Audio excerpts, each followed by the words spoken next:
American detective, master of the quick draw, Western style. This video is purely for entertainment and does not infringe on copyrights or laws. The rights to the novel and image belong to the original author. We do not claim ownership. Don't like waiting and want to listen to this fanfic in full now? Subscribe to our Patreon, where you'll find the best fanfics. Chapter 251. He calls himself a devil. Now that we know that the miniature killer communicated with the victim through the internet, the case has a clear target.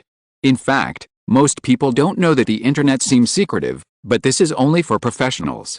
For non-professionals, their self-righteous secrets are actually like fireflies in the dark night. As long as they leave traces, they will be tracked in reality. A few years ago, in New York, the FBI had found the other party's network IP address. If it hadn't been a step slower, and the other party was also very secretive in reality, cutting off all clues, there would have been no current story. Now it's different. The other party has re-emerged and is unaware of his fatal flaw. This may be a good opportunity to end the other party. Daisy is good at this. Dean immediately asked Holtz to transfer the account information obtained from Johnny Dennison to Daisy. The forensic department actually has professionals in this area. But he may not stay in the detective bureau forever, and the forensic department will not always serve him. Dean feels that he must train and exercise his men in advance. In the afternoon, Daisy is busy. Dean crossed his legs and chatted with Cheston about his experience after joining the FBI. Harry, who looked exhausted, finally returned to the detective bureau with the help of Carlo, who was trying not to laugh. Dean saw that he was exhausted physically and mentally, and couldn't help but feel a little strange. Harry, didn't I tell you to stop the operation?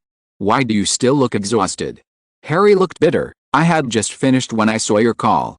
While Dean whistled, well, congratulations on taking the shortcut in life.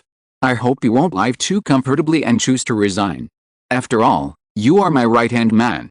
He saw that Harry didn't get what he wanted.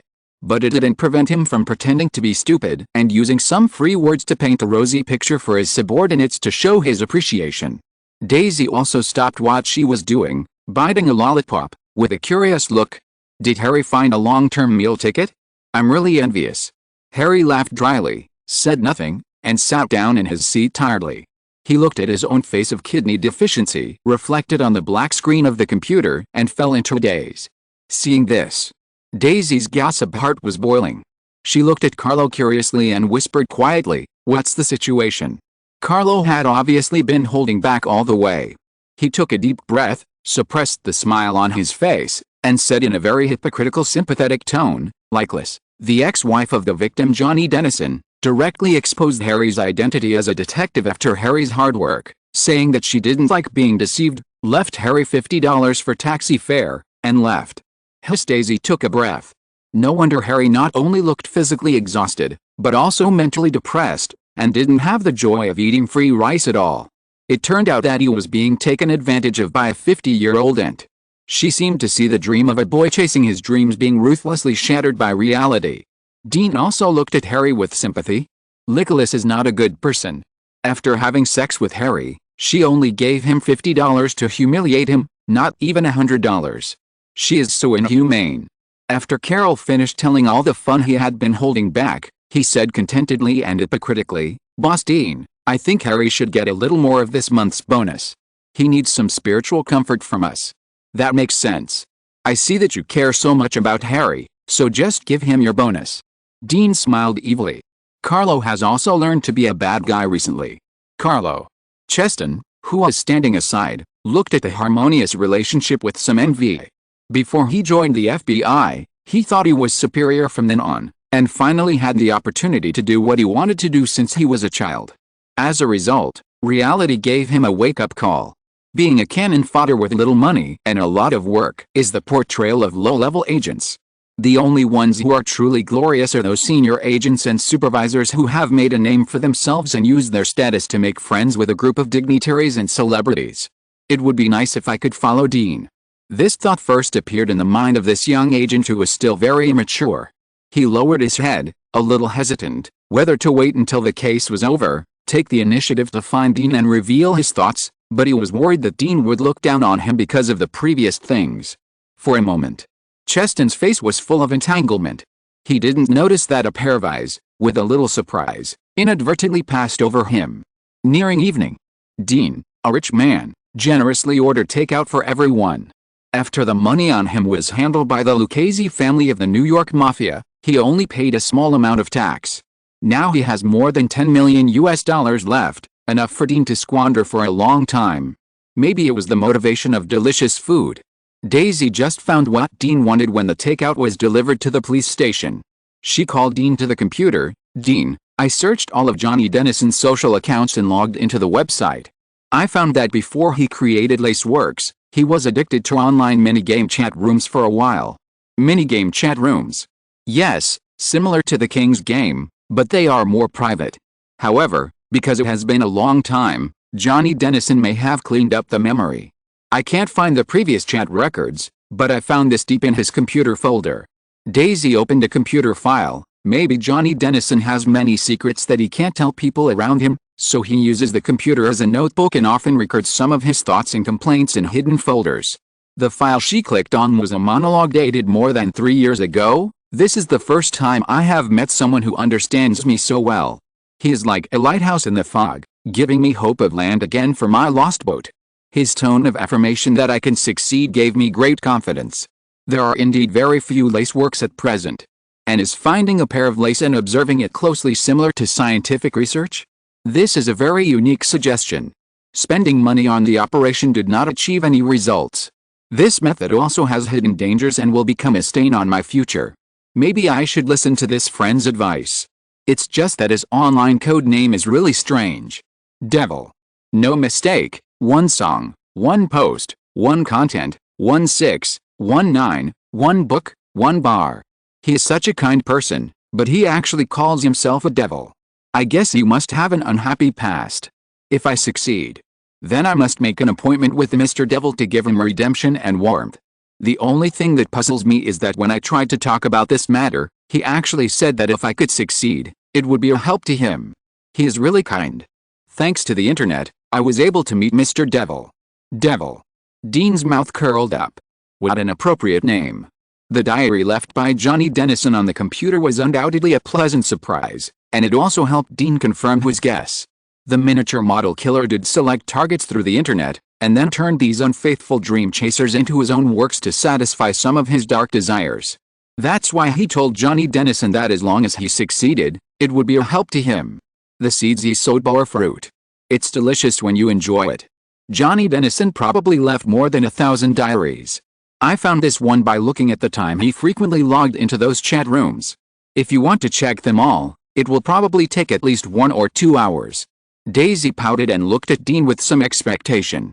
So many? Dean saw Daisy's expression and said unhappily, "I know, you go eat, I'll come and see it myself." Dean, you're so nice. Daisy left the good guy card without sincerity and rushed to the meeting room. In the blink of an eye, Dean was the only one left in the office. He lit a cigarette and started reading from the diary that Daisy found. According to the miniature model killer's crime habits, the next victim will appear tomorrow. Although Dean doesn't care about the metabolism of the American people, he doesn't want anyone to challenge his authority as a detective in his jurisdiction. If the other party doesn't know what's good for him and chooses the Central Branch area for the second victim, then Dean will not hesitate to give him a bullet with a pure steel bullet. Just when Dean was working hard for the case, on the top of a tall building, 2 figures stood in the bunker, holding guns. Under the illumination of the rainbow lights at night, the atmosphere was subtle. In the distance, the giant lighthouse beam on the coastline pierced the sky in the dark night, guiding the direction of the night-flying ships. The shadow of the flickering light passed through the low sky. The figure of a passenger plane was looming in the clouds, breaking the subtle atmosphere between the two. "Who are you?" The thin black-haired young man with an uneasy look on his face finally exhausted his patience and spoke first. He thought he was hiding well. But the woman opposite, like a ghost, suddenly appeared in front of him and told him all his biggest secrets. But the other party was not a police officer, but just asked him to go to a place with her. This made the man who always regarded himself as a hunter very uneasy. 2 chapters are nearly 8,000 words, and there is still 1 chapter. Gauze will eat something before writing. You can read it tomorrow. By the way, I recommend the book. This was written by a book friend. He was dissatisfied with Gauze's updates, So he rose up in anger and started writing his own book. This is exactly the same as Kauzi's dissatisfaction with Gunkei's 2 updates a day 2 years ago, so he started writing his own book. Book friends who are interested can leave a message for this brother, give a recommendation ticket, or collect it to support him. Kauzi took a quick look. This book friend definitely has a solid foundation in writing, and he was able to sign a contract on Gideon for the first time he wrote, which also shows his talent. The title of the book is in the link. Chapter 252, Locating the Murderer's Address. You have great potential. The mechanical electronic sound was distorted and empty in the cold wind of the high-rise building. The woman wore something like a gas mask on her face. She raised a gun in her hand and threw it to the ground to show that she had no ill intentions. I know you still have some concerns about us, but cooperating with us is your best choice. After that, she walked out with an elegant cat step and disappeared from the thin man's sight. If the other party was not wearing leather pants and leather clothes, showing an impressive figure, the thin man almost thought it was an electronic ghost chasing him. It was not until the woman left for a long time. He clenched the gun in his hand, stared at the entrance to the rooftop, retreated to the place where the woman dropped the gun, squatted down, and picked up the pistol that the woman dropped. How could he know? The pistol felt wrong. The thin young man looked down and saw that he was holding a toy pistol. Because of the impact with the ground, a gap appeared on the corner of the gun handle, where the magazine was placed. At the same time, a line of inconspicuous fluorescent fonts appeared on the side of the handle, 456 St. Lo Avenue. I remember that there seemed to be a haunted abandoned old house there. The thin young man narrowed his eyes, stopped for a long time, and then slowly stood up and walked towards the rooftop exit. Near the door, he suddenly stopped, picked up the toy pistol, and slammed it against the concrete wall. The force was so precise that the intact corner of the gun handle was not into a symmetrical broken gap. Only then did he put away the toy pistol with satisfaction and disappeared on the rooftop. Central Branch. The office of Dean's team was brightly lit. The main clues of the miniature model case are currently concentrated on the diary left by the victim Johnny Dennison in the computer. This guy is indeed a cultured person. He often records some of his inspirations and strange things he knows, so that although Dean didn't eat the dinner he ordered, he still ate a lot of melons from some celebrities in Los Angeles. Just as he was reading with relish, Daisy took a box of chicken wings and put it in front of Dean. I'll remove the bones for you, eat while you watch. Thank you. Dean turned his head, opened his mouth, and motioned Daisy to feed him. Considering that Dean was treating her, Daisy stuffed a chicken wing into Dean's mouth with disdain, and complained, I just told that Cheston that he found the diary of the victim Johnny Dennison, and he almost choked to death on the egg tart. Huh? Because none of the 7 victims in New York wrote down what they experienced.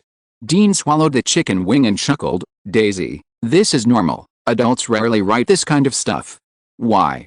Daisy was puzzled. Dean rolled his eyes. Who would write a diary? Would you risk being discovered by others and write down your true feelings in a notebook? Can the true feelings you write down be real? Daisy shrugged, I can write. Every time I meet a girl who makes my heart beat, I will record them in words and attach photos. Whenever I see these words and their photos in the future, I will remember the happiness they brought me. These will be my best memories in the future. You are clearly collecting stamps, scumbag. Dean gave Daisy a middle finger. He thought that if Daisy learned from Johnny Dennison to write lesbian novels, it would definitely sell well. Daisy gave Dean a chicken drumstick in return, which just locked Dean's mouth. When he couldn't refute, he stuck out his tongue and said with a smile, but I have invested sincere feelings in every girlfriend. I just left responsibly before the love disappeared. How can I be considered a scumbag? After that, without giving Dean a chance to refute, Daisy quickly ran back to the conference room. Swallowed the chicken leg. Dean turned his eyes back to the computer screen in a bad mood. Daisy dared to stuff something into his mouth. With his inability to bear anger, he would stuff it back sooner or later next time.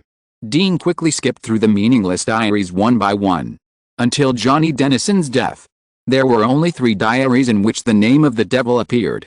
The first one was the one Daisy found. The second one was written after Johnny Dennison's first laced novel sold well. He stayed under the influence of alcohol. In his words, he was very grateful to the devil who guided him.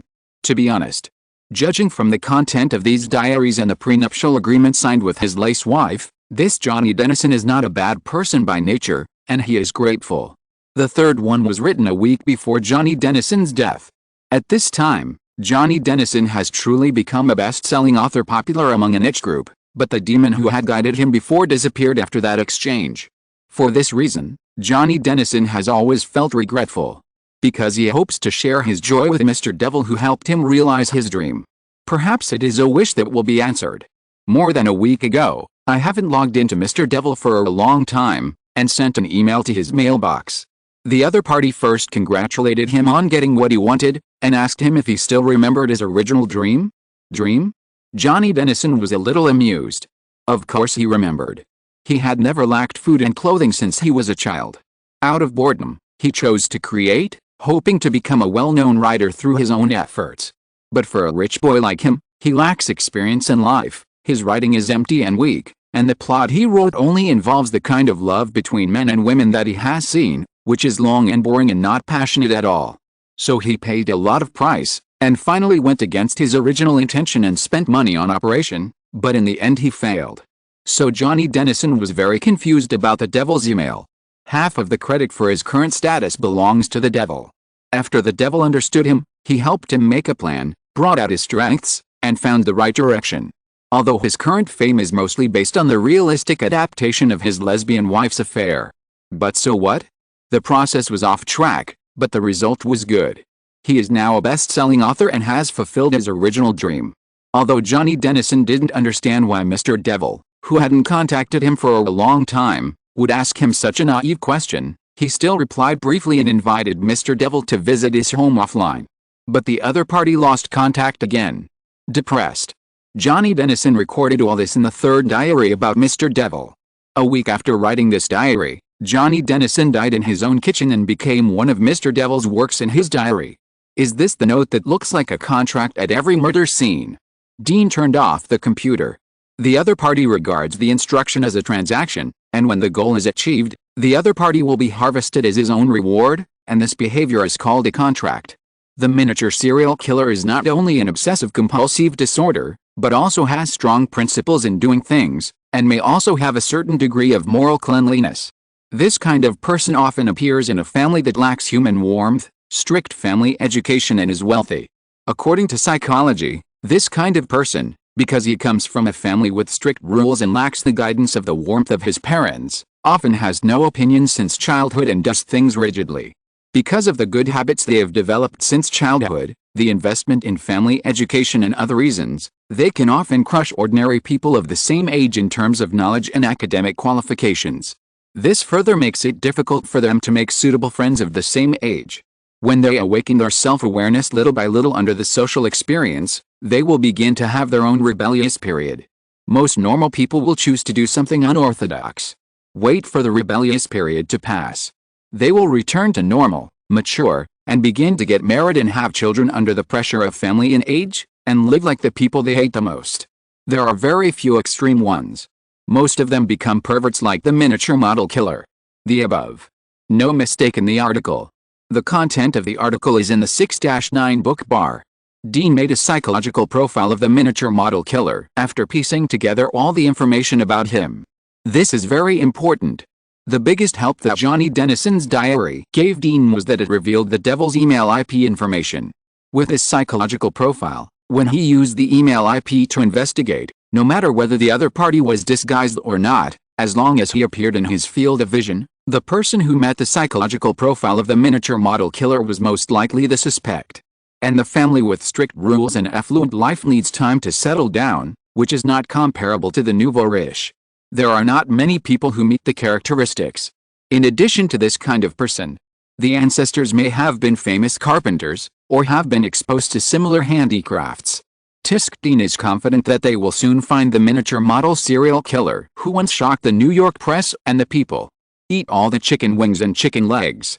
Dean called everyone back together, and after finishing his analysis, he asked Daisy to decipher the login password through Johnny Dennison's computer mailbox and find the email sent by the Devil. Cheston, who hadn't wiped the oil stains from the corners of his mouth, raised his palm and said weakly, "What if that Devil knows hacking methods and controls the emails sent from other people's mailboxes?" After all, in the New York case, the miniature model killer only contacted the victim through a website, Similar to the simple message post, not an email. Dean shook his head confidently. The other party definitely doesn't understand any hacking methods. Even if there is a disguise, it is at most through physical means, using other people's mailboxes to send emails, believe me. After this, everyone got busy, leaving Cheston alone, holding his hand and standing there awkwardly. He didn't actually want to question Dean, but just wanted to make himself seem to be involved. But Cheston didn't expect that the people under Dean were so convinced of him, as if whatever Dean said must be pointing in the right direction. This made him look like he was deliberately looking for trouble at the moment. When he thought of the narrow-minded man in front of him, Cheston wanted to slap himself twice. Fortunately, Dean was not as narrow-minded as he thought. Cheston, I know you just want to do your best for this case. I also like people who use their brains, but when time is tight, you need to learn to trust the judgment of the strong. Dean said, patted Cheston, whose face was a little pale, and prepared to go to the office to rest for a while. Watching Dean's back disappearing in the detective's office, Cheston let out a long sigh and sat on the chair half softly, touched the shoulder that Dean had patted.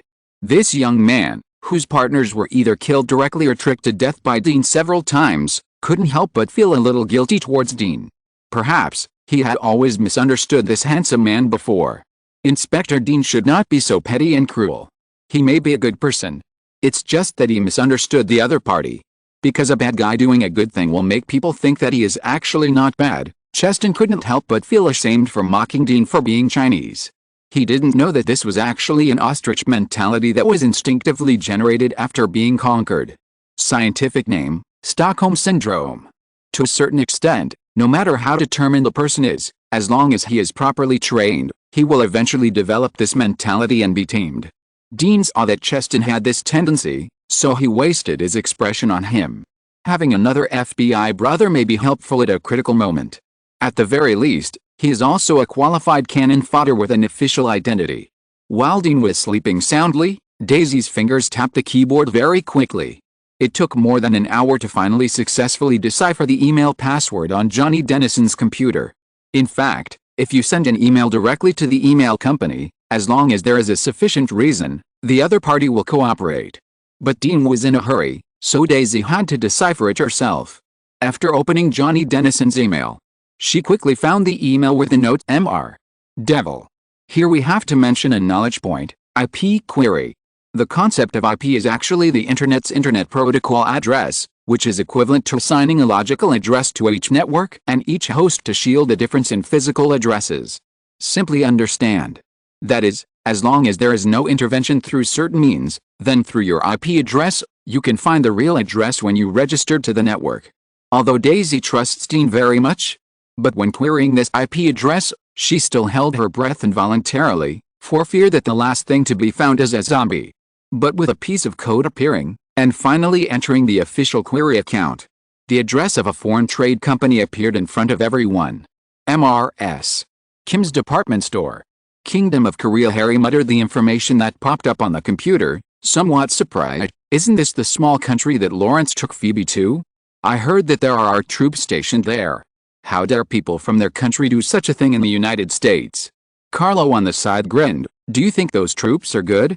Maybe the murderer's family has been bullied by the troops. He has been a soldier and has a lot to say about the military discipline in the American Army. Shut up, go get Dean. Daisy interrupted the discussion between the two and slammed the table. I'm very sleepy now, I just want to get off work. I don't want to waste time with you. The two cowards shrank their heads and woke up Dean, who was sleeping. The address of the Korean trade company. Dean yawned. I know, it's not early now, everyone go back and have a good rest. I'll take you to catch people tomorrow. Thanks to the book friend of Night of Glory for the reward of 10,000 book coins. Thanks to the boss. 5 liters. Thanks to the big boss for your love. Thanks to the book friend 111,203,140,932,281 for the 500 book coins reward. Thanks to the boss. Thanks to the 5 book friends Red Blood Cellular, 2002, Zio AI6, Black Hole Squeeze, 201907232153527999 feet, 201710250850405666 feet for the rewards. Thanks to the 5 bosses. When writing the last sentence, the dog thief couldn't help but yawn. Good night. Chapter 253 Surveillance, Sudden Gunfight. The next day, Dean brought Harry, Carlo, and Cheston to the foreign trade company MRS. Jin's department store in the city center. This is a foreign trade company that focuses on daily necessities. It is not large in scale. It directly purchases goods from cheap factories in China, and finally ships them to the United States for sale after packaging and labeling. Therefore, this foreign trade company does not have many people in the Los Angeles office. 7 or 8 people squeezed into a single rent office on the 18th floor of a commercial building. There were 5 or 6 computers. The people inside were either reading newspapers or watching football games. Harry wanted to go up and call the person in charge to come out. Dean stopped him directly. After glancing at those people through the glass, he said to Cheston, "Cheston, go find the person in charge of this commercial building and ask him to find his men to get a list of people in cleaning, property, security, etc." Cheston was not Dean's man. But in the face of Dean's assignment, he nodded without much hesitation, took out his mobile phone, walked to the end of the corridor, and started to work.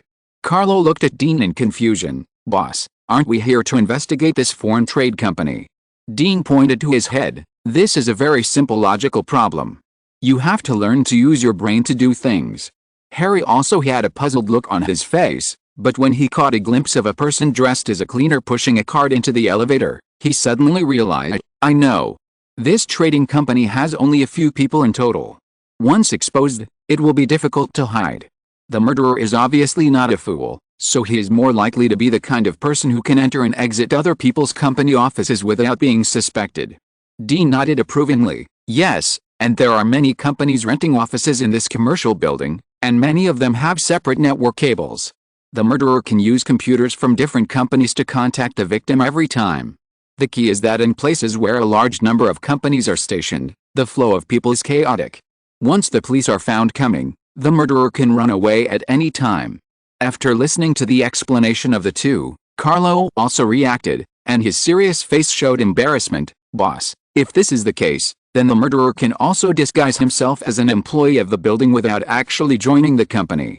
Isn't this safer?" Dean shrugged. "That's right, so I asked Cheston to get the list, and then check the surveillance of the elevator and corridor according to the time of the email, to see if the suspect can be found directly. The name of the FBI is very useful."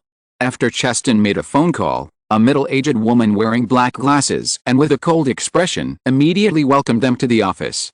"Agents, I'm Indy, and I'm also the person in charge of this commercial building. This is what you want. If you have other needs, you can also tell me directly. Our boss's only request is that you can't make too much noise in the building." After Indy finished speaking, she pushed a pile of documents to everyone, then quietly walked to the corner, picked up a newspaper and sat down, not caring about the purpose of Dean and the others coming here. The information she provided included photos of all the employees in the building and their identity registration information. In addition, the building's structural diagram, the direction of the fire escape, and the surveillance layout are all available. It's very professional. Dean used his powerful brain to quickly remember all the information. Then he walked in front of the Indy supervisor, without saying a word, but with a smile on his face. He looked at the other person silently. Indy had a strong willpower, but under Dean's sharp gaze, he held on for more than 10 seconds, and still raised his head a little uncomfortably, slightly opened his coat, revealing the holster inside, and his lips moved silently, saying, "Dude, don't make trouble for yourself." Dean shrugged. "Well, this woman is indeed from an American intelligence organization. No wonder the things provided to them in such a short time are so professional. This is actually normal. In this kind of commercial building that gathers a large number of cross-border foreign trade offices, it would be strange for the American Internal Intelligence Organization not to arrange undercover people, but I didn't expect that I would run into it." Dean didn't want to make trouble. After eliminating the other party's suspicion, he said, "Ms. Indy, we need to watch the surveillance now." "No problem." Indy put down the newspaper and led everyone again, and took the elevator to the monitoring room of the building. This kind of monitoring room, except for some extremely high-authority electromagnetic cards, can only be opened from the inside during each shift. Indy is the supervisor. She picked up the tag on her chest and gently swiped it against a heavy door. With a beep, the door gently bounced open. This monitoring room is not small. What comes into view is the densely packed monitoring screens, covering the 3 walls of this monitoring room. There are about 70 or 80 monitoring screens in total. The screens are not clear, but the faces and clothes of the people inside can be distinguished. But in the monitoring room, there is only a woman wearing a cool bib, a shoulder holster, and wearing headphones to watch over the monitoring. It was not until Indy stepped forward, with a dark face, and patted the hot girl on the shoulder that the other party realized that someone had come in. The hottie subconsciously reached for the holster, and after seeing Indy's face clearly, she pulled off her earphones awkwardly, and said in a rather experienced manner, "Manager Indy, how come you have time to come here? These people have something to do, and need to check the surveillance of the building." Indy adjusted her glasses on her face and added, "Let your captain come to me before work tomorrow." Oh, the hottie covered her face in pain, and looked at Dean and the others unhappily. "Which surveillance do you want to see?" Dean did not say anything, but winked at Harry. Hottie Harry cooperated many times, understood immediately, and whistled at the woman. "Please help us retrieve all the surveillance involving the office of MRS. Jin's department store from the evening of May 26 to the morning of May 27, including the elevator surveillance." The hottie was obviously unhappy with Harry's frivolous behavior. After glaring at him, she sat down and operated the operation interface with her fingers. The surveillance of the dates they wanted appeared on the blank screens in front of her. "Look for yourself." After saying that, the hot girl came to Indy's side and whispered nice things, as if begging for mercy. Indy had a cold face at first, but after being coaxed by the hot girl's words, the corners of her mouth curled up. She simply pulled her out of the monitoring room and left it to Dean and others. Dean took a deep look at the hot girl's back and then focused his attention on the monitoring screen. Mrs. Jin's department store foreign trade company is just a small company. The office is more functional and is located on a floor closer to the fire escape. Therefore, there are only corridor monitoring, fire escape monitoring, and the main entrance of the office is covered. So with the elevator monitoring, Dean and others only need to check 3 monitoring screens. "Speed up the playback, the fastest speed," Dean whispered.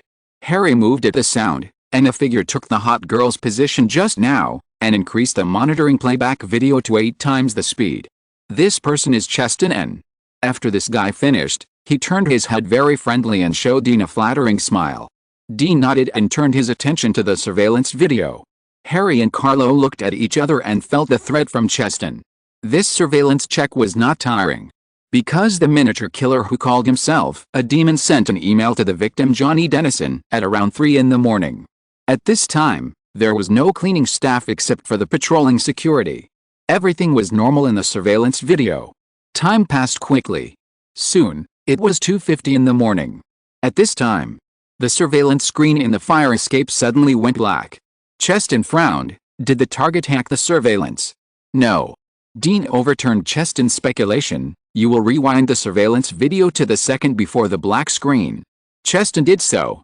In the frozen surveillance picture, a very blurred white line appeared in the air. "What is this?" Harry and the other 2 were surprised. They didn't notice this fleeting thing just now.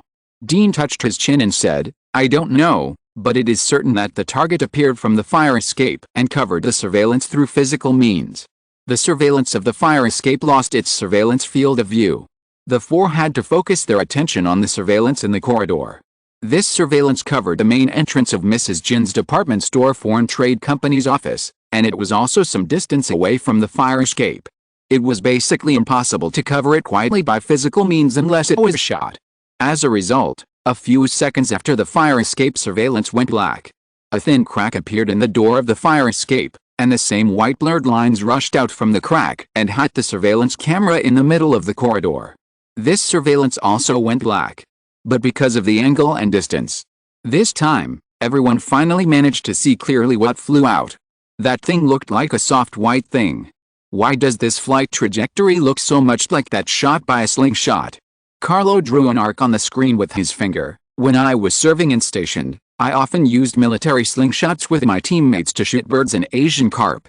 Harry focused on the building security. This kind of monitoring room is usually manned 24 hours a day. Even if the person on duty here is negligent, the security guard who takes over the shift afterwards will find that a camera has been covered and conducts an investigation. But when we asked to see these 2 surveillance cameras before, the hottie didn't show any abnormal behavior. Cheston also nodded in agreement. Harry is right. Even if the building security doesn't want to cause unrest among the tenants, they will secretly investigate this anomaly and know that these two surveillance cameras have had problems recently. Although Harry, who thinks he's Dean's #1 lackey, is a little unhappy that Cheston just flattered Dean and took his job. But after hearing Cheston's support for his opinion, he still felt comfortable and looked at him with a much kinder look. Dean motioned to Cheston to continue playing the surveillance. Although Cheston didn't understand what was interesting about the black screen, he still did as he was told. Fast forward. Time on the surveillance passed quickly. About half an hour later, the originally dark screen of the corridor suddenly appeared bright.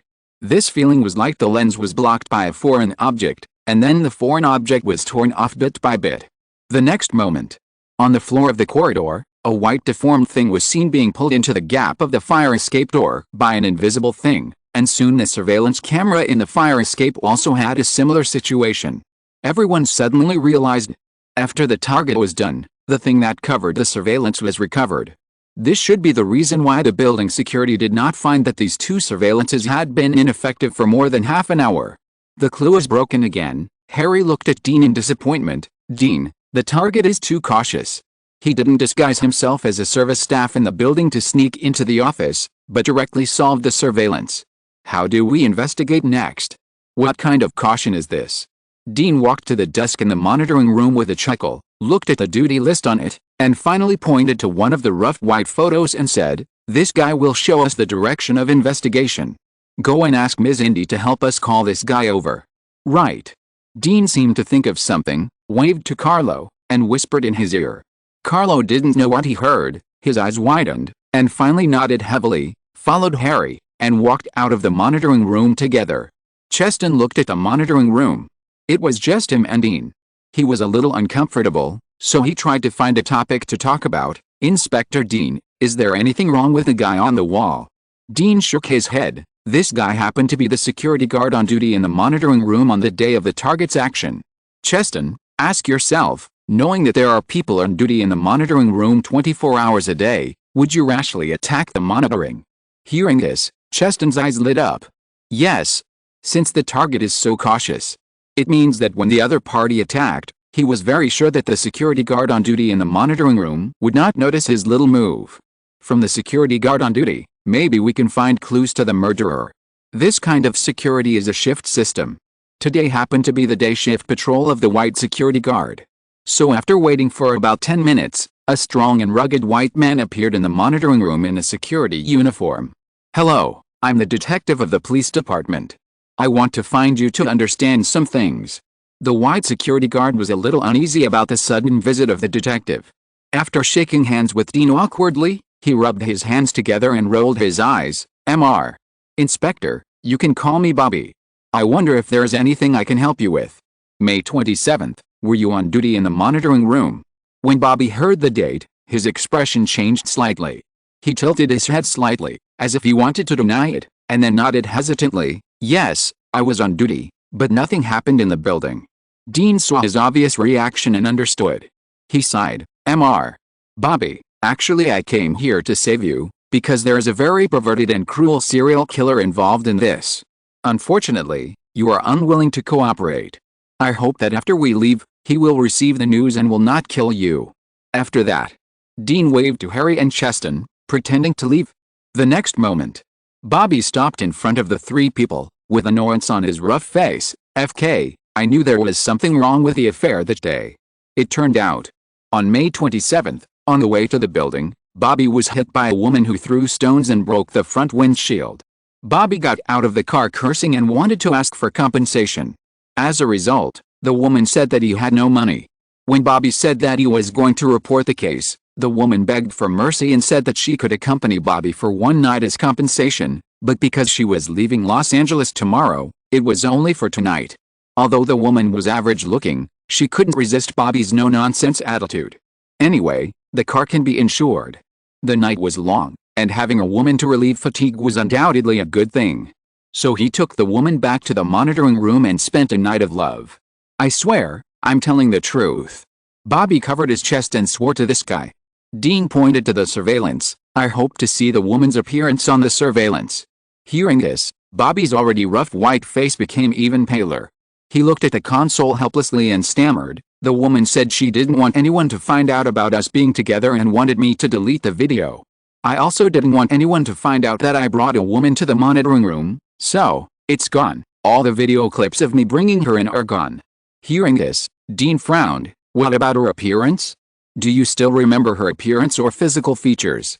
Bobby nodded fiercely. "She looked young, with smoky makeup on. She was drunk at the time. It seemed that she had just broken up and was throwing stones on the roadside to vent. By the way, she had a lot of small umbrellas in her bag. Some of them looked like streetwalkers. Because there are many foreign employees here, streetwalkers often come here to solicit business. You go ask them, you will definitely find that woman." Dean wanted to say something else. The next moment, bang bang bang, fierce gunshots came from the corridor outside through the thick door of the monitoring room. Then there were screams of men and women mixed together and the sound of violent door slamming and cursing. Amid the noise, everyone could hear a familiar voice cursing, "Bitch, put down the hostage." Carlo. Harry's expression changed when he heard the voice. He pulled out the revolver from his waist and immediately rushed out of the monitoring room, but was tripped by a body lying in a pool of blood. He looked down. It was the indie director who had received them before. She was shot several times, the black glasses on her face fell to the side, and her chest was no longer moving. What on earth was going on? Chapter 254. This pot is big and round. In front of the female supervisor's body was Carlo, who had left alone after following Dean's instructions. Unexpectedly, after Carlo left, he came back again. At this moment, he was holding a gun in both hands, pointing angrily at the figure standing in the fire escape. And that person was the hottie in the duty room before. The hottie's snow-white and slender right thigh was covered with blood. She leaned helplessly against the door of the fire escape, holding a man in a security uniform in her hand, holding a gun against him, and confronted Carlo. "FK, what the hell is going on?" Harry cursed, got up from the ground, raised the revolver in his hand, and together with Carlo, formed a staggered fire position against the hottie in the narrow passage. The male security guard who was held hostage by the hottie seemed to have not yet reacted to what happened. He was pointed at the back of his head with a gun, and looked at the supervisor lying in a pool of blood, and said blankly, "Fina, I am the captain. You actually killed Indy's supervisor, are you crazy?"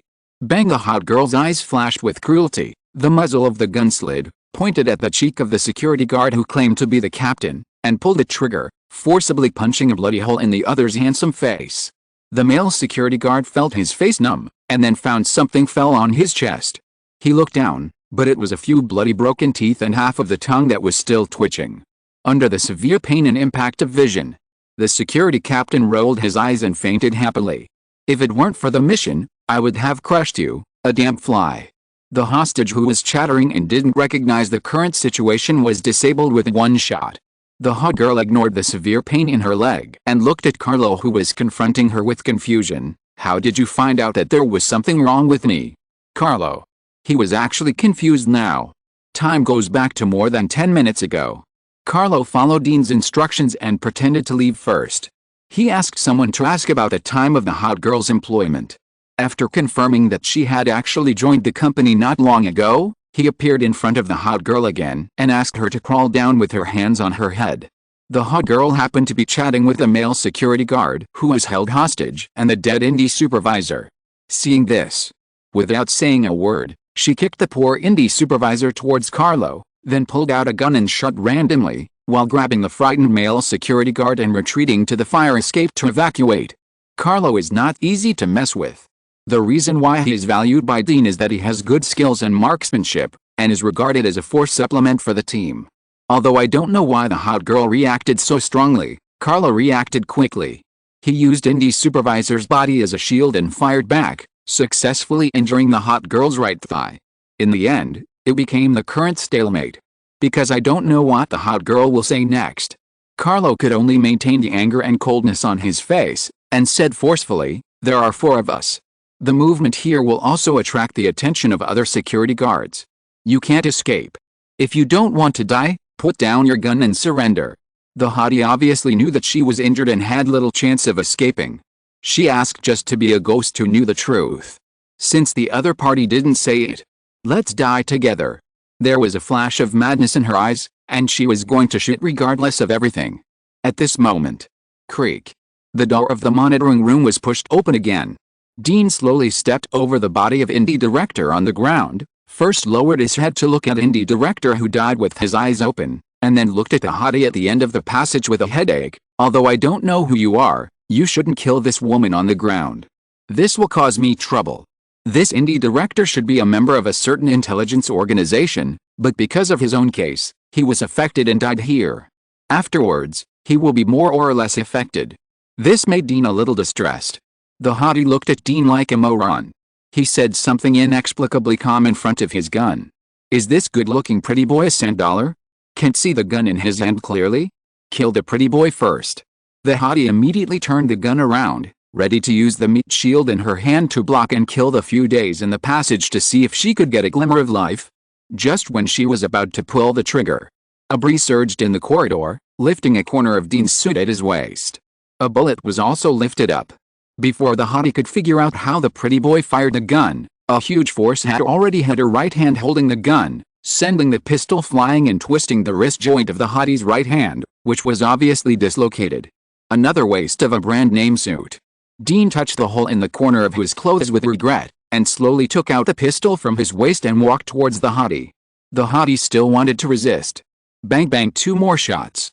The hottie's only remaining left leg and left hand had 2 bloody holes, and she completely lost the ability to resist. Severe pain came. The hottie twisted her face and glared at Dean fiercely, wishing she could tear a piece of flesh from him. Dean pinched her tender chin, like checking an animal, and after making sure that she had no other means of suicide, he searched and found a mobile phone from the hottie. He opened the phone skillfully. The phone interface seemed ordinary, but under Dean's tentative operation, the interface slid to the left, and a strange yet familiar red interface popped up. Seeing this interface, Dean's pupils shrank slightly. Originally, he just felt that there was something wrong with this woman, but he didn't expect that she was really a member of the Lucifer game organization. And if he guessed correctly, this hottie was exactly the person that NB had mentioned before, the Lucifer game organization, sent to Los Angeles to absorb the newly discovered criminal masters. Thinking of this, Dean turned his head and said, "Harry, go and stop the security guards who are rushing over, and take them to comfort the frightened people in the building." Harry nodded, waved to Carlo, and walked towards the elevator. Although Cheston felt that the shooting happened inexplicably, he still followed Harry and wanted to leave together, leaving Dean alone. As a result, Cheston, you stay. Dean called him and motioned him to come to his side. Cheston didn't know why, but he felt a chill on his back, as if something bad was going to happen. He gritted his teeth and walked towards Dean. "Inspector Dean, what's wrong?" Dean lit a cigarette, took a deep breath, and waved the phone in his hand. "Do you see this interface? You have followed Mentor Anthony before, you should know what this is." The red interface came into view. Cheston took a breath and stammered, "Lucifer Game Organization. No mistake, 1 song, 1 post, 1 content, 1 book, 1 forum, 1 6, 1 9, 1 book, 1 forum, 1 look." Could it be that the miniature model killer is actually a member of this game organization? If I had known this was the case, I would rather face the counterfeit money case than get involved in this case. Cheston still remembers that when Anthony and his reserve agents took over Dean's case, they caught a serial burglar who participated in the game, but were almost wiped out by a mysterious killer, Unbay at the time. The people in this organization are all crazy. Cheston doesn't want to provoke them at all. Dean saw the fear in his eyes and was too lazy to talk nonsense. This pot of credit is big and round, just give it to Cheston. Anyway, he doesn't want it. While the two were talking, the hot girl on the ground has extremely strong willpower and has adapted to the severe pain in her body. Her lips turned pale, and her dislocated right hand swung and slapped Dean's trouser leg, saying viciously, "How did you find out that something was wrong with me?" Dean lowered his head and shrugged, "Really want to know? I hid it so well, there was absolutely no flaw. How did you find out that something was wrong with me?" The hot girl knew that she was finished, and just wanted to be a ghost who knew everything. "Okay. Actually, I just think that something is wrong with you. As a security guard, when your supervisor suddenly appears in front of you with a few strangers and asks you to help.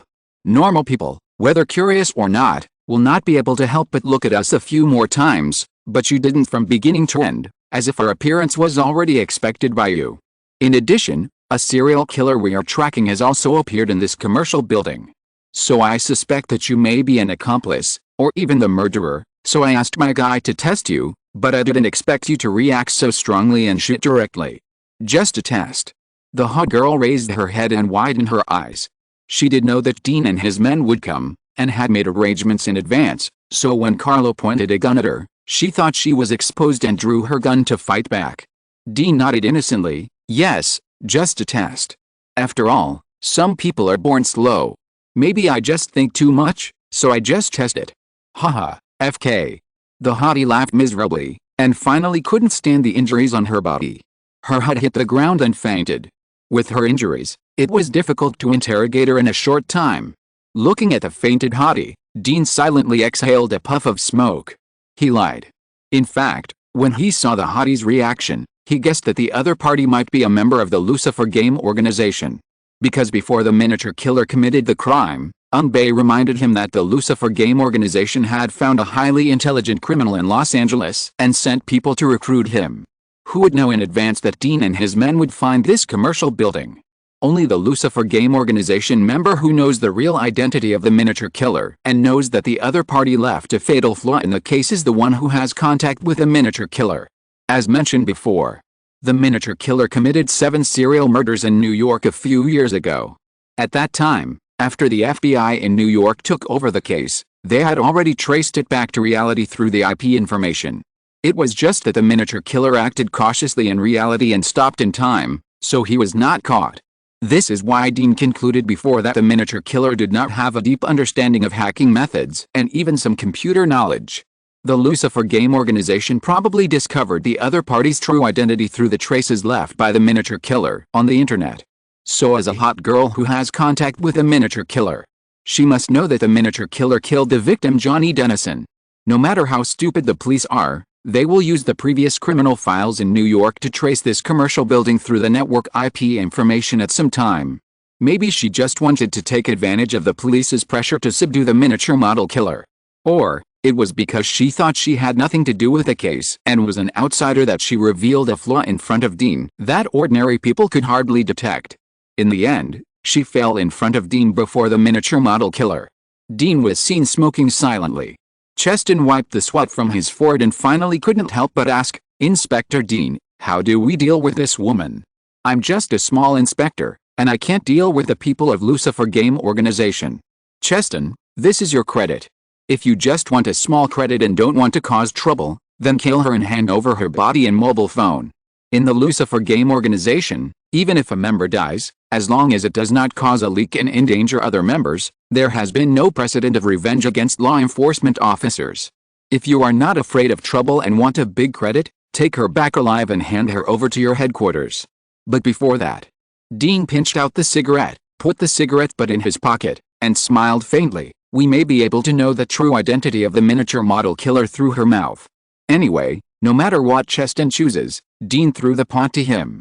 At that time, even if the people of Lucifer Organization investigate the death of the hot girl, they will find Cheston first. Chapter 255. This guy has definitely read The Art of War. Because of the gunfight, the business building was in chaos before the police arrived. Fortunately, Harry and others, with the maintenance of the building's security, did not cause a stampede. When the surrounding patrolmen arrived one after another, the people in the entire building began to leave in an orderly manner. Dean was not sure whether the miniature model killer was mixed in the crowd and took the opportunity to escape, so he could only hurry up and interrogate the unconscious hot girl. Interrogation. I am not afraid of hard words or nonsense, but I am most afraid of interrogating people who are still alive.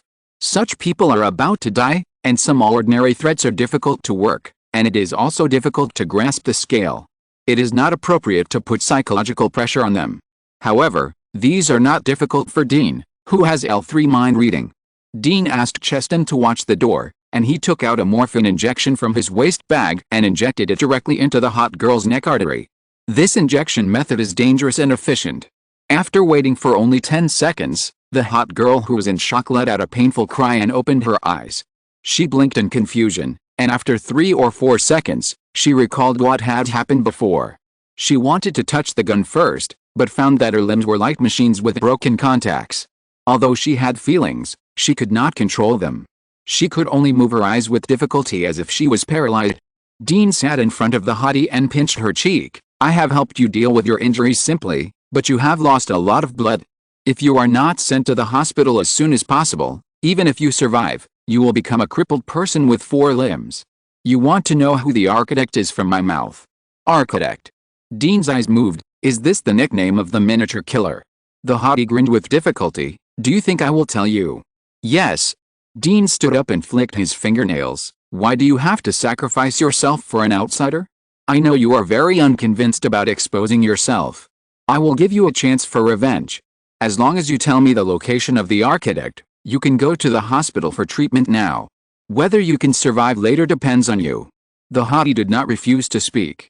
It was obvious that there was little chance of escape before, but she still wanted to resist. She did not have any means to commit suicide. This shows that she is a confident person. This kind of person will never consider suicide. As long as there is a glimmer of hope, they will find a way to seek a way out. This is the breakthrough point for Dean to pry her mouth open. But this process still requires some psychological confrontation. Dean guessed that the hottie would choose to bargain with him. As he expected. After hearing the conditions he offered, the hottie shook her head with difficulty. It's meaningless. You shot too hard. Even if my injuries are treated, I will not be able to fight in the future. It's better to die. After that, she closed her eyes. Seeing this, Dean pretended to be disappointed and sighed. Okay, I'll take a step back. Cheston, I have something to discuss with you. Creak. The door was pushed open. A man with blood on his sleeves walked in. He glared at the hottie on the ground coldly, and then said to Dean in a bad tone, Detective Dean, don't waste time on this woman. What we need to do now is to check the people in the building as soon as possible and find the miniature model killer. If you are willing to help her arrange a clean identity, I think we can get what we want. Dean said, lowered his head, and said to the hottie, make a decision quickly. The longer you delay, the worse your injuries will recover, and the final effect will be. You are now racing against time, and so are we. The hottie looked at Cheston. Cheston's face showed entanglement, and he nodded hesitantly, saying with some embarrassment, I can provide her with a clean informant file to cover up her existence in this operation, but this kind of file, without the branch supervisor entering the system, I am not sure how long it will be effective. This embarrassed tone, on the contrary, made the hottie on the ground feel relieved. Who wants to die if they can live? Under the gaze of the two, the hottie exhaled a breath of fishy gas, licked her dry lips, and then said slowly, I hope you keep your word. The architect is my target for this mission. His real name is Park Bulin. He is of Korean descent, and he is an employee of Mrs. Jin's department store foreign trade company. Hearing this, Dean and Cheston looked at each other, thinking, damn it. What a lie. I didn't expect that in the end, after all the twists and turns, the other party was actually an employee of Mrs. Jin's department store foreign trade company. True and false, false and true. Even Dean didn't expect that the guy's previous actions in the surveillance were all smokescreens, playing with the dark under the lamp. If the hottie hadn't taken the initiative to say it, it is very likely that the guy would run away. This guy must have read The Art of War. Dean rushed out of the house a little depressed, hoping to stop Park Bulin. As soon as he left, the hottie on the ground looked at Cheston, the FBI agent. I have handed over my chips. No matter if I am dead or alive, please give me a quick death. Cheston shrugged, I never lie to women. I'll make a phone call. As he said that, he put his hand into his arms. The hottie was completely relieved. Survived. What a pee. Before she could breathe a sigh of relief for a second, her eyes widened, and her originally dry and weak mouth twisted and opened, showing an FK gesture, wanting to greet Cheston's family. But Cheston didn't give her a chance. Bang bang bang, a series of gunfire flashes. There was a beautiful female corpse on the ground with eyes open. After killing someone, Cheston, who seemed calm, leaned against the wall and slowly slid down, and the palm of his hand holding the gun couldn't help shaking. This was actually his first time killing someone. Cheston didn't dare to look at the wide-open eyes of the female corpse on the ground. He lowered his head, put his left hand on his right hand, as if trying to suppress his unbearable behavior, and kept muttering to himself, FK, I wanted to take out my phone, but a gun came out. You can't blame me, you can't blame me, I was just stressed. On the other side, Dean found the patrolman in charge of registration and asked about the employees of Mrs. Jin's department store foreign trade company. The patrolman obviously recognized Dean and was a little excited. Inspector Dean, wait a minute, I'll check it out right away. As he said that, this guy, with a little saliva on his fingers, started to search and soon found the name of the employee of the foreign trade company office on the second page. He looked at it and said with some embarrassment, Inspector Dean, they have all left. Left? Dean frowned, turned around and grabbed a building security guard. Besides Director Yingdi, who else can get the employee information of these leasing companies? The security guard didn't know Dean, but seeing that this patrolman who maintained order was respectful in front of Dean and didn't lose his temper, he thought for a while and shook his head directly. Our boss trusts Director Yingdi very much, so the information of each major department is handled by the people in Director Yingdi's office. Although the office colleagues are still here, if you want to retrieve customer information, you need a password, and only Director Yingdi knows this password. Fuck. Even Dean, who has good patience, couldn't help but swear. That Park Bulin probably has discovered something wrong and ran away. Although he can be wanted by expression. But there are many loopholes in the United States, and they can all be smuggled and run away. The actual significance is actually not as great as imagined. Moreover, the cooperation between states is also weak, so that someone once wandered around with a wanted warrant, and finally was caught for other things after 20 or 30 years. He told the police about the wanted warrant, and then they found out that he was still a wanted criminal. So once Park Budong ran away, it is very likely that he will never be found again. At this time, the patrolman just now suddenly pointed to a black-haired man on the side of the road and reminded Dean, Detective Dean, that person seems to be an employee of Mrs. Jin's department store foreign trade company. Dean turned his head sharply and looked in the direction pointed by the patrolman. He saw a thin and handsome man in a suit, with sweat on his forehead, running to the patrolman who blocked the building in a somewhat embarrassed manner, begging for something in a low voice. The patrolman saw that he was Asian, and impatiently shook his hand and told him to get out. Seeing this, Dean immediately walked over. What's going on? No mistake, one song, one post, one content, one book, one forum, 1619, one book, one forum, take a look. The patrolman also knew Dean.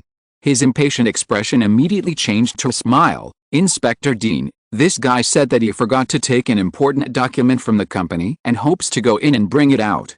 The thin and handsome man saw that Dean was the inspector and begged, Inspector, this is a data file that our president urgently needs. If it cannot be sent to the customer in time, I am afraid that all the employees in our office will be fired. This is related to the livelihoods of 7 or 8 families. Please let me in. What's your name? Which company do you work for? Dean's eyes swept over the other person's body and relaxed his vigilance a little.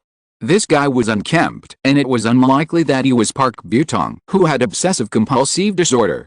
Seeing some discussion, the man hurriedly said, My name is Li Zixi, an employee of Mrs. Jin's department store foreign trade company. I am responsible for the registration and coordination of goods in and out. This is my pass. As he said, he also pulled his tag out of his clothes. Do you know Park Butong? After confirming that the other party was from Mrs. Jin's department store foreign trade company, Dean did not hesitate and asked directly. Park Butong. Li Jae nodded in confusion. I know him. He is a new employee. Inspector, has he committed a crime? Where is he now? Do you know where he lives? Do you have his contact information? Faced with 3 consecutive questions, Li Jae wiped the sweat from his forehead again and stuttered. Park Butong was frightened by the gunshot just now and left after registering. I only have his phone number and address. Our office has the registration information of each employee, and it has his rental address. Let's go. Dean hugged this guy named Li Jae and rushed into the building with him like a doll. This guy is probably very weak, with a total weight of just over 100 pounds. For Dean, it was like holding a kettle. 5 minutes later, Dean successfully got Park Butong's address with the help of Li Jae. Not only the address, Dean also saw Park Butong's photo on the computer. This is a handsome but effeminate man with long hair and a look that makes people feel uncomfortable, but he should be very popular with some women and men. It's strange to say, we were going to take advantage of the shooting case to drink and relax together, and sort out our mood, But Park Bulin was in a hurry to leave. "Mr. Inspector," Lee Zaxi said curiously, holding a document. This handsome inspector was so powerful that he gave him a sense of security. If possible, he wanted to get the other party's contact information. Dean was very uncomfortable with the strange look of this guy, and he interrupted Lee Zaxi directly. "Take the things and leave here quickly."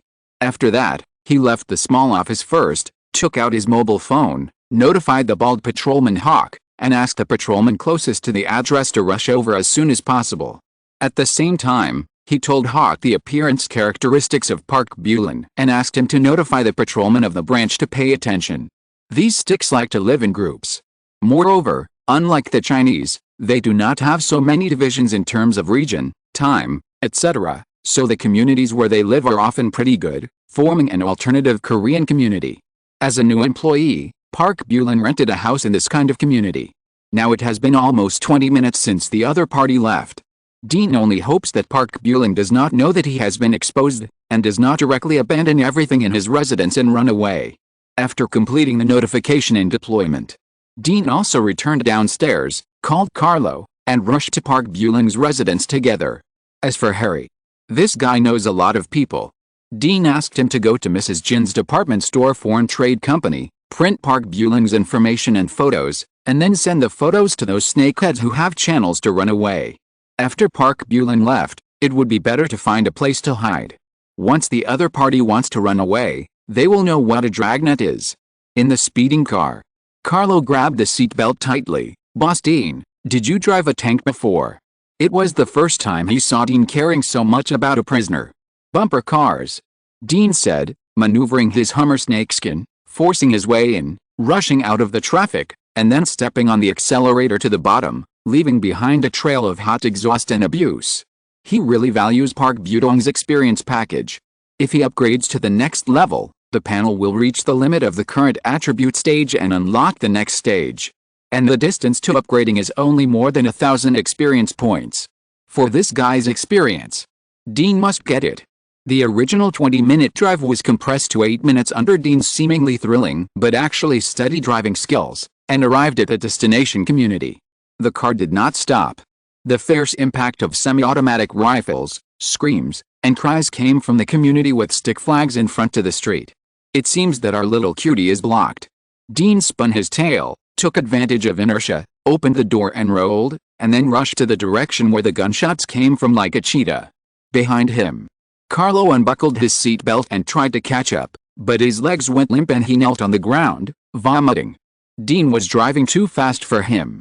When he felt better, he took out his gun and prepared to go to help. The gunshots in the community had stopped. Carlo wiped his mouth and said, "Boss Dean is efficient."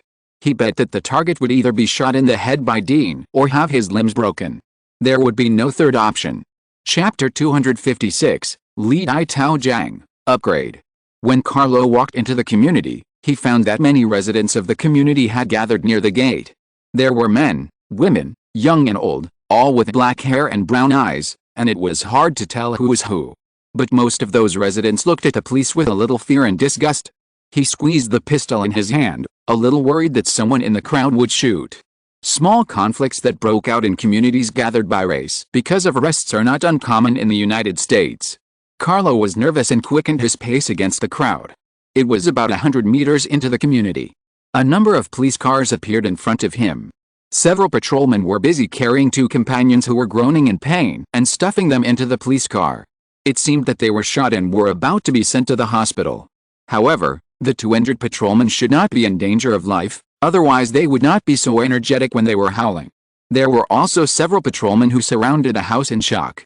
On the lawn outside the house, small impact pits caused by semi-automatic rifles could be seen everywhere, and the two large pools of blood in front of the door announced to outsiders that the previous short battle was not easy. The front door of the house was broken and tattered, with many bullet holes. Through the door, you can see a gloomy man stepping over a fallen body, holding a mobile phone in one hand and a gun in the other, walking outside. This man is Dean. Suspicion flashed in Carlo's eyes. Judging from the situation, the suspect was blocked at home by the patrol police and wanted to rush out, but was finally shot dead by Boss Dean. But Boss Dean doesn't seem happy. Carlo guessed right. Dean is really unhappy now. Because after killing the suspect Park Bulin, the detective panel did not send the information of closing the case. This means either there are criminals who have not been discovered in the miniature model murder case, or the hot girl tricked him. This Park Bulin is simply a smoke bomb, a cannon fodder to help the real miniature model killer escape. Both possibilities are possible. But Dean checked the body that was shot in the head by him. The other party's appearance is indeed the Park Bulin he saw on the computer before. But this guy's hands were rough and full of calluses. It was obvious that he was often at the shooting range. His finger bones were thick and he looked uncaring. It was unlikely that he was a real miniature model. So Dean guessed that this guy was just a smokescreen.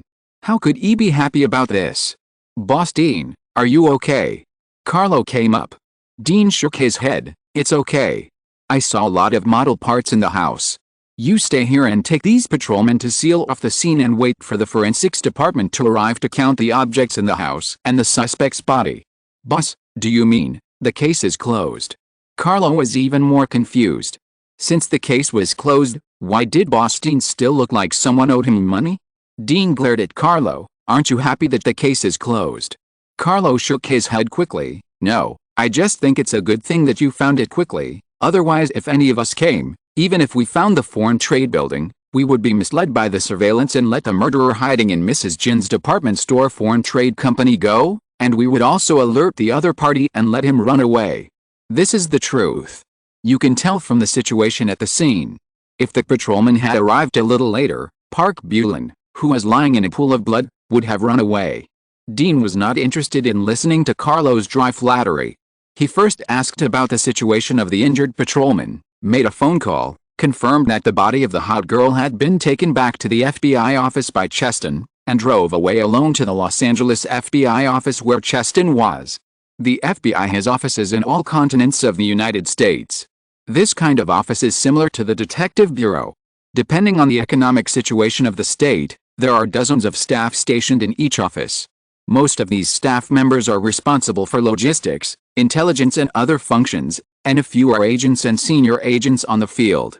Because of the counterfeit case some time ago, in this inconspicuous office, there are only some office staff left, and the originally inconspicuous Cheston has become the only active agent here. After bringing the hot girl's body back and putting it away, Cheston waited anxiously in the office for news from Dean. The office is short-staffed now. If someone really attacks, this place is actually not as safe as the Detective Bureau. Fortunately, Dean just called. This matter should be over. Thinking of this, Cheston couldn't help but look at the hot girl's body placed in the room. Such a beautiful girl. I really don't know why she chose to join the mysterious Lucifer game organization. He glanced at the other party's body with some regret, took out a cigarette, took out a lighter, and prepared to use nicotine to relieve his somewhat impatient mood. Click. The sound of the lighter echoed in the huge office. Cheston exhaled a puff of smoke, relaxed his body, leaned back on the soft back chair, squinted his eyes, and sighed at the deserted and quiet Los Angeles office now. No. Quiet. There are no less than 10 clerks in the office. How could it suddenly become so quiet? Cheston opened his eyes suddenly. The next moment, the cigarette in his hand slipped to the ground, and his lips trembled for a long time, but because of fear, he could not utter a complete sentence. It's over. On the other side, Dean stepped on the accelerator to 120 miles per hour and rushed to the FBI's Los Angeles office at the fastest speed. He came here not to find the body of the hot girl and whip her corpse. No matter whether the other party played a trick on them in the end. The person is dead, and it is meaningless to entangle this. He came here to use the authority of the intelligence system here to get the most authentic employee information of Mrs. Jin's department store foreign trade company as quickly as possible. There are two major intelligence organizations in the United States. Internally, it is still the FBI. Externally, it is the CIA that exports a large number of spies every year. The previous supervisor of the trade building, Indy, made Dean realize that the FBI might have been monitoring such places to prevent spies from other countries from infiltrating. Then they should also have detailed information about the companies that rented the offices. The miniature killer and the hot girl appeared in Los Angeles only a few days ago. The two people probably had less contact time and were unlikely to have time to make so many smoke bombs. The possibility of a substitution is greater. This means that the employee information on the computer in the Jinte Department Store Foreign Trade Office is fake. The Korean man who was in a hurry to go back to the office to get the documents that he met downstairs in the building before is also problematic. It is estimated that it will be difficult to find him. It will take a lot of time to go back and check the information and distinguish the true from the false. This is also the fundamental reason why Dean did not return to the trade building, but came directly to the FBI to find the employee information of the Jinte Department Store Foreign Trade Office. Parked the car. Dean took out his FBI ID, hung it on his chest, and strode towards the courtyard of this inconspicuous 6-story building. Outside the courtyard, there is a sentry box. The gate is an electric sliding door. If it weren't for the address provided by Cheston, anyone who saw this building on the edge of the community would have the first reaction that this should be the headquarters of a small company.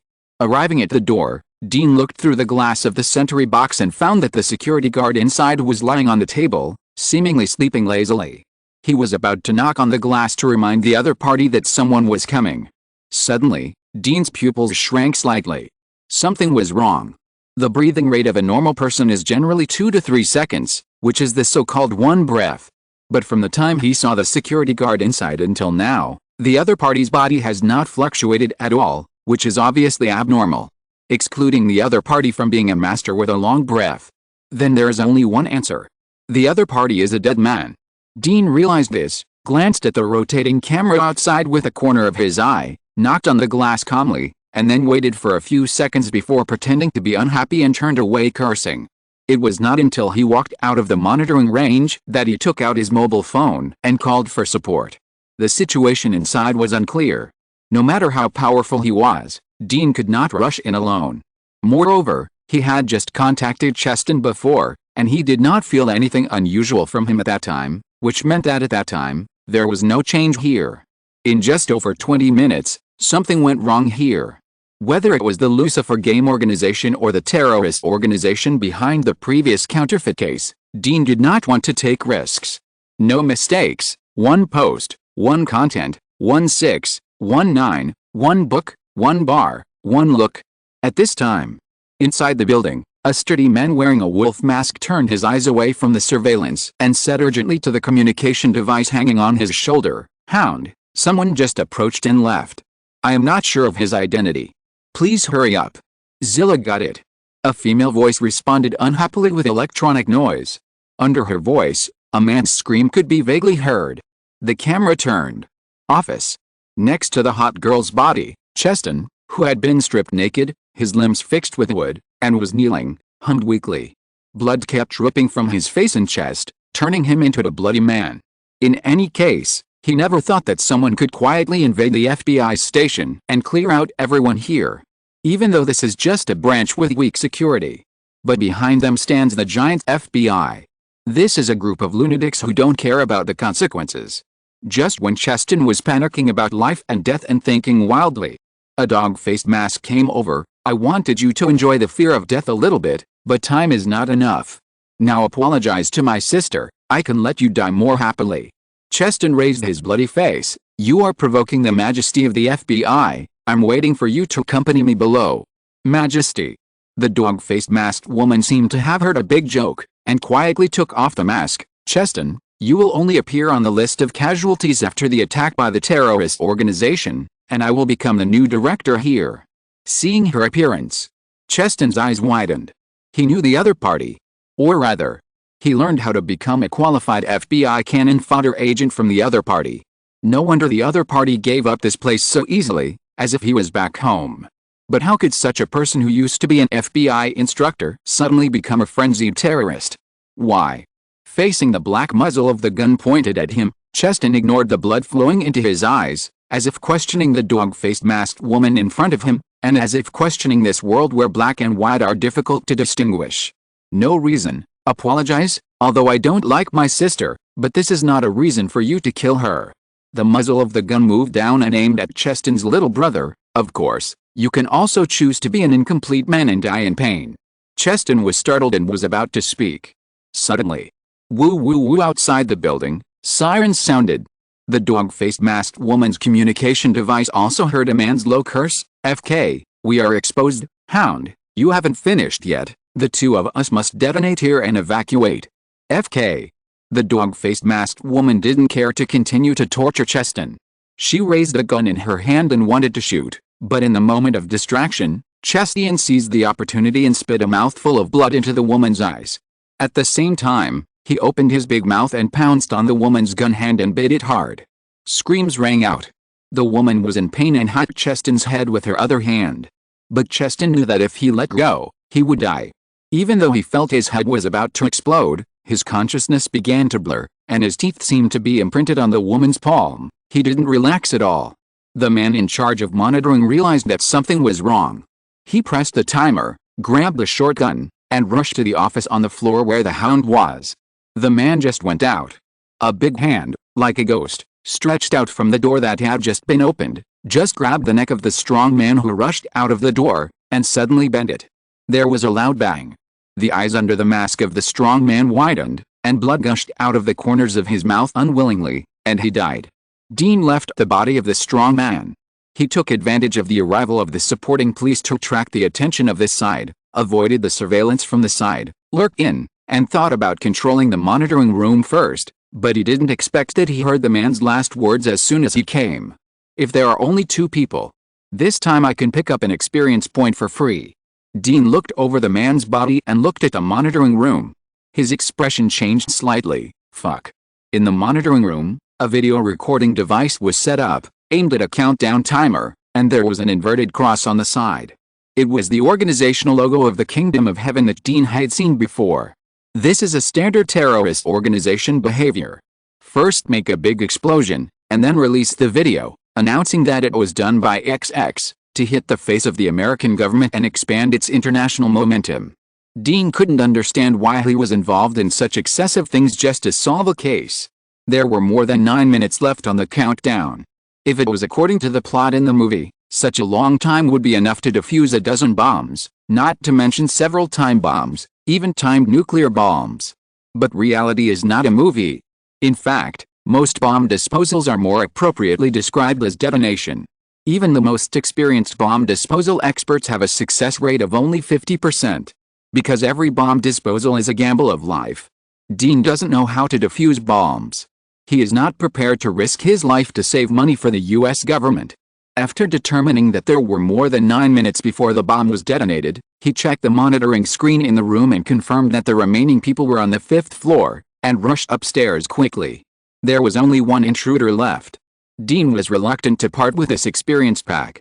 Upstairs, the dog-faced masked woman had beaten Cheston to death, but still did not tear the other's mouth off her right hand. With a warning sound of the police loudspeaker downstairs, she finally panicked and said angrily to the communication, "Bear, come and help me." As soon as the voice fell, the door was kicked open. The dog-faced masked woman was delighted. The next moment, bang, a huge force hit her forehead, causing her head to tilt back and bringing everything into darkness. At the same time, two pieces of information flashed through Dean's mind: killed the insider FBI agent, solved the disguised terrorist attack case, experience value plus 1000, level 19, 3200, 3600, killed the elder of the Lucifer game organization Devil Hounds, solved the California Desperate Hunger Games in advance, experience value plus 3000, level 20, 2600/3800, attribute point plus 1, skill point plus 1, Dean? Question mark? This chapter is from yesterday. The dog thief is a little entangled now. I want to wait for the blocked chapter to be released, and then copy today's updated content to that chapter, otherwise this month's full attendance will be lost. I will see if the editor has a reply tomorrow. If you're listening to this novel on a channel other than Fanfic World, it means they downloaded and uploaded it without effort. We cordially invite you to visit our channel, Mundo Fanfic Novelis. There you'll find the original version of this story, and you can explore many other novels of various genres. We're waiting for you to immerse yourself in a world of incredible novels. Chapter 257 Upgrade. Dean could understand the first fake attack. This should refer to the current attack. As for the previous fake, it was probably about the people who attacked the Los Angeles FBI branch, trying to pin the attack on other forces to achieve a certain purpose. But the second case was a bit confusing. What is early detection? Could it be that the crime was attempted and was still being prepared, But the person in charge died in his own hands? This was the first time Dean encountered such a situation. The elders of the Lucifer Game Organization, the Doublehounds. California Desperate Hunger Games. Dean was a little confused. He didn't know if he had a conflict with this Lucifer Game Organization. Unintentionally, he killed another elder of the other party, and it seemed that he had also destroyed one of the other party's plans in advance. How could he explain this? Fortunately, I found a scapegoat in advance this time.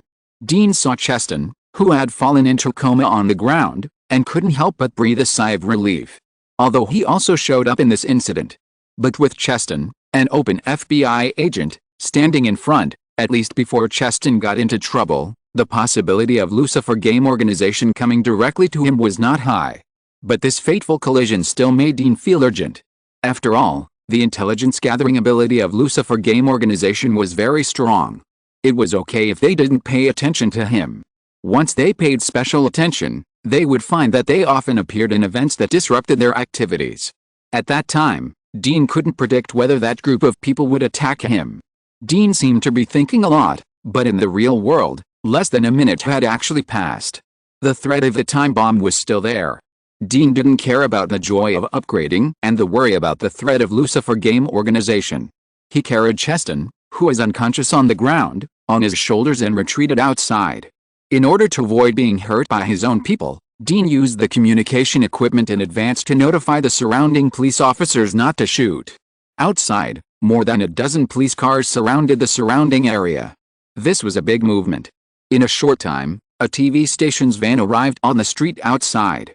Those reporters didn't even know what was going on here, so they urged the cameraman to shoot the police car and the nervous policeman. Some of them were smart and were already interviewing the onlookers around. Suddenly, a reporter saw a senior police officer holding a walkie-talkie. He didn't know what he heard, his expression changed drastically, and he hurriedly muttered to the policemen around him. Then the policeman hurriedly got on the car and retreated. At the same time, a policeman shouted to the onlookers around, "Avoid, there's a bomb, everyone leave here." Wow, American citizens are very conscious. Watching the excitement is watching the excitement.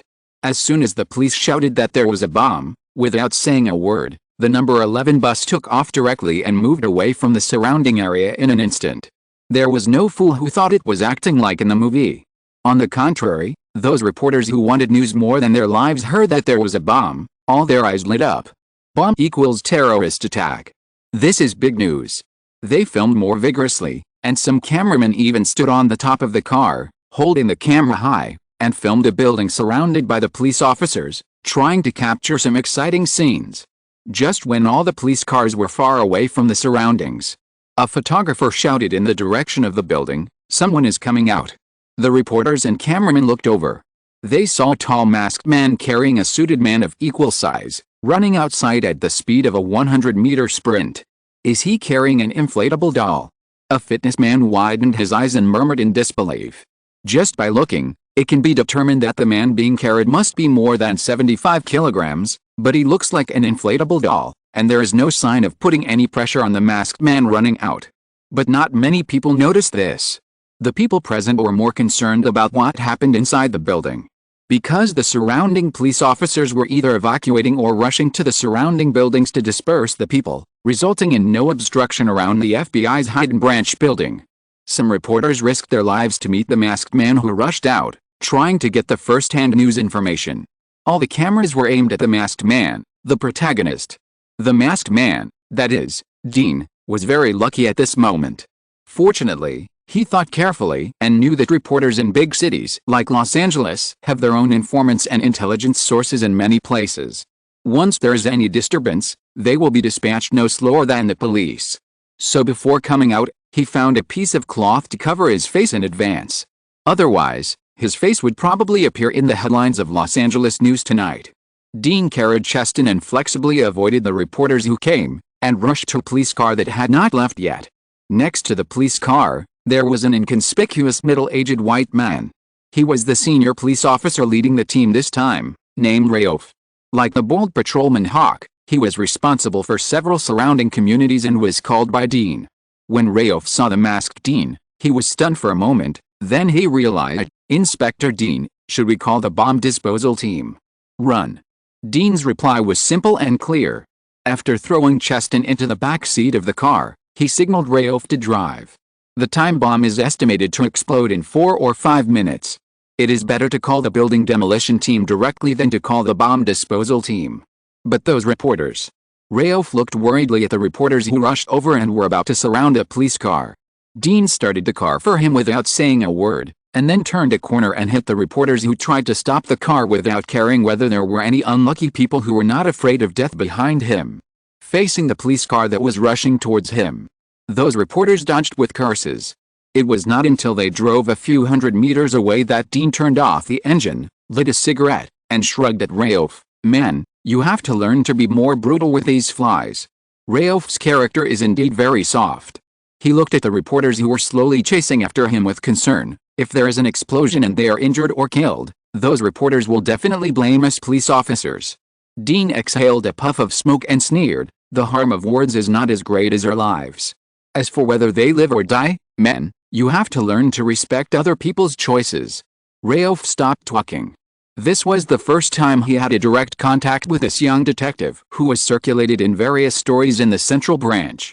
Now that he really met him, he found that this guy was even more indifferent and bad than the image in those stories. He had a villain temperament that many experienced police officers did not have. Because the police car retreated among the many police officers, a few quick-handed and fast-moving reporter cars that caught up could not get close, so they had to focus on the previous building again, hoping to be able to take pictures of the explosion scene as soon as possible. The reporters from other TV stations and various newspapers, as well as the reporters who came later, were also excited and worried, ready to witness the occurrence of a major bombing attack. Time passed bit by bit. The expected explosion did not occur. This made the crowd of onlookers wonder if this was a blunder by the police officers. Some reporters who were very close and brave stretched their necks like giraffes to stare for a few minutes, their necks a little sore, but they found that the building in front was calm. He couldn't help but spit, "Damn it, we are not fooled by those idiots. If so, I..." Boom! Countless flames, like collapsed dominoes, wrapped in a large amount of building dust and mist, rushed in all directions, and then a huge sound wave, in a ring, broke through the glass within a range of hundreds of meters in an instant. Finally, the ground shook, drowning out all the noise around, and the reporters who were complaining, their ears buzzing, staring blankly at the fire and light raging in front of them, dust and oil flying, and forgot what they wanted to say next. The explosion really happened. After enjoying the explosion, Dean asked the patrol officers present to seal off the scene, called Old Hunter, explained the situation, and then took Cheston to the hospital. This matter is expected to cause a big fuss. In addition to cooperating with the investigation, Dean is not going to participate too much in it. Hospital. After the doctor's examination, Cheston only suffered some skin injuries. The reason for his coma is probably due to a heavy blow to the head and excessive emotional tension. Considering that Cheston will have to shoulder the turmoil of this matter and deal with the pressure from the FBI, Dean is ready to wait for Cheston to wake up before leaving. More than 2 hours later, Dean had just dealt with the inquiries sent by the Detective Bureau, and a nurse came to inform Dean that Cheston woke up. Cheston is the only survivor of the bombing. His ward has been protected.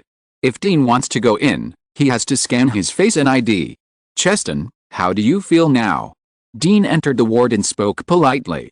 Cheston just woke up in a daze. He shook his head, confused for a few minutes, and then he spat out a mouthful of blood, and said in a vague and surprised voice, "Inspector Dean. Am I saved?"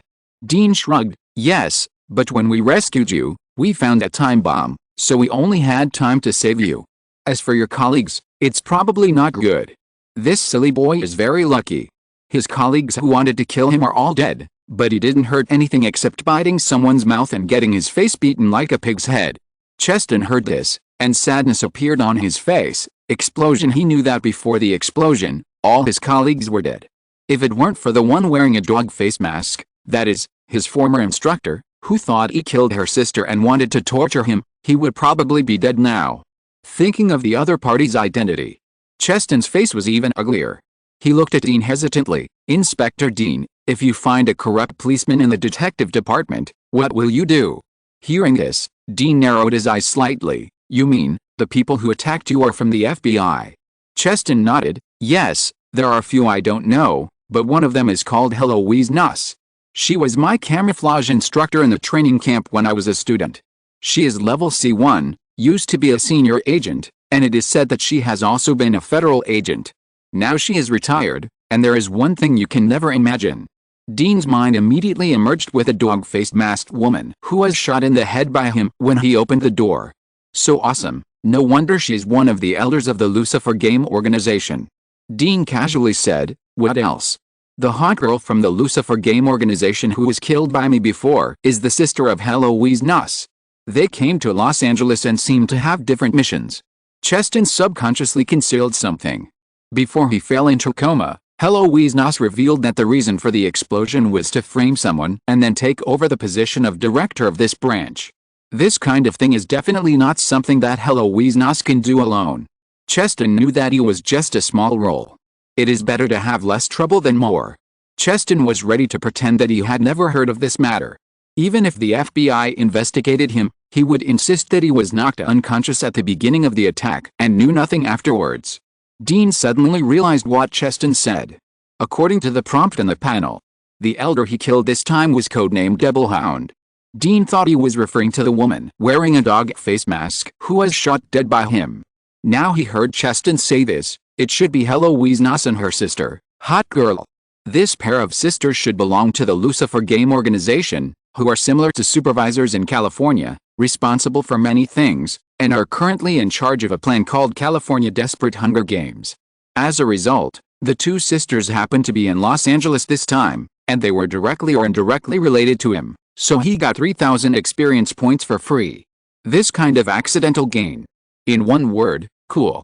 However, this also made Dean realize that this plan called California Desperate Hunger Games is probably not small, otherwise it would not be worth so many experience points before it even started. You must know that MB spent a huge amount of money to guide hundreds of mercenaries to attack Lincoln Farm, and he only gained a few thousand experience points. For safety reasons. I still have to work hard to become stronger. After a few simple hints to Cheston, Dean returned to his rental house as soon as possible. Lost in the East, gained in the West. This time the miniature model murder case was not solved, but he accidentally gained 2 other cases and successfully upgraded. As long as the strength attribute is improved a little more, then his 4-dimensional attributes will all reach the limit value of 15 points. 15 attribute points. Modern humans, under normal circumstances, are gifted and have limit values. And according to the information given by the panel before, once the 4-dimensional attributes all reach 15 points, new functions can be unlocked. In this regard, Dean had been looking forward to it for a long time. He was ready. Dean lay on the bed, took a deep breath, and added the newly acquired attribute points to strength. Chapter 258 Changes. Dean's mind moved. The last strength attribute finally reached 15 points. A tingling warm current burst out from the depths of the bone marrow, spread throughout the body, and finally turned into a floating cloud-like sense of nothingness, making Dean feel as if he was in the clouds, or as if he was swimming in the warm current of a hot spring, and gradually fell into deep sleep. Time passed. A subtle change appeared in Dean's body. First, the skeleton and nerves of the whole body began to shrink, becoming thicker and tougher, and then the 5 internal organs of the heart, liver, spleen, lungs, and kidneys began to move actively to meet the extremely vigorous life needs. Finally, the tissues of all parts of the body, such as flesh and blood, all underwent transformation. The next day, at 6 o'clock in the morning, Dean slowly opened his eyes. He began to check his body at the first time. It was different from what he expected. He originally thought that he would have the kind of sudden surge in vision, able to see the lines in the corners of the wall, or that the power in his body would surge, as if he could blast through the wall in front of him, and other wonderful illusions. But none of them happened. He just felt as if he had returned to the mother's body last night and slept very comfortably. Nothing else. Dean clenched his fist and made a loud noise. His speed and strength did feel stronger, but not obvious. He had not changed as he imagined. He took off his clothes, jumped off the bed, walked to the mirror and looked at his body. Only then did he notice the change. If before reaching the limit, Dean's facial features were normal handsome guys, and he only relied on his bad temperament to add points, then now, whether it is facial features, body proportions, or muscle lines, they all give people a very comfortable and coordinated feeling. It feels like my genes have been optimized. Dean touched his face narcissistically. Perhaps the perfect evolutionary direction of human beings in the future is similar to himself. To be honest, he is still the same person as before, but if he stands in front of some female enemies now, he may really win without fighting. If he throws 2 gun flowers, the other party will probably scream, "Hey, Neil got a bargain." After all, the optimization of appearance alone is not as practical as the improvement of actual strength.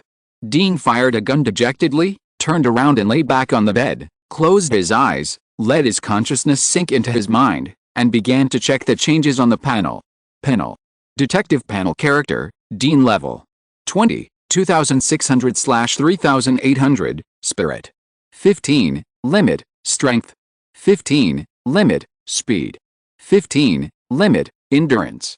15, limit, skills, pistol mastery, ancient Muay Thai mastery, at chess school, mind reading L3, trace tracking L3, taming animals L1, omitted, click to open. Attribute points. 0 skill points. 2 completed cases, omitted. Note 1, the current panel has reached the limit of the first stage. If you pass the trial, you can open the second stage of the panel. The trial process is dangerous. Once you die, the real world will also fall into a state of brain death. Please choose carefully. Note 2, title is opened, currently none. Note 3, subspace is opened. Note 4, factors, case weight changes, and the experience value of ordinary cases is greatly reduced. Dean looked at the panel carefully and found that there were 4 more notes on it. The most outrageous one was the 4th note. I don't know what happened before, but it was actually in a blocked state. The more I look at this thing, the more it looks like an online game. Dean muttered to himself. He focused his attention on the notes.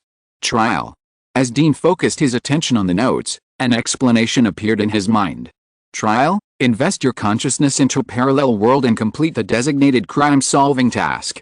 Title, based on your reputation, a corresponding mental title is formed. Each title has a special bonus that cannot be obtained actively. It only takes effect in places where your reputation is spread, and active influence is invalid. Subspace, a new function added to the second stage of the panel. You can lock a fixed subspace and open it with mental power. Note that it cannot be opened in a coma.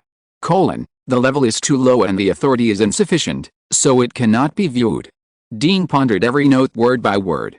Every note actually carries a core information. Note 1, trial. This is easy to understand. It is probably similar to a virtual game. You play a copy. If you pass it, it means you are qualified and can start the next stage of the game. This panel is magical, and it is also magical to travel through it yourself. For these things, Dean is too lazy to waste brain cells to think about why there is such a thing. Anyway, it's good for me. As for the dangers of the trial reminder, if there is no reminder in Note 3, Dean might hesitate. Subspace. This is something beyond modern understanding. Even if his life is in danger, Dean will definitely try it. Note 2, title. Dean estimated that this thing is similar to the impression others have of him. Just like a policeman, facing ordinary people and facing a notorious cold-blooded butcher killer, his attitude and spirit are completely different. The panel just reflects this kind of thing in a digital form. Note 3, subspace. This is amazing. Dean guessed that it might be an ability similar to space storage. If this is really the case, even if the space is small and can only hold a few guns, it is awesome. Think about it. What if Dean is tricked and imprisoned one day? When the other party is very proud. Dean flipped his palm, and suddenly a Vulcan Gatling gun appeared, and the picture was so beautiful. I dare not think about it, I really dare not think about it. This ability, whether used for self-protection or assassination, is absolutely amazing. It can be said. The subspace of Note 3 is a complete surprise, which exceeds Dean's expectations for the changes in the panel this time. Even if it is for this Note 3. Even if the trial of Note may first be life-threatening, Dean will never hesitate. Finally, there is Note 4. This core information seems to mean that the higher the level, the lower the profit of solving cases in the future. But Dean's attention is completely on the description of authority. The level is too low, the authority is insufficient, and it cannot be viewed. What is the content of that? Dean thought of this question and felt itchy in his heart. Understand it literally. It is probably that the different levels of the characters have different permissions on the panel. So, Will the hidden things in be about the origin of the panel? Click. Dean looked at the morning sun outside the window and lit a cigarette.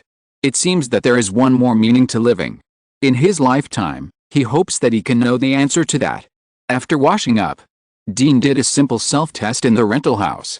The test results were again beyond his expectations. After checking his body before, he thought that the improvement was not big, but after a test, he found that both his brain and body had changed a lot. One is that he is more energetic, and he is not as tired as before when he kept thinking at a high intensity. Concentration, shorthand, etc. have also improved slightly. This should be simply because the body is stronger and the spirit is vigorous, which feeds back to the spirit. All aspects of the physique are more coordinated.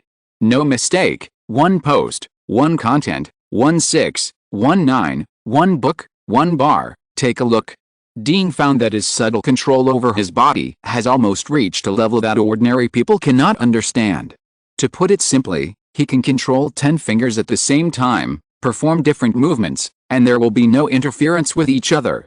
At the same time, he can also affect the subtle muscle tissue of the body at will. In other words, Dean can now use most of his body's strength with a seemingly random slap. This is a very scary thing. Before the improvement, Dean tested that he used his skills to exert force, and the power of a punch was about 800 kilograms, which could easily knock a person directly into the air and somersault. But this requires very advanced force-generating skills. And this does not mean that all of his strength has been fully exerted. Because that is unrealistic. Now it is different. Now his simple straight punch can burst out with much stronger power than before. It is probably equivalent to, excluding the way of borrowing force. In the past, Dean could exert 70% or even 80% of his strength in actual combat through the power of ancient Muay Thai at the mastery level. Now, he can burst out 100% of his physical strength every time he makes a move. If Dean had this kind of control at the beginning, even if he did not improve his Muay Thai level, those so-called fighting masters would find it difficult to beat Dean, who is now using all his strength with a flat attack. In addition to firepower coverage, Dean really can't think of anyone who can be his opponent in pure physical combat. This is probably the loneliness of being invincible. Dean shook his head and went out contentedly, ready to continue the previous miniature model murder case. On the way to work, Dean received a call from Lawrence.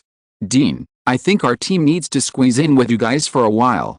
When Lawrence spoke, the surroundings were very noisy and his tone was also unhappy. Dean chuckled. He probably guessed what was going on. The FBI Los Angeles branch was bombed yesterday. This immediately ignited the biggest melon in the Los Angeles news industry this year. The bombing in downtown Los Angeles was very eye-catching. Those people in the news industry were also very powerful. They didn't know where they got the news from. They knew that the place where the explosion occurred was the FBI branch in Los Angeles, and the number of people killed was more than 10. So, now when you turn on the TV, you can see the news discussing yesterday's bombing. Various discussions and speculations, so-called gossip, and former FBI staff's inferences about the identity of the attacker are a mess. Before the FBI came forward to explain, those reporters set their sights on the Los Angeles Police Detective Department, especially the 4th Squadron of the Murder Division, in order to get a promotion and a raise. From the time he called for patrol support, Dean knew that his identity could not be concealed. Many patrolmen like to sell some information to reporters who are tempted by money and beauty. Dean was wearing a mask at that time just to reduce his presence in public. So he greeted his guys yesterday, and then everyone met in a private house around the police station to handle the case until the incident was calm. Because it was everyone who was implicated by him. So Dean readily told Lawrence their temporary office point and asked him to bring beer and barbecue when he came, so that they could have a good gathering later. Although the current 4th Squadron is not as good as the other 3 old squadrons in terms of personnel configuration, it is on the right track after Dean and Lawrence were promoted to detectives and led a team respectively. Considering that the murderer of the miniature model murder case is probably hiding now, it is difficult to catch him in a short time. Dean is not in a hurry. Taking advantage of this opportunity, he simply took the lead in slacking off and openly led everyone to barbecue during working hours. On the other side, a private dock in Los Angeles. A man Dean had seen before, adjusted his glasses, looked at the waves, and pulled a small fish up with a thin line in his hand.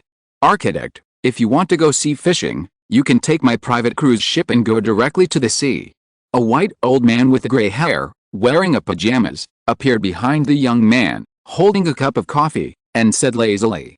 Without even turning his head, the young man said indifferently, "The person who let me in is dead. You promised me the conditions. Can you still do it?" The old man shrugged. "This is just a small matter.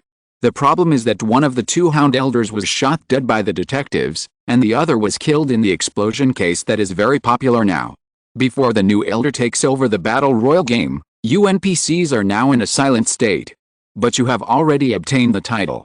So there should be no problem in the end. Reputation and principles are the fundamental reasons why Lucifer can maintain and continue to grow." "Got it." The young man threw the thin line into the waves below again, and a very creepy smile appeared at the corner of his mouth. "I am looking forward to the next Battle Royal game, Doctor." He is now very glad that he agreed to the hot girl's conditions and let the other party arrange cannon fodder to track the firepower of the detectives, otherwise it would not be his turn to sit here and fish safely. He is really not good at crime. "I am looking forward to it too."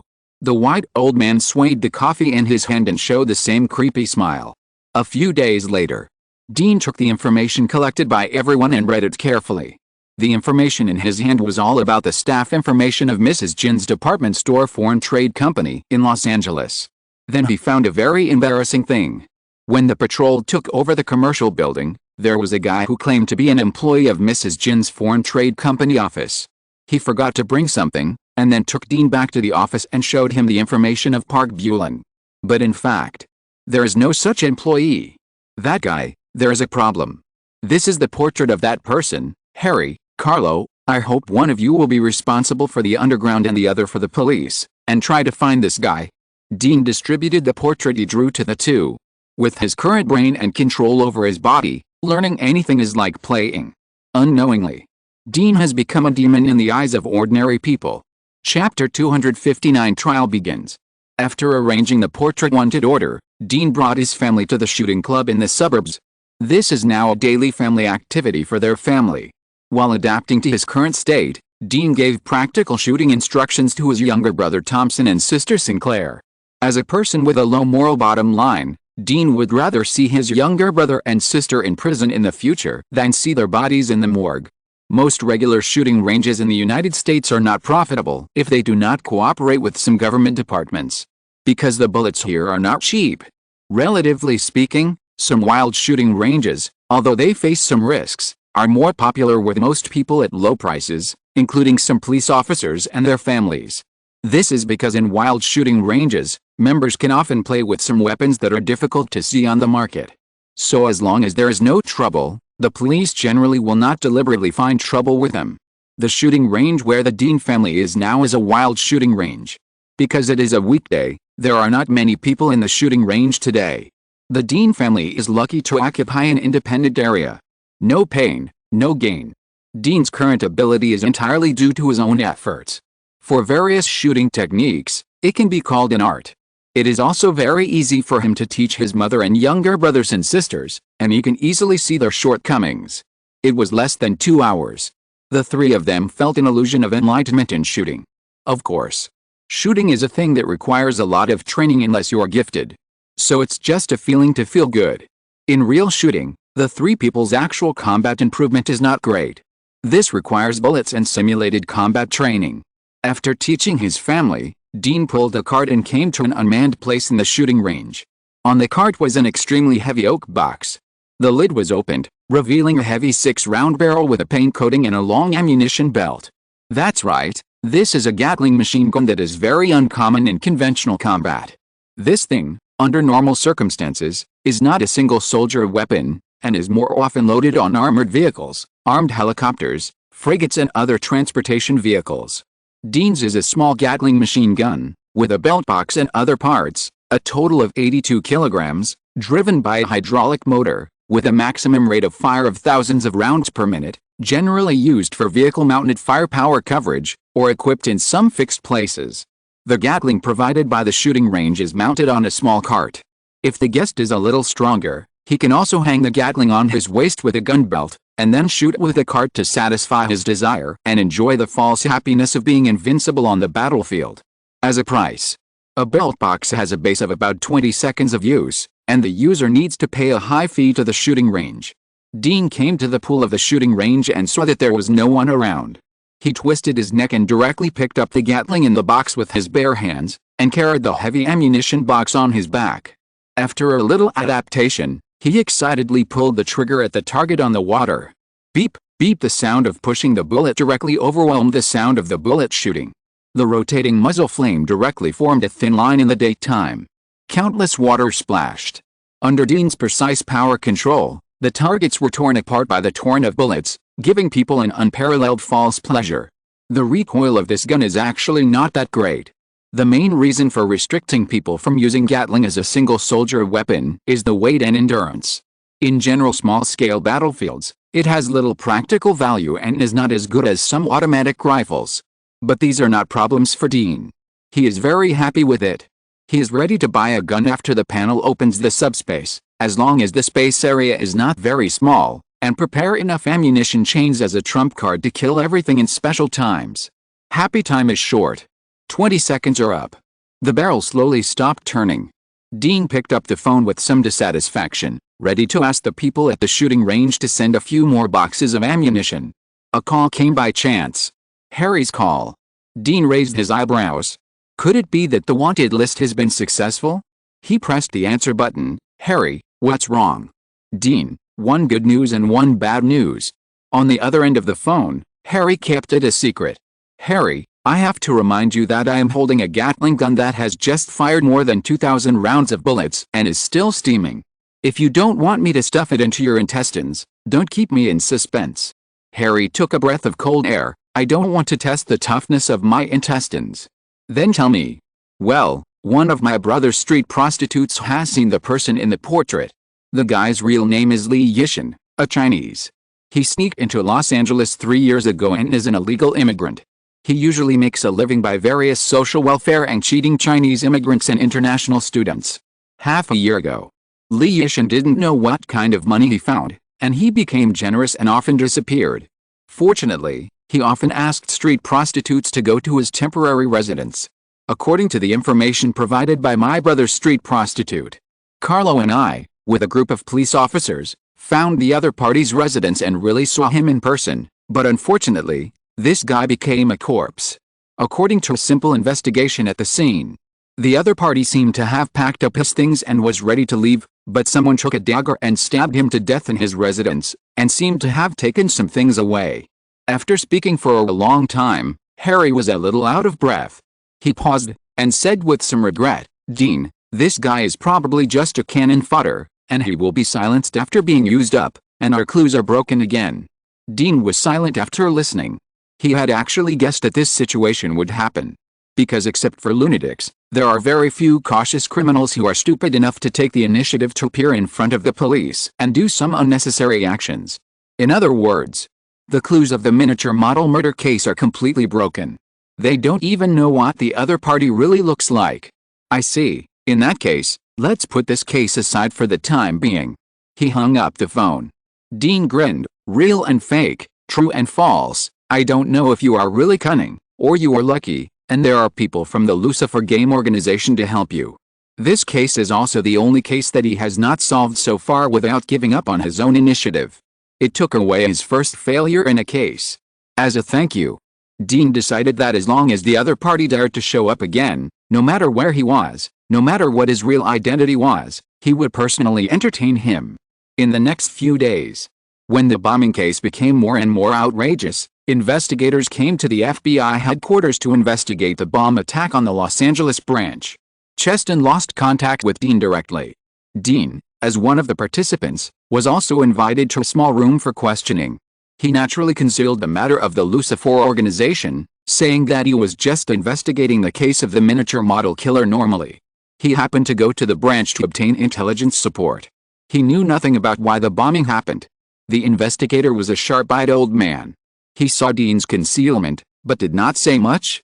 He just asked about Anthony's situation and left again. The next day, the FBI held a press conference and attributed the cause of the explosion to the forces behind the previous large-scale counterfeit case, claiming that it was because the FBI had severely cracked down on criminal activities in order to uphold American law that the group of lunatics launched a suicide attack. The murderer also died in the explosion. so everyone does not need to panic. This press conference shows that anyone with a discerning eye can see the perfunctory. But it is probably because they are used to the style of the Z government. So when some entertainment stars happen to explode and various scandals and strange news appear, the public's attention begins to disperse and shift. No mistake, one song, one post, one content, 1619, one book, one bar. Take a look. The heat of the FBI Los Angeles branch explosion gradually disappeared. Except for the building that became a ruin. On the surface, everything returned to calm. The 4th Squadron, without the harassment of the media and reporters, began to resume normal work. Dean was slacking off as usual. Finally, one day in late June, Dean took a week off. He lied that he was too tired recently and planned to go on a road trip for a few days. After having dinner with his family, he called Neil and expressed his longing for her, then returned to the rental house alone. For safety reasons, Dean brought the things he had prepared and came to a basement not far from his rental house. He set up a camera, plugged in a simple timed nutrient solution dropper, prepared a timed emergency email on the electronic device, and laid down. He took a few deep breaths and said to himself, "Begin the trial." But Dean seemed to hear a sound similar to the flapping of a bee's wings. The next moment, his consciousness was slightly dazed, and a sense of weightlessness came. When he came back to his senses again, Dean was surprised to find that he had appeared in a white space. He wanted to look around. A magical thing happened. Dean found that at this moment, he seemed to exist as a thought, with no entity at all, no body perception, and could not move, feel the passage of time, and had no need to eat, drink, defecate, urinate, or sleep. He was like a camera, and could only see the white barrier in front of him. This feeling was very wonderful and strange. It may have been a moment, or it may have been a long time. After Dean gradually adapted to the current state, lines of fonts appeared on the white barrier in front of him: complete parallel world, case search. Case, unknown. Task 1, survive. Task 2, find out the true identity of the king. Hint 1, trial cases are all real cases that have occurred in parallel worlds and ended in failure. You will replace the dead loser and start the case again. Hint 2, the trial world is a projection and cannot affect the current worldview or the direction of events in the projected world. Hint 3, death and injury in the trial world will be reflected in your spiritual body, causing corresponding damage. You can only recover after completing the task and leaving the trial space. Hint 4, no matter how long the projection world exists, only one night has passed in the real world. Hint 5, in the face of death, will you choose kindness or selfishness? The trial projection has been loaded and can be opened at any time. Dean read all the hints carefully. He was not in a hurry to start the trial. This trial doesn't look simple. Dean muttered to himself. First of all, there is no hint in the case. This is actually a very important information, which can determine his goal. The second is identity. It is equivalent to saying that he is using someone else's body in the trial projection world. In this case, although some of his skills are not affected, his strong physical fitness will be forgotten. If he is unlucky, it may be a female body. If so, Dean dare not think about it, otherwise he is afraid that he will have some strange ideas. There is another very important information. According to the third hint, injury and death will be fed back to the spirit body, and only after completing the task can it be restored. The spirit body is probably his current state. Interpreting the hint, in fact, means that as long as it is not death, all injuries in the trial projection world can be restored after completing the task, and will not affect himself. This is undoubtedly good news. Of course, in addition to this, there is another good news. That is, the trial projection world is just a failed case that has already occurred in a parallel world. Therefore, no matter how he tosses in that world, it will not have any impact on the parallel world and his own world. This is simply encouraging Dean to do whatever he wants. There is no need for any moral shackles, and no need to worry about any threats. As long as it is beneficial to oneself, then Dean will have no pressure to do anything in the trial. This will undoubtedly make Dean feel a lot more relaxed. He is most afraid that after he passes, he will have to drag his family with him, and he will be threatened and restricted, and many methods will not be convenient to use. But I still have to be careful, so as not to release the beast suppressed in my heart. Dean carefully looked at the prompts several times again, making sure that there was nothing missed, and then he said silently in his heart, "Start the trial." He has made all the arrangements he can. If he dies in the trial, his inheritance will be divided among his mother and the others, and Neil's mother will also receive a scheduled email that he has set to prevent Neil from doing something irrational after knowing his death. In addition to his family and Neil, Dean has not established too many ties in this world. This is why he is in a hurry to start the trial. If it drags on, Dean is worried that he will be afraid of death and will be reluctant to give up everything in reality. After Dean decided to start the trial, the white space in front of him began to twist and stretch. Dean's consciousness became hazy again. I don't know how long it took. An illusory female voice appeared in his mind. Escape. I must escape. I can't die in this damn place. Dean was stunned. Has he really become a woman?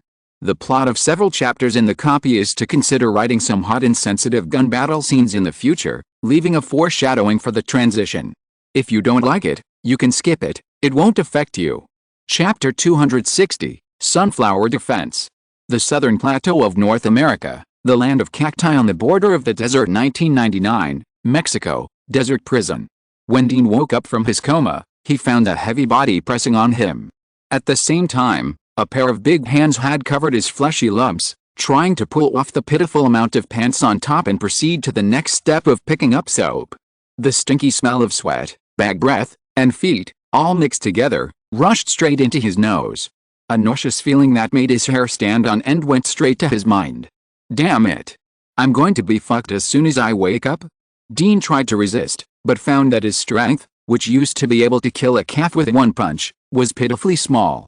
His thin body, including his hands, was also wrapped up by the strong man's hands and could not move at all.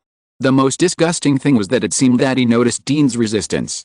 The sturdy man laughed strangely, raised his head with heavy breathing, showing his hairy chest and a pair of thick fat sausage lips, licked his tongue, and said with a strange smile, "Don't worry, beauty, no prison guards will disturb us tonight, you can spend a good night." While speaking, 7 or 8 men laughed strangely around him, and echoed, "Yes, don't worry, we will give you a perfect welcome ceremony to prison." Dean's scalp tingled when he heard that there were so many people around. Is this the retribution for being a scumbag? He took advantage of the gap when the sturdy man raised his head and stood up, and quickly scanned the surroundings, only to find that this seemed to be in a shabby prison, surrounded by 4 iron bunk beds, and 7 or 8 men in the same prison uniforms were sitting by the beds, looking at them on the ground with a smile. This made him feel relieved. It's better to have a man on top of a man than to really become a woman who is about to be raped. Dean calmed down again. The situation is unclear now. His body feels weak, so he should be a thin person. But he seems to be possessed by a spirit. His thinking speed still maintains the state before the trial. It seems that this mission mainly relies on eating brains. Dean took a quick look. The faces and the relationship between the people in this prison were all imprinted in his mind. He began to analyze various data quickly.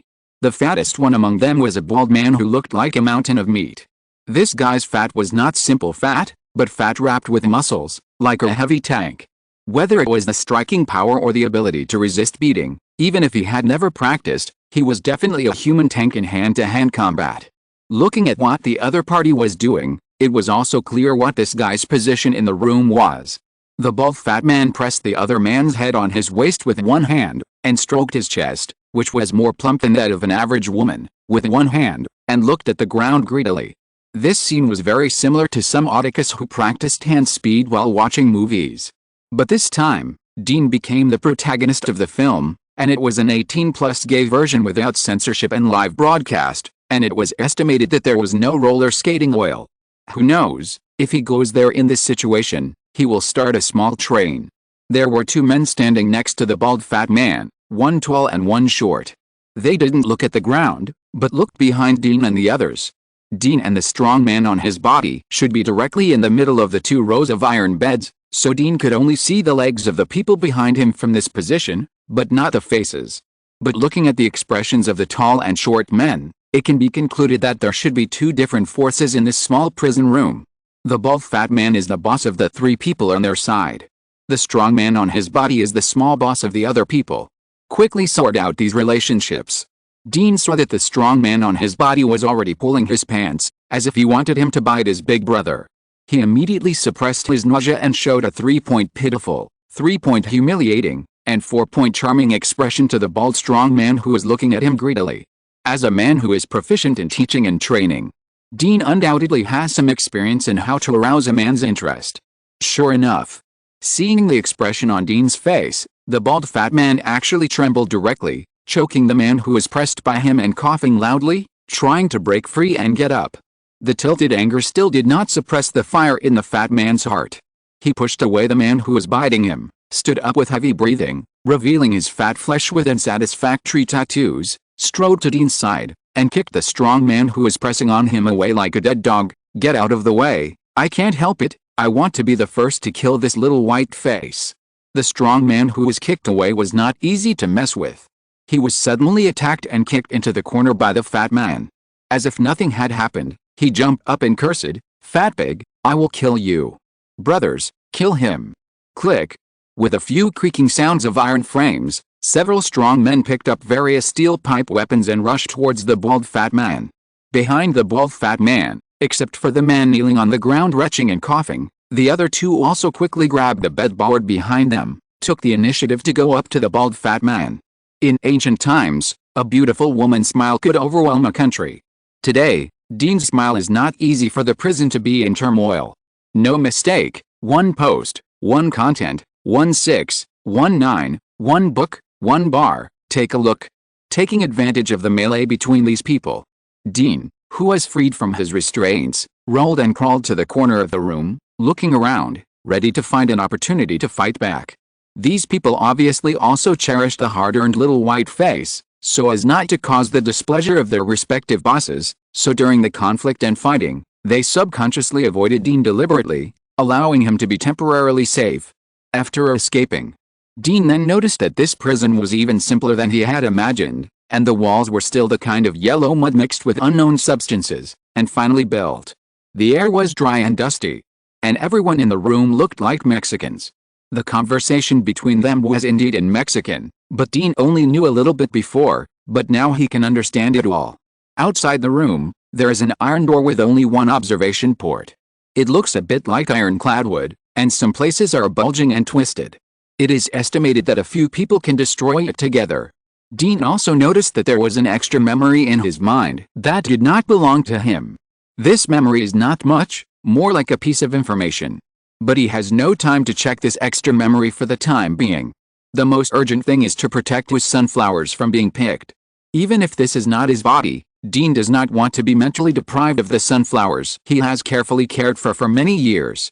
After a simple look at the environment, Dean turned his attention to the melee in front of him. The fat man's side is one less, but the bald fat man is 1 against 3, with bare hands, relying on a body of heavy fat wrapped in muscles, to resist the opponent's hollow iron frame steel pipe. If he was not worried about being stabbed by one of the sharp steel pipes, the battle would probably be over. The bald fat man and the other two younger brothers were a little thinner. They worked together to barely resist the attack of the other one. A bunch of chickens pecking at each other. Dean was disdainful. These people should be a group of ordinary people with fighting experience. They look fierce, but in fact, it would take a long time to kill one person. But he lowered his head again, looked at his thin hands, and sighed in his heart. He looked even thinner. With his physical condition, if he wanted to protect the little sunflower, he had to take risks. He grinned and looked at the dismantled bed frame beside him. He picked up a rusty nail and held it in his palm, grinding it quietly. Chapter 261 Commission. When Dean quietly huddled in a corner, polishing his weapon, the guy who had helped the fat man clean up his brother suddenly came over and whispered, "Do you want to resist?" A scent of heather came towards him as the guy opened his mouth. Dean subconsciously held his breath and did not answer. Seeing this, the guy continued, "My name is Sada. The fat man is a petty guy. If you still want to go out alive and breathe fresh air, you have to learn from me. Don't try to resist, otherwise once he is still alive, you will die miserably." Wow, he is actually a kind guy. Dean grinned at Sada. "You had your right hand under your body, thinking that if my sneak attack fails, it will be convenient for you to catch me in time and please the fat man who feeds you milk every day." What?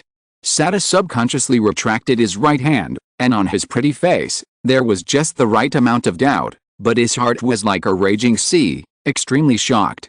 Why did this guy who had just entered prison see through his little thoughts at a glance? The next moment, something sharp pierced Sada's throat. Sada felt all the strength in his body, and wanted to burst out with the pain. But Dean didn't give him a chance. He used his weight to bully him. He covered his mouth with one hand and stirred the long nail that pierced Sada's throat with the other hand. While expanding the wound, a large number of blood bubbles blocked the opponent's throat, causing suffocation. Woo! The wailing of death blocked the throat full of blood bubbles. Sada's eyes were full of bloodshot, bright red like blood. Resentment, shock, nostalgia. It's hard to imagine. A person's eyes can reveal so many emotions in the countdown of more than 10 seconds of life. Dean looked at Sada with cold eyes until the bloodshot eyes were completely frozen, the pupils dilated, and lost the spiritual brilliance of life. Then he let go of his hands and pulled out the black and red iron nails. Are you kidding? This guy actually wanted to deceive himself, who was alert and attentive as soon as he woke up. When the two sides started fighting, Dean saw the jealousy and ferocity in Sada's eyes. This guy was obviously jealous of the two sides fighting for him, and was worried that he would take away his position as the concubine of the fat man, so he had bad intentions. Sada's final reaction also verified this. Of course, if he guessed wrong, Dean would not feel guilty. In prison, guilt is the pity of the strong to the weak. Because in prison, the real strong will not give others the opportunity to feel guilty. It is better to kill the wrong person than to let him go. This is the responsibility for your own life. Smelling the faint smell of blood, Dean took a deep breath comfortably. The smell of heather is not his own, and it really makes people feel sick. Or the smell of blood is to his taste. Refreshing. Take a short rest. Dean, who has recovered most of his physical strength, put his main attention back on the group fight where someone has already fallen. This side has been sent away quietly. Of the 7 people in the melee, only 3 have fallen down, and they were only bleeding and slightly injured. It is estimated that they can get up and continue fighting after lying down for a while. It is estimated that if the prison guards do not come to deal with it, this melee will not stop for more than 10 minutes. Amid the wailing and fighting, the fat man seemed to be physically exhausted. He roared, and with 2 iron pipes thrown at him, he hugged the strong man who wanted to pull Dean's pants at the beginning, and slammed into the door of the room. There was a loud bang. The whole room shook. The thick door of wood and iron had several cracks directly at the joints of the door. It is estimated that if there are 2 more hits, this broken door will not be able to withstand it. The strong man was also hit hard by the fat man's body.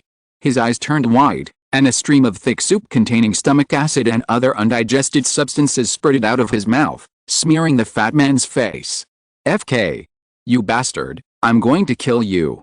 The fat man was furious, subconsciously closed his eyes, opened his mouth and roared, hugged the strong man's hands, and strangled him with all his might, thinking of killing him. Good opportunity. Dean's eyes lit up, and he was about to take the opportunity to touch over and hit the fat man. The strong man's chest was squeezed hard, and another mouthful of thick soup spurted out, filling the fat man's roaring mouth. Boss. The 2 younger brothers of the strong man who were still standing saw their boss so miserable, raised the steel pipe in their hands, and hit the back of the fat man's head viciously, directly opening the other's head. In pain, the fat man choked subconsciously. When he realized that he had eaten the vomit of the strong man in front of him, the few people in the room vaguely heard the sound of the prison uniform tightening and creaking. Hee-ah-ho-ha-ho-ha. Amid the creepy low laughter, the only one of the fat man's brothers who was still standing, his face was pale, and he crawled to the bottom of the dirty and smelly bed, as if he would be torn to pieces by the beast if he was a step slower. Dean, who wanted to take the opportunity to attack, also felt a chill. There was doubt in his eyes, and he didn't care about the fisherman's profit. He followed the fat man's brother's example and shrank back to the corner again, covering himself with the body of Sada, who was killed by him and pretending to be dead. The next moment, a sound of bones crisping made the chaotic and noisy room completely quiet. At this moment, whether it was the prisoner lying on the ground wailing, or the 2 strong men who had just attacked the fat man with steel pipes, they all widened their eyes and stood there in a daze. The strong man who was vomiting acid just now, the hardest forehead had sunken down, and the thick neck turned 180 degrees and turned directly behind him. He was like a rag doll that had been destroyed, drooping helplessly in the fat man's arms. Except for the twitching of the remaining muscles, no one would think he was still alive. Hey, one person, $100,000, $100,000.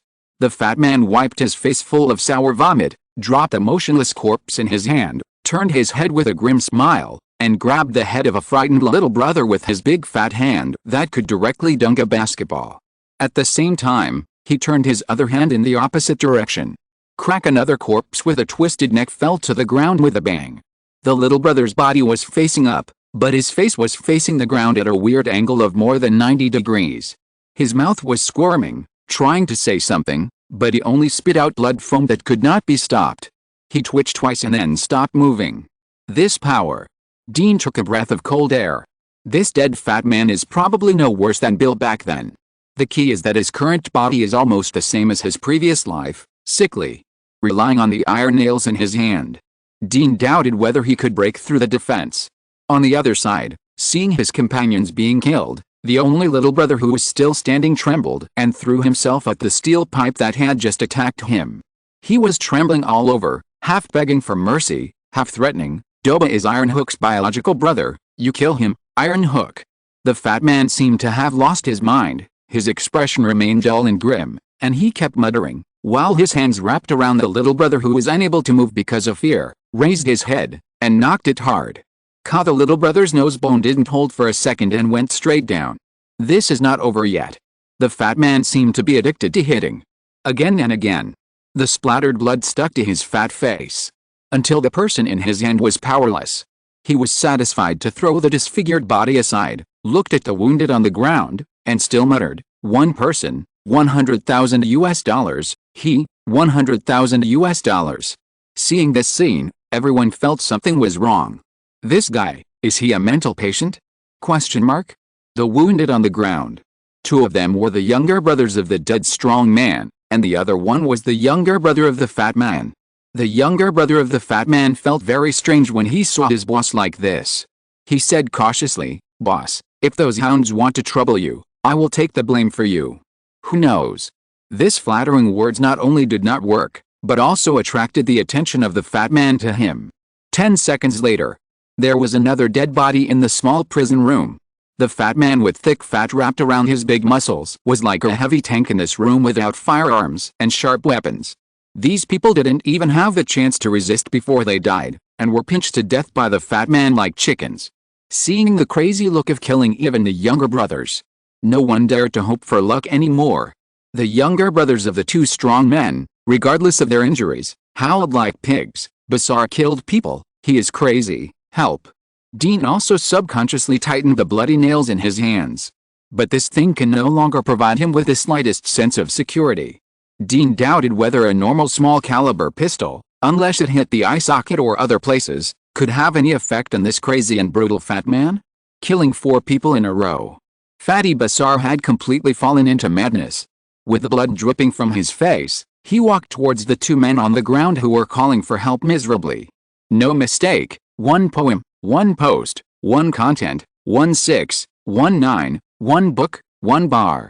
It seemed that these 2 men were also going to be killed. The dense footsteps finally came from the corridor outside the house. Along with it, there were also angry insults. FK, I knew that putting Basar in this ordinary prison for serious criminals would cause trouble.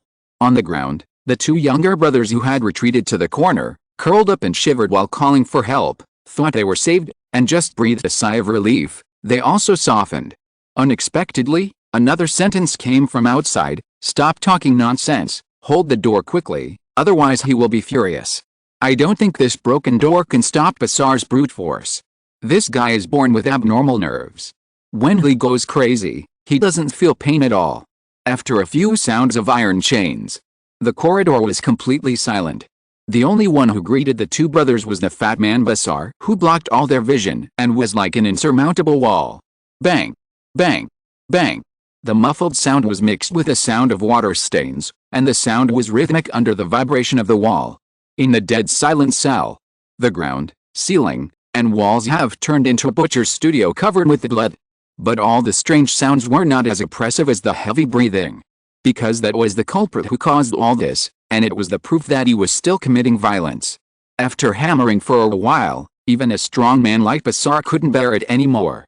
He dropped a broken body in his hand, sat down on the blood-stained ground, and gasped.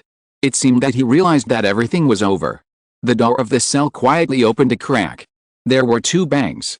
A stun bomb bounced twice and was thrown in. Fatty Bassard didn't react at all. Dean, who was trembling and pretending to be dead, was not stupid. He immediately hid his head in the arms of the corpse in front of him to avoid the impact of the first wave of strong light. The next moment, accompanied by a tinnitus. It seemed that time had stopped and everything was distorted. At the same time, dizziness and nausea came, causing Dean, who had poor physical fitness, to lose consciousness and fall into coma. Some fragmentary information was read by Dean's consciousness in a movie-like clip. My name is Dean, I am 35 years old, and I am an inconspicuous private detective. I live a miserable life. Because my business level is very poor and this country is not safe, I only take some jobs to help employers seduce wives and guide them to divorce, so as to minimize the losses caused by divorce to the employer. I once considered being a gigolo or a bounty hunter. But being a gigolo requires a good gun. My gun used to be a good gun, but it is no longer young and cannot withstand the long-term destruction and wear of those female gunmen. Being a bounty hunter requires agility. I am a gentleman, so after seeing some photos of dead bounty hunters, I gave up this idea. Forget it. Seducing women is still suitable for me.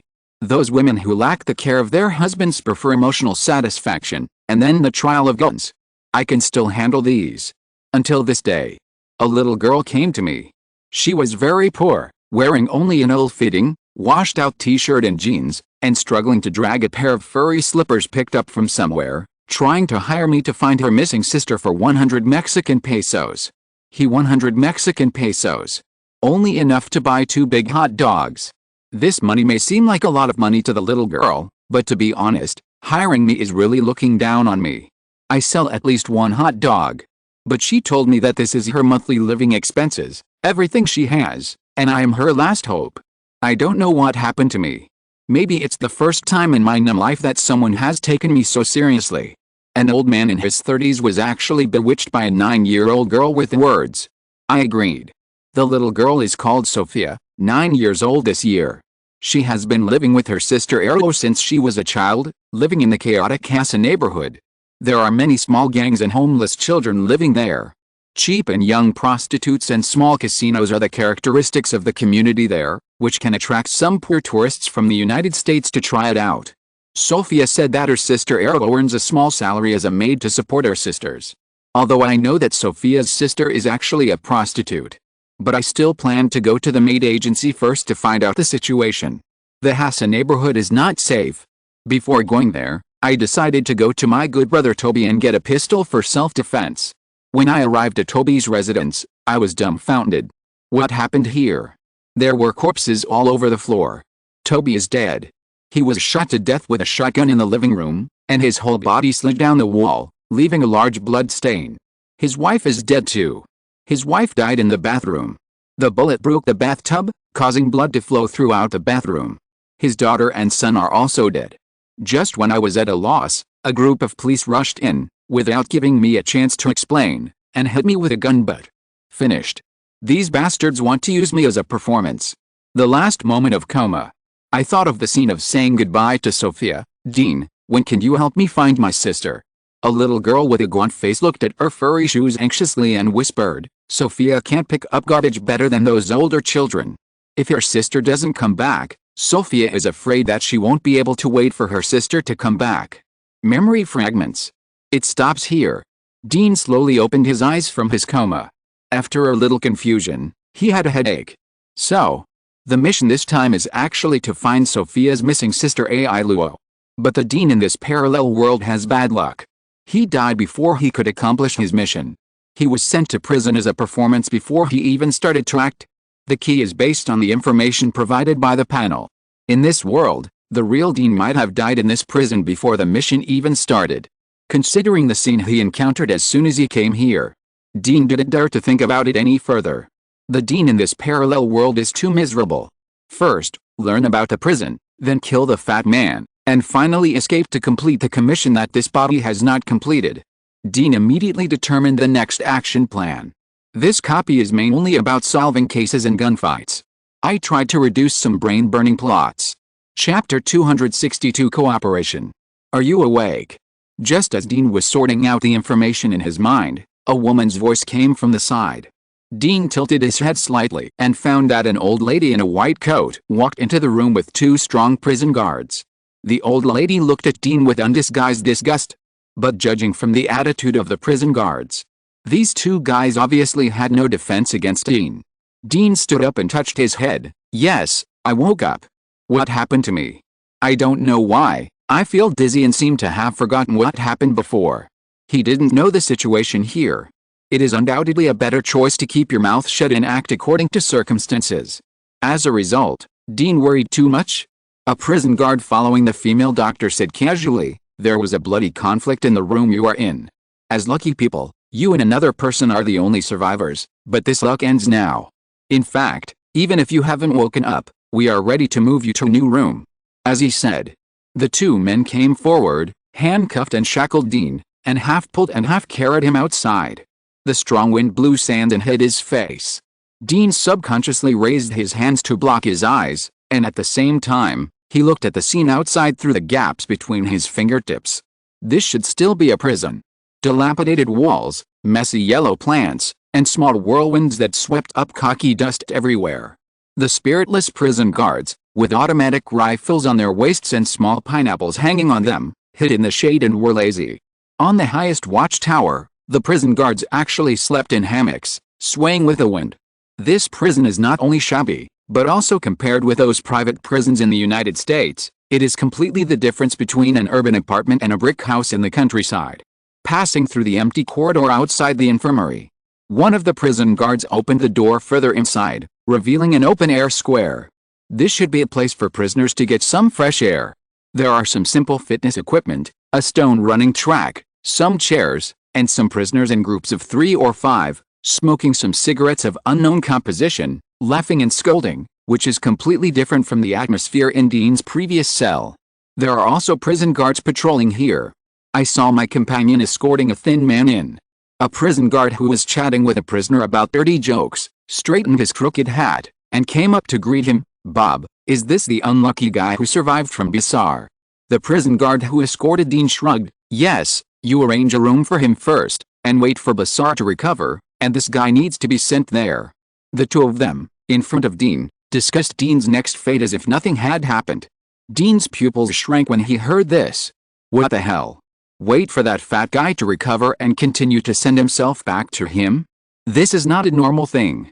In any country's prison, if something like the previous one happened, then for the sake of the stability of the prison, even if the prison guards were too lazy to investigate, most of them would choose to deal with the troublemakers, or put them in solitary confinement, rather than continue to send people to the dangerous guys and wait for the next bomb to be detonated. Unless the existence of that fat guy is to help the prison deal with some prisoners who need to be dealt with. Thinking of this body, before entering this prison, it was a group of Mexican drug enforcement police who suddenly rushed out and slandered him for killing his friend's family of 4 and sent him to prison. Dean realized that the reason he was sent to be roommates with Bizarre's fat guy was because of the special care of those drug enforcement police. Those bastards wanted him to shut up. Thinking of this, Dean's eyes flashed with cruelty. It's too much? Wait until the prison guard named Bob leaves. The prison guard who took over Dean first looked at Dean's thin figure, then shook his head and said directly, "Men, although I sympathize with you, sympathy is sympathy, business is business. Do you want to live a more comfortable life or a more meaningful life next?" Dean raised his head. "Please tell me in more detail." "It's very simple. If you let us make money, then you will be our god. Whether it is security, drugs, women, men, or even going out for a breath of fresh air temporarily, we can help you solve it." Dean frowned. The owner of this body is a half-baked street detective. Although he has some business helping men divorce, he is a low-end customer. And this kind of business has a small market in the chaotic Mexico. So in essence, he is a pauper. He had to continue asking, "What if there is no money?" "No money." The prison guard showed a strange smile on his face. "Then you will become a commodity. I will send you to the rooms of some prisoners in need and help them deal with you." After all, they paid. Fuck. Dean couldn't help cursing in his heart. Is there still law? He couldn't help but put his eyes on the semi-automatic rifle on the waist of the prison guard. It is worthy of Mexico, where drug lords are everywhere and gangs are worse than dogs. Even in such an old and dilapidated prison, the prison guards are equipped with semi-automatic rifles when patrolling, and they seem to carry small pineapples and other items with them, with plenty of firepower. Otherwise, just grab the gun and kill it? Although this body is very useless, but with the fighting skills, Dean is still confident that in the case of a sneak attack, he can get rid of this old-fashioned prison guard in front of him within a breath. But Dean quickly gave up this idea.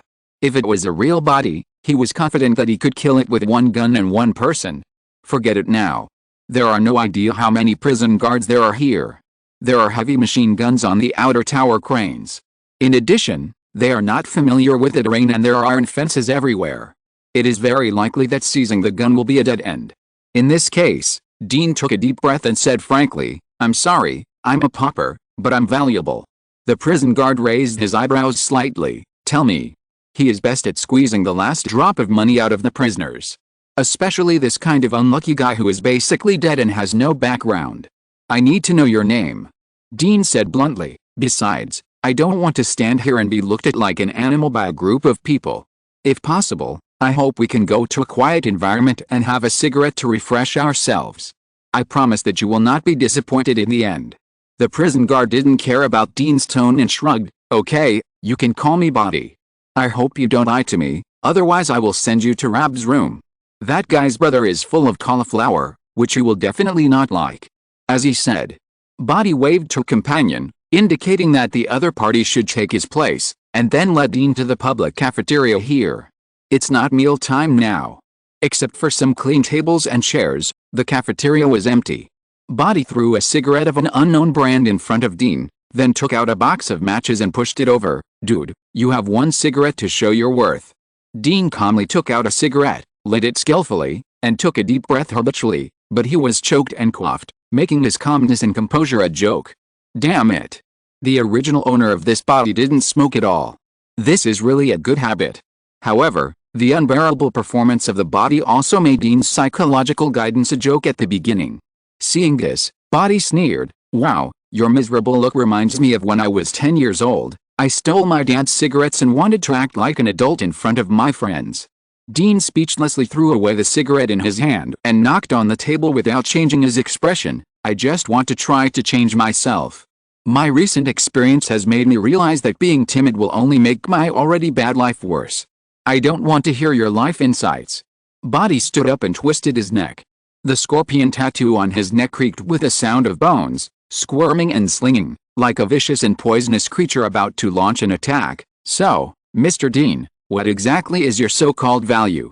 This feeling of being at the mercy of others is really uncomfortable.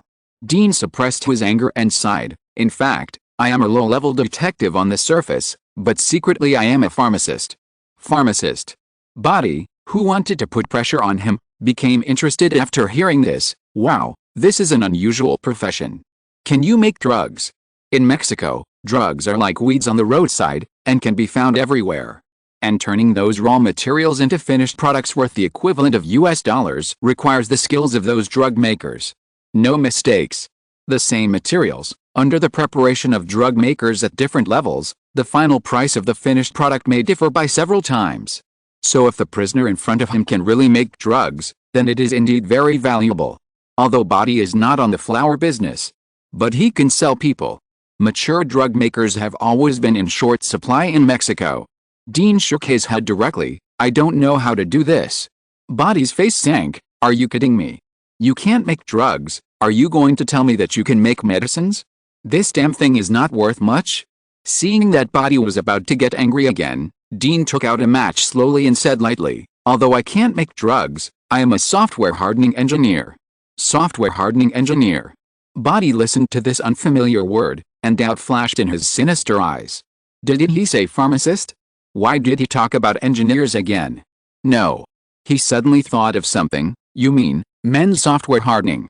Dean glanced at the place where Body hung the sausage, chuckled and nodded. "Yes, the effect is remarkable. The raw materials are cheap. The only difficulty is that the operation requirements are very high, and the other is that it is not small." He planned to bring the Viagra formula from Little Mike here in exchange for freedom. In fact, Dean also knows some basic drug making. But this is Mexico. A good drug maker is more likely to be controlled by those drug lords and become a production tool, and he will not be allowed to act freely. So the Viagra formula, which has a high profit, but is complicated to prepare and cannot be easily imitated, and will not attract hostility from Mexican peers, became Dean's first choice. After hearing Dean's affirmative answer, Body's face flickered. If what this guy said was true, then a fortune would definitely be inevitable. As the saying goes, people cannot help themselves when they reach middle age. Although men are teenagers until they die, no matter how old they are, their original intentions remain unchanged, but the helplessness of physical changes cannot be reversed by a firm heart of seeking the truth. The drug that can harden the software has become the key to their dream. The market for this thing is not smaller than that of drugs, and it is legal and compliant. Once it is really useful, it can immediately create a huge fortune. But is this possible? Body gave a negative answer in his heart. Impossible. Anyone who has this formula cannot be penniless and be thrown into his own garbage disposal prison by the group of drug enforcement police as a performance, without any resistance, ready to destroy his mouth. So this guy is stalling for time. Damn bastard, you dare to make fun of me. Body cursed in his heart, clenched his fists, and his eyes became fierce again, wanting to let the thin man in front of him know the consequences of angering him. Dean interrupted his spell with one sentence. You think I'm lying to you, and you're going to miss your only chance to change your life? Without giving Body a chance to react, Dean shook his head in disappointment and continued, before I encountered all this, I was afraid to take this thing out. Because I know my ability. Once you have uncontrolled wealth, the most likely thing is that after making some noise, your body will appear in a stinky ditch one day. So I have evolved, but I dare not touch it. But I have no choice now. You are the same, Body. You seem to be very powerful in prison, but in fact you live a very depressed life. You dare not offend those drug lord prisoners with backgrounds, nor do you dare to bully those gang members at will. They have money and guns, and they can live very comfortably even in prison. On the contrary, you prison guards. Although you are watching over them, you can only watch them eat well and play well. In comparison, you are actually the ones who are in prison. But now it's different. You met me, Body. I will give you the key to the vault now. Do you choose to take a gamble and change your life that you can see the end of at a glance, or do you choose to take out the baton on your waist for a moment of pleasure and destroy this life fork that changed your destiny with your own hands? When language becomes a weapon, Dean, who has superb micro-expressions and psychological analysis ability, is the player holding a plug-in in this battle. Every word he said was guiding Body. Men, I can change your fate, and if you get angry and don't try, you are destroying the only chance of turning your life around. No matter what Body chooses, yes or no. He actually fell into the psychological hint in Dean's words, I am the key to the vault. But Dean believes it. Patton, who is greedy in his bones, will not refuse this gamble. Because compared to the winning bet, the cost of the chips is really negligible. Sure enough. After listening to Dean's words, Body clenched his fists, looked at him for a long time, and then exhaled a foul breath, solemnly saying, I choose to gamble. If you lose, you will know what cruelty is. Congratulations on finding a shortcut in life, Patton. Happy cooperation. Dean chuckled and stretched out his hand, still wearing a handbag. Happy cooperation. Barton hesitantly shook Dean's hand and added, your confidence makes me feel that my choice is right, so what do you need me to do for you? This is what he was waiting for. Dean knew that he was safe for the time being. This damn dungeon mission seemed simple, but in fact, it was really a crisis at every step. Chapter 263 Preparation of Aphrodisiac Potion. Before seeing the real thing, the prison guard Barton in front of him could not give too much support. Dean also needed to test the power of this temporary partner in the prison. So, facing Barton's inquiry, Dean casually said, I need a relatively quiet space, and the raw materials and purification tools stop. Barton faced a bunch of words he didn't understand, raised his hand with a headache, and said unceremoniously, Dude, you don't think this prison is run by my family? I can only help you arrange a confinement room to ensure your safety, and then you can give me a list. I need to see the samples first, and then deepen cooperation with you. This guy is a semi-illiterate, but he has been in the chaotic prison for so many years, and his brain is very flexible. Bart knows very well that if the thin guy in front of him is true, then he will definitely not be able to eat it alone, and it is more suitable to take the samples and find a suitable thigh as a bargaining chip for turning over. This can also avoid being pitted by Dean. Dean shrugged indifferently, no problem, please hurry up and prepare some food. I'm very hungry and weak now. Got it. Under the arrangement of the old man Barton, Dean was taken to a small room of only about 4 or 5 square meters, where one person could barely lie down, and there was a toilet next to the bed. Barton threw down a piece of paper and a pen. The environment is not very good, but I can guarantee your safety. In addition, before leaving, get off work, I will bring you food. I hope to see your list then. No problem. Dean glanced around the surrounding environment, lay down calmly on the bed full of stench, and began to write what he needed. Wait until Barton left. The door of the confinement room was closed, and only a faint light fell from the skylight above his head. Dean also threw down the pen in his hand. This kind of environment. Normal people will have psychological problems after staying for a few days. But Dean had been in a worse environment than this in his previous life, so except for physical discomfort, he did not feel any discomfort psychologically. He squatted on the damp and cold bed, thinking carefully. Although Barton did not seem to introduce himself, he had already revealed his situation to Dean based on his choices and arrangements. First of all, a prison with lazy guards like this definitely has good single rooms, which are provided to rich people such as gang leaders and drug lords. This can not only avoid the other party's dissatisfaction and cause some unnecessary conflicts, but also generate income for the prison staff.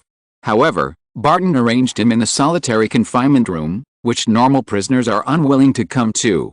This shows that the other party does not have the dominance he has shown in this prison system. At most, he is an old hand, knowledgeable, and can slightly influence the prison guards around him. Dean even suspected. Barton specially arranged for himself to be in this solitary confinement room, and he also had to find an excuse and spend money to bribe his fellow prison guards to avoid them from going out to gossip or arouse suspicion. The Narcotics Bureau undoubtedly wants to kill me and prove the murder of this body's friend to avoid any mistakes. So they put this body in the special cell where the fat man was before. Once Patton's protection is discovered, it is estimated that it will not last long. I need to get the things out as soon as possible, and then let this Patton attract enough people or forces to protect me. I don't have much time left. After sorting these out, Dean took a breath of the humid air full of stench, picked up the pen on the bed again, and started writing and drawing on the paper. It may be because of the strong mental attributes. Although the memory provided by this body seems to be separated by a layer of gauze, Dean can now write Mexican characters freely and translate them.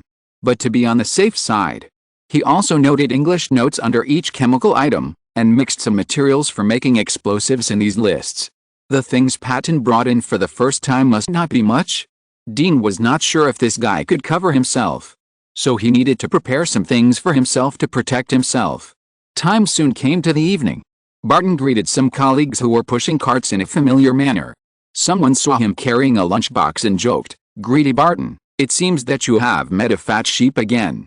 Barton's eyes flashed with dissatisfaction, but a hearty smile appeared on his face. "Yes, the other party has a little money. When the holiday comes, I will treat the guys to a good drink at the strip club." This eased some jealous eyes. In fact, Barton had already cursed in his heart.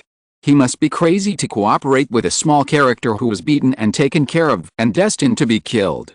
He even spent his own money for this, pretending to want to squeeze the place dry and avoid the attention of colleagues. But this is also an indispensable procedure to avoid suspicion.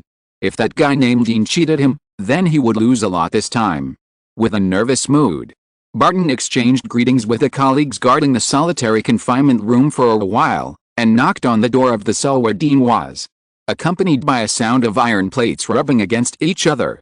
The lower half of the door revealed a small square hole that was only the size of 2 normal people's palms. Patton stuffed the food he brought into the hole and said loudly, "This is the food you want, men. I said that if your family is willing to pay more money, you don't have to live in a place where even animals don't want to live." In the confinement room, Dean smiled knowingly. Patton's reaction was the same as what he had guessed before. This guy was also betting that he didn't lie to him. This is good. The more he invested, the more Patton would help him in the face of sunk costs. Dean took the bag of food handed in with understanding, and at the same time, took the opportunity to stuff the written paper into Patton's palm. Patton glanced down and saw the densely packed words on it. While he was relieved, he couldn't help but have a headache. Let alone so many things whose names he couldn't understand, whether he could get them, and how to reasonably deliver them to the confinement room where Dean was, without arousing the suspicion of his colleagues. Just during the preparation of supplies. It costs a lot to support Dean. If I find out that you are cheating me, I will put you in the doghouse and make some money back. Barton thought viciously in his heart. He came to the colleague who was guarding the solitary confinement room and muttered a few words, saying that he was going to force Dean, who had just been sent in 2 days, and then the two would change shifts. After getting the hint of profit sharing, the colleague readily agreed and said that he would keep an eye on Dean before he succeeded, so that he would not lose the person before he got the money. Deal with the colleague. Barton hurried off work, and on the pretext of having something to do at home, he opened a prison pass and hurriedly went to find someone to buy the supplies on the note. 2 days later, just when Dean was also worried about the time limit of his mission, Barton finally came back. How did you get all these things in openly? Dean looked at Barton, who directly opened the door of the solitary confinement room and pushed a large cart of things to him. He was still a little surprised and even suspected that he had knocked Barton. Seeing the surprise on Dean's face, Barton smiled proudly. Tonight, I am the only guard here. Under normal circumstances, the patrol team will not come to the detention room, so you have a whole night to make what you said. In the guard room. In the guard room. Barton's smile disappeared and turned into a vicious face. Do you know how much these damn things cost me? Those bastards only charged me US dollars. If I hadn't asked my son to steal a batch of chemical tools from their school, I would have gone bankrupt. But these things are actually not worth much? Dean was speechless. The most expensive of these materials are actually the ingredients he added to make explosives. But this doesn't affect the fact that I am actually a poor guy. Barton twisted his neck. Hurry up, I want to watch you use all my wealth to buy things to make the potion that changes our destiny. Although this is inconsistent with his own prediction, Dean can only choose to stabilize Barton first. Wait for the things to be made. No mistakes in one song, one post, one content, one book, one bar, 1 book, one bar, one look. He will have the final say then. At least until the formula is out of his control. The aphrodisiac formula that little Mike accidentally made has no name. After getting it, Dean taught himself chemistry and tried to configure it, so this time he was familiar with it. Put on a gas mask. Dean prepared it skillfully. Although Barton couldn't understand it, seeing Dean's calm appearance and smooth operation, his originally uneasy heart gradually settled down. Time passed, accompanied by some chemical reactions. The guardroom, which was originally leaking everywhere, was filled with a pungent and disgusting smell. Barton only prepared a gas mask, so he could only walk out of the guardroom cursing and go outside to smoke, and by the way prevent any colleagues from approaching and exposing everything. Dean took this opportunity to speed up and mix several materials that had been purified in advance in the test tube, and finally got about 100 milliliters of orange-yellow liquid. This thing is actually some flammable chemical liquid. After it is thrown out, the upper and lower layers will come into contact, causing an explosion and combustion. However, before being processed, it is very unstable and inconvenient to carry with you. But this does not bother Dean. He then added some gel and other materials into the test tube and put it aside. After Dean successfully extracted the aphrodisiac, the chemical bomb in the test tube also became a massive latex-like substance, which is commonly known as a plastic bomb. This thing is not very powerful, but it is easy to carry and concealed, suitable for self-protection and directional blasting. Dean carefully put the things away and glanced outside. He saw Barton squatting on the ground with his nose covered, smoking depressedly, so he simply continued to prepare the deodorizing spray. The deodorizing spray does not remove the body's odor, but interferes with the odor emitted by the body to prevent animals such as police dogs from tracking it. This is also the backup plan that Dean prepared for himself, in case the situation changes. For the mission, he can only choose to escape from prison. Time passes. Before Barton knew it, there were already a lot of cigarette butts on the ground. He took out his cell phone and checked the time. It was already past 3 in the morning, and 5 o'clock was the shift change time. He needed to get rid of the things in the guard room before then. So Barton couldn't help it, and stood up to ask Dean about the configuration progress. When he turned his head, he saw Dean, holding 2 small test tubes, just coming out of the guard room. Is it done? Very smooth. This is the vault I mentioned. Dean put the test tube with brown liquid in his hand in front of Barton. I call it burning blood. As long as it is a mammal, after drinking it, the blood vessels will swell and stimulate the instinct of a pile driver. Looking at the unprepossessing thing in front of him, Barton subconsciously held his breath and took the thing carefully. Seeing the confidence on Dean's face at this moment, he knew that he had made the right bet. But for safety reasons, he still needs to take this thing and test it first. I'll try it first. Before that, man, you need to stay in the confinement room.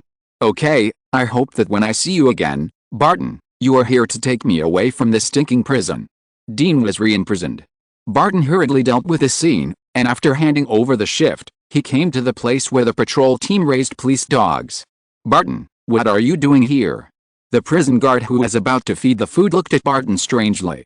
Barton yawned. Grow, my son's birthday is coming soon. Is there any bitch about to give birth here? I want to give a puppy to my son. The prison guard named Grow rolled his eyes. It's not their estrus period yet. You can go to the pet store and see. They will use drugs to induce pets to estrus, which is not restricted by season. Oh, the price there is not cheap, yes, but I heard that you have recently set your sights on a fat sheep, so you should not be short of this little money. While speaking, while his colleagues were not paying attention, Barton poured the brown liquid in a test tube, which was the burning blood prepared by Dean, into the soup bucket in front of Grow, and then pretended to leave in disappointment.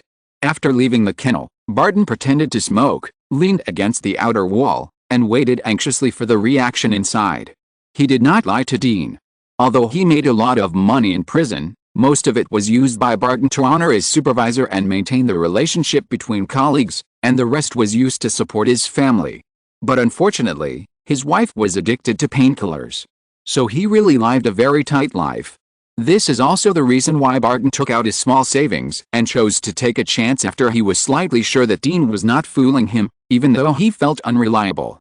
Just as Barton was waiting anxiously in the kennel, some of the police dogs who ate the food first began to react physically.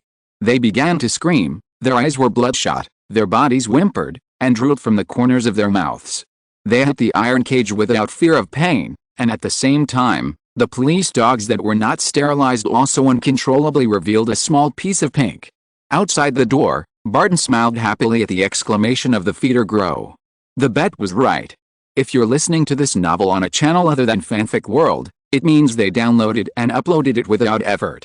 We cordially invite you to visit our channel, Mundo Fanfic Novelis. There you'll find the original version of this story, and you can explore many other novels of various genres. We're waiting for you to immerse yourself in a world of incredible novels. Chapter 264 Prison Break. Just when Dean was bored and waiting for news from Barton, a man with a bad look came to the prison director's office. Rem, I thought that after the holiday, I would see the prison's email notification of the prisoner's death, but the result disappointed me. If Dean was here, he would recognize that this guy was the captain of the drug enforcement team who led the team and arrested him and put him in prison. Surrounded by smoke, a greasy fat man shook the cigar in his hand and smiled at the man who broke into his office. Garrett, it's just a small role, you don't have to come here in person, right? But this small role is still alive and well. Garrett sat down on the fat man's floor unceremoniously, put his feet on the table, lit a cigarette, took a deep breath, and then said depressedly, Rem, you know, the new mayor is lustful and perverted. The key is that we have offended the Hatta group before, so we must make some achievements and pay some price to stop him, the dog of the Hatta group. These words seemed to hurt the fat supervisor who was in prison and had a one-handed cover. Rem nodded in agreement. I didn't expect that the Hatta group would take over our city in the end. Now the city government is full of their staff. I have received notices that some drug lords are required to be released. I guess our future life will not be easy. As she said. He changed the subject. Garrett, as far as I know, you helped Ben Minga to crack down on the drug trafficking channels of the Hatta group in this area. After the other party supported someone to take over, why would they be willing to let you go so easily? In this chaotic country dominated by drug lords and gangs, the prison system and the drug enforcement system are often in cahoots, and it is difficult to distinguish between right and wrong. Therefore, the fat supervisor Rem and Garrett have intertwined interests and have a good relationship. They are also good friends in private, so it is not abrupt to ask.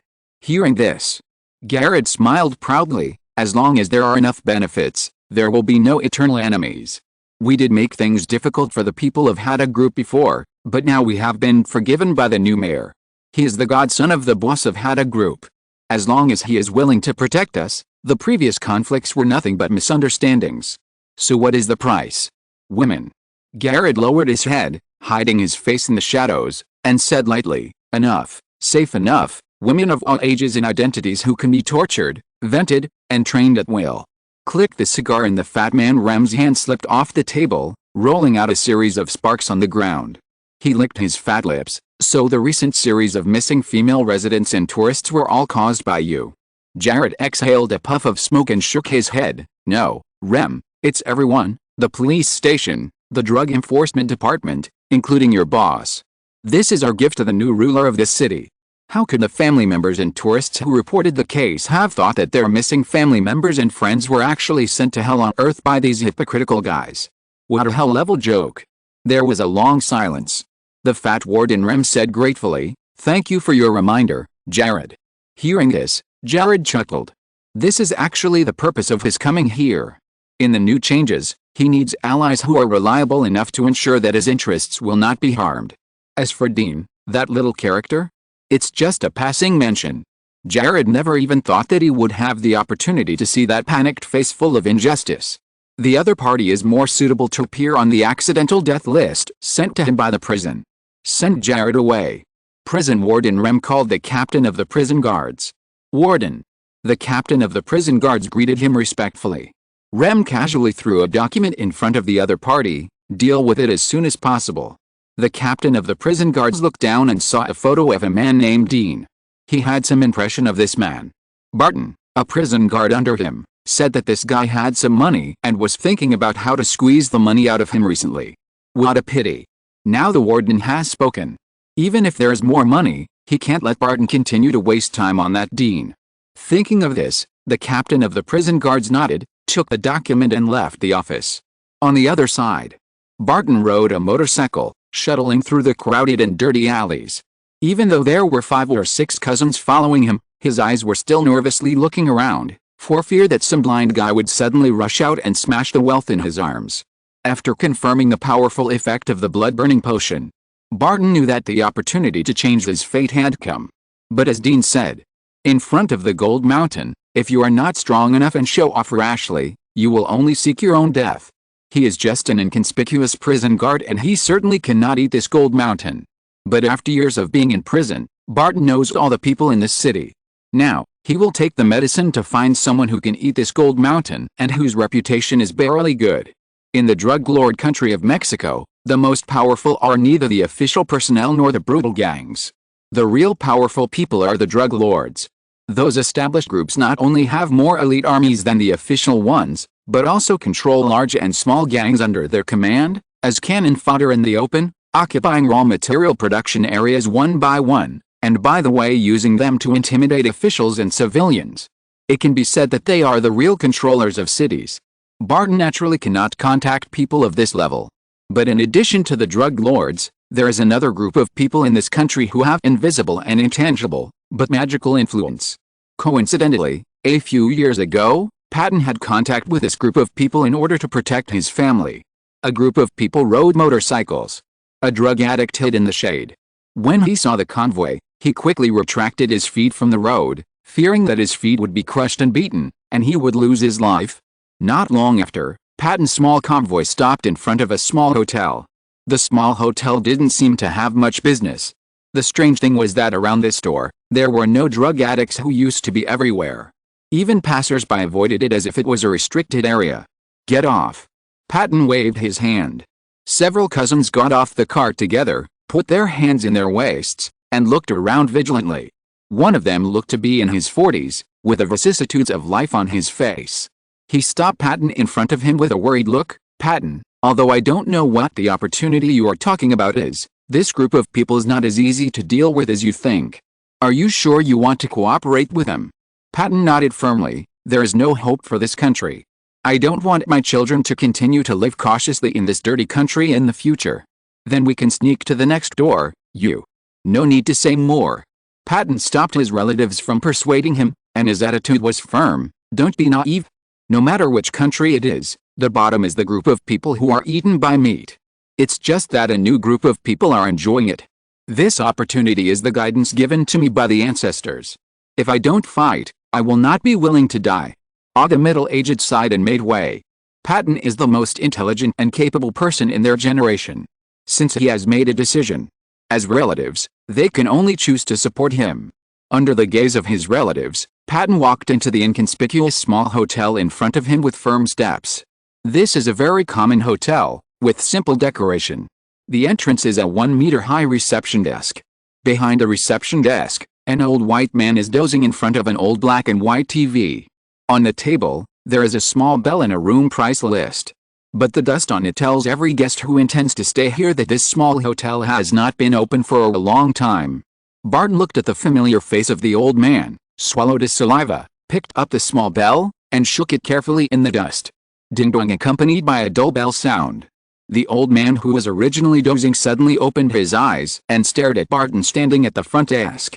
After examining him for a few seconds, he retracted his gaze and said in a hoarse voice, "Single room or double room?"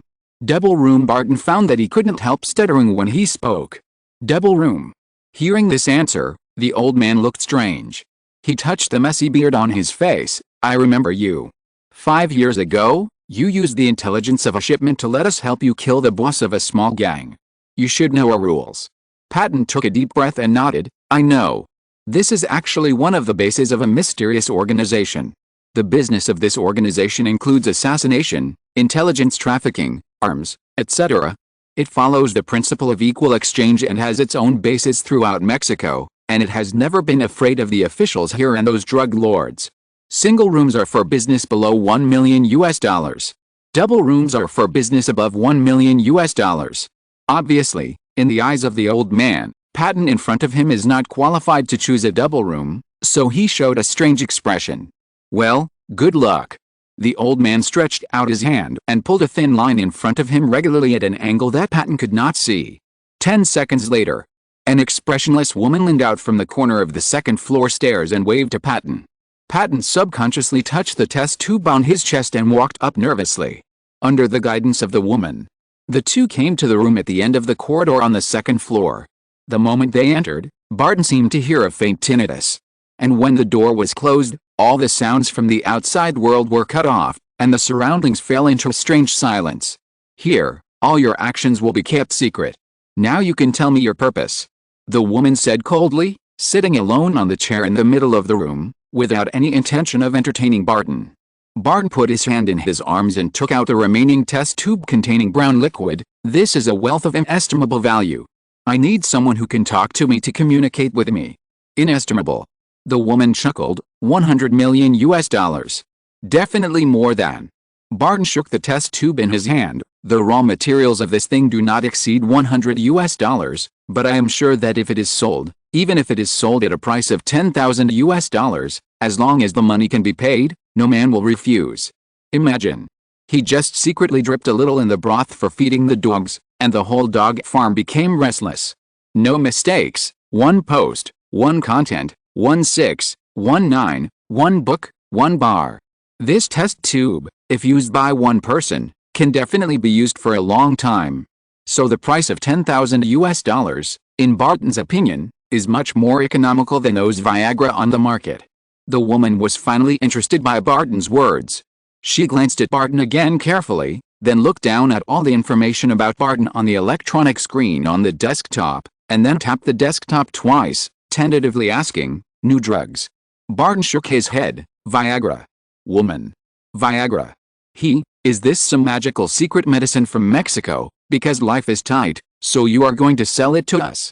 She stood up with a strange smile, walked step by step to Barton, and looked down at the man in front of her. "Viagra, this thing, does have a huge market. But there are not many products that can really pass international audits and circulate on the market, and they have to compete with those old forces. It's really not some hormone products that can rush in to share a piece of the pie. The fragrance is fragrant." Barton realized that this woman was actually a head taller than him.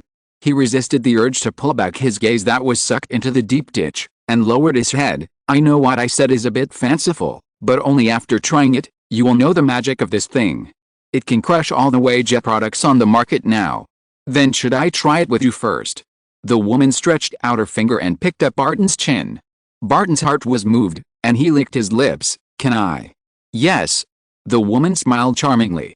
The next moment, her slender thighs suddenly pressed against Barton's abdomen, instantly disintegrating his resistance, while taking the test tube in her hand, picking up the stopper with one hand, and gurgling half of it fell into Barton's open mouth. Snap! After swallowing all the reagents, Barton hunched over and knelt on the ground limply. It was almost just 2 or 3 breaths. The hot breath poured out from Barton's mouth and nose. His cheeks turned red at a speed visible to the naked eye, and a lot of sweat condensed on his forehead. The originally loose pants were lifted up by the weapon Patton carried with him. So powerful. The woman raised her eyebrows. This guy who was mixed in the bottom of the prison didn't seem to be lying. But Patton felt that his body was about to explode at this moment. A large amount of blood rushed through the blood vessels at a speed far exceeding the usual speed, and finally gathered on the weapon made of sponge. It urgently needed a suitable way to release it. He raised his head in a daze and put his lustful eyes on the woman in front of him. This won't do. The woman noticed Patton's intention and showed no mercy. At the moment when Patton stood up and wanted to pounce, she took advantage of the situation and smashed Patton to the ground in the air. At the same time, her body took the opportunity to lock Patton's legs. Accompanied by 2 clicks, Patton's 2 calves became outward facing and had lost the ability to move. But even under such pain, Barton, whose blood was boiling, seemed to be unaware of the pain. He still crawled towards the woman's legs in stockings under the urging of instinct, as if it was heaven. The woman had no choice but to leave the room. A moment later, several women with cheap perfume on their bodies walked into this special room. Just when Barton's 2 legs were broken and 1 leg was about to be worn out, the iron door of Dean's confinement room was also knocked. Dean, who was resting with his eyes closed, heard the knock on the iron door and was a little depressed. It should be that Barton tried the potion and brought him results. He got up quickly and made way. Click. The iron door was opened. What appeared in front of Dean was not Barton's face, but a tall middle-aged man in prison uniform. Behind the middle-aged man, there was a prison guard. He looked at Dean with pity and said in a formal way, "Congratulations, man, now someone is with you in confinement." After speaking. After the tall middle-aged prisoner entered the small confinement room, he immediately closed the iron door again. The confinement room was very small, only about 4 or 5 square meters. In addition to a rotten bed, there was a toilet placed at the head of the bed. As soon as the tall middle-aged prisoner came in, he immediately occupied half of the space in the confinement room, giving people a sense of oppression like a hill. He twisted his neck with a scorpion tattoo and looked at the thin Dean with contempt. "Are you Dean?" Dean had already realized that something was wrong. He pretended to step back timidly. But the space of the confinement room was so small. He only took 2 steps back, and his hands had already reached the wall. "Tell me, are you Dean?" The strong man followed and pressed forward, blocking Dean in the corner, but did not rush to do it. Boring prison life? Even if you find a cockroach, they will play with it. Killing such a thin guy. It's a very good pastime. But the sturdy man didn't notice that Dean was just hiding his hands against the wall.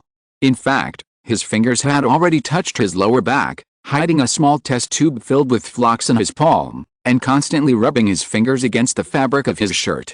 Seeing that Dean didn't say anything, the sturdy man lost interest in playing around, untied his belt, wrapped it around his hands, and laughed in the air. "I hope you won't be choked up later. You probably won't have a chance to see it." Dean calculated the time and threw the test tube that was already changing in his hand, hitting the sturdy man's open mouth. The test tube was not big. The sturdy man swallowed it into his mouth and subconsciously wanted to spit it out. Dean took the opportunity to kick him in the crotch accurately. At once the miserable howl echoed in the small confinement room. Outside the confinement room, the prison guard shrank his neck and cursed, "These perverts, they kill people and like to torture people. Every time they make the scene nauseous." But this howl did not last long. Just as the sturdy man struggled to get up and vowed to tear apart the bastard who almost crippled him, a burning heat and pressure suddenly burst out from his abdomen. The sturdy flesh and bones of the sturdy man had no power to resist, just like a blooming flower of flesh and blood, blooming in the confinement room, splashing blood and flesh evenly and covering half of the confinement room wall. Dean, who was drenched by the smelly blood, curled up into a ball, secretly thinking that this was just a fake plastic bomb made from chemical bombs. Otherwise, if it was replaced with a real plastic bomb, commonly known as C4, even if it was a thumb-sized test tube, with a sturdy man's body as the first wave of impact, he would be shocked to death by the explosion in the confined space. Resisting the stench, Dean threw aside the piece of original large intestine hanging above his head. He took out another small test tube and rushed to the iron door. The next moment, the small window on the iron door was opened, revealing the guard's face, cursing, "FK, you bastard, you killed a person and made it look like an explosion." The guard's words stopped abruptly. The scene in the solitary confinement room was like purgatory, and he was stunned on the spot. "Oh my God. Can anyone tell me what happened in here?" Dean seized the opportunity, grabbed the prison guard's clothes with one hand, and put the test tube in front of him with the other hand. "This is dynamite. If you don't want to be blown to death, open the door for me." He didn't know whether there was a problem with Patton or the Drug Enforcement Police who framed him put pressure on him. The moment the burly man appeared, Dean had no choice but to escape from prison. He had no experience in prison escape. So the plan was also very simple. Seize the gun, release the prisoners, create chaos, and kill them. Small test tube, throw it into the other person's mouth. Can you imagine that it was because of this? Reviewed. Chapter 265, A Turn of Events. At this moment, the prison guard was frightened by the scene in the confinement room. If it were any other time, and a prisoner was holding a thumb-sized test tube and shouting that it was explosives, he would only think that the other party was a fool. But everything in front of him made him believe it. At this time, the test tube full of flocks in Dean's hand has begun to bubble up a lot. Even Dean, who is as steady as an old dog, can't help but get anxious. There are at most 10 seconds left before the test tube explodes. "If you don't want to die, open the door quickly." This urgent tone finally brought the prison guard back to his senses. He just glanced at the test tube that was obviously reacting violently, and didn't dare to think too much. He quickly took out a key and opened the door of the confinement room. As soon as the door opened, Dean quickly withdrew his arm, then threw the test tube inside, and then rushed out of the confinement room. The next moment, there was a slight shock wave with a bang. The iron door was suddenly knocked open, and at the same time, a pungent chemical gas, accompanied by the bloody smell of the confinement room, rushed out, making the stupidly standing prison guard roll his eyes and go into shock. Dean lay on the ground, waiting for the smell to dissipate, and then he got up with lingering fear. Fortunately, he was cautious enough and prepared means of self-protection in advance. Otherwise, with his current small body, facing the malice of the prison, even if he killed the strong man just now, it would be impossible to get out so smoothly. He wiped the blood on his face, walked to the shocked prison guard with a gloomy look, and began to search him. According to Barton, each prison guard has a 6-hour shift, and there are patrol teams patrolling from time to time, and every 2 hours, the on-duty prison guards need to punch in electronically to prevent unexpected situations. So even if no one noticed the movement here, the situation here can't be concealed for long. Time is Dean's lifeline. Thanks to the firepower configuration of the prison guards here. After a search, Dean was surprised and happy. Maybe it was because he was on duty. The prison guard only had a Glock pistol with 2 magazines and less than 40 bullets in total. But in the duty room, there was an AK-74 assault rifle. With a gun in hand, a sense of control and confidence surged in his heart. The various parameters of the Glock in his hand naturally appeared in Dean's mind. He only needed to fire 1 or 2 shots to get familiar with the trajectory and recoil. Dean was confident that he could become the god of death shots within 50 meters again. As for who would the first bullet be given to? Dean looked at the prison guard on the ground. But before that, he needed to interrogate the layout of the prison and Patton's phone number. Exclamation mark. A few slaps in the face. The shocked prison guard sobbed and regained consciousness. Facing the black muzzle of the gun, this guy decisively chose to beg for mercy. "Don't kill me, I can help you escape. I need the layout of this prison, and..." Dean threw the mobile phone he found on the prison guard in front of him. "Do you have Patton's phone number?" This guy, in addition to storing the phone numbers of his family members, did not have the phone numbers of any other colleagues. "No problem." The prison guard quickly got up, took out a pen and paper from the drawer, and drew a topographic map of this small prison, while explaining, "The entire prison is divided into light and heavy detention areas, each with corresponding logistics and checkpoints. It is surrounded by 2 squares, and the outer perimeter is the dormitory, kennel, and leisure area. He wiped the sweat that was pouring out of fear. The confinement room we are in is located in the middle of the 2. It is usually used to deal with some prisoners who have been greeted, and then they will be taken to the morgue. In order to facilitate the transportation of corpses, the morgue is located at the outermost edge of the prison. As long as you disguise yourself as a prison guard and transport the corpses inside with me, you can use the morgue's building to climb over the wall and escape. The captain has already greeted here, and no one will come in a short time, so you have enough time to leave. This prison guard was trying to save himself. Because if Dean wanted to disguise himself as a prison guard, he would need his cooperation. And this is his chance to survive. Dean shook his head and pointed the gun at the phone. Dial Patton's number. The prison guard took the phone tremblingly and started pressing the buttons. Damn it. If this prisoner knows Patton, then wouldn't he be worthless and dead? What should I do now? At this moment, the landline phone in the duty room suddenly rang. The prison guard breathed a sigh of relief. He looked at Dean eagerly. Dean nodded, put it on. The prison guard obediently pressed the speakerphone. A strong male voice came from the other end of the phone. Ariel, did you deal with that stupid detective? Ariel, the prison guard who was pointed at by Dean, looked at Dean for help and explained with his mouth, this is the captain of the prison guards, the one who gave the order. Dean grinned and nodded, indicating that he should answer yes. Ariel did so. The other party did not suspect anything and hung up the phone directly. This made Ariel, who originally wanted to do something, pick up the phone again and dial the number of prison guard Patton. But no one answered the phone. Are you sure the number you dialed is correct? This is really Patton's phone. Okay. Bang. Dean pulled the trigger without hesitation. Looking at the prison guard Ariel who died with his eyes wide open, Dean grabbed the disinfectant used for cleaning with an indifferent expression and poured it on his blood-stained body. When he was transferred, he saw the patrol team here, all of whom were carrying police dogs. This kind of police dog is usually specially trained for specific smells during training to form conditioned reflexes. The smell of disinfectant can, to a certain extent, cover up the bloody smell on its body. The abnormality here will probably be discovered soon. Since Barton can't be relied on, then I can only save myself. The wet disinfectant dripped onto the floor. Dean put on the prison guard uniform that he had pulled off Ariel, adjusted his breathing rate, opened the closed door at the end of the corridor, and walked out of this confinement filled with a gloomy atmosphere. After leaving the confinement, Dean immediately confirmed through the surrounding buildings that Ariel had not lied to him before. Ariel's greatest value was to give Dean the safest escape route. Dean was ready to escape from the morgue. Such a risk is undoubtedly more concealed and safer than releasing the prisoners and making a big noise.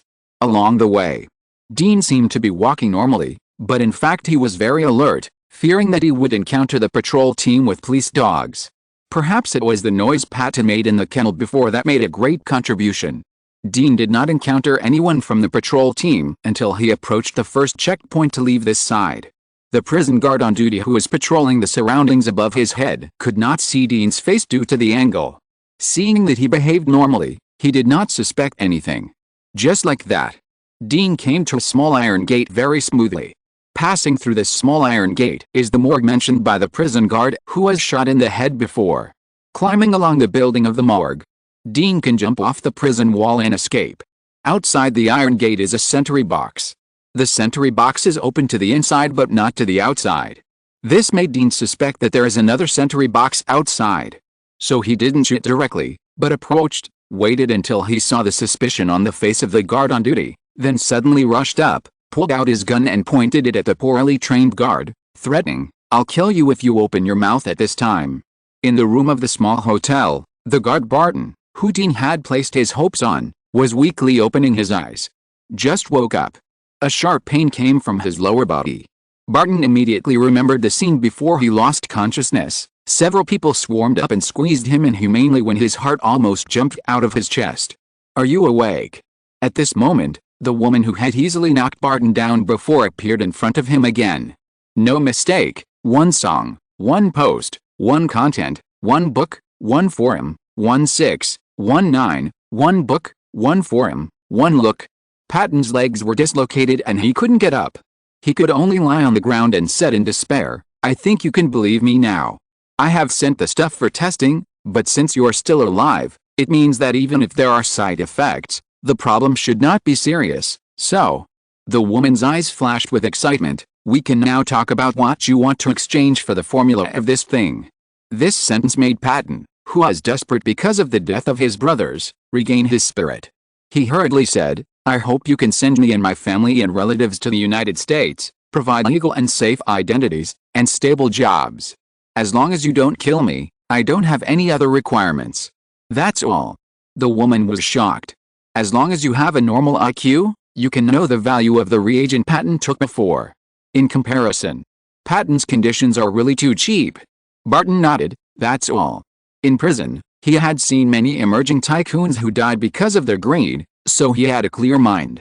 Moreover, it was Dean who really had the reagent formula. Barton would rather ask for less than end up being silenced.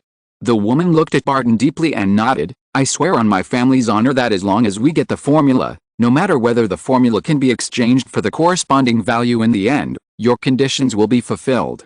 Now, you can take out the formula. Barton shook his head. The formula is not in my hands, actually. Although he knew that now that enough people knew about this matter, he was actually truly safe. But now he had no choice. Fortunately, he brought a group of relatives this time. And Dean was still in prison. This woman should not take risks. So Barton told the whole story.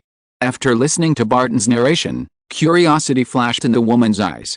Dean, a hapless detective framed by the Narcotics Division, took the risk to persuade Barton, a greedy prison guard, in order to protect himself. Interesting.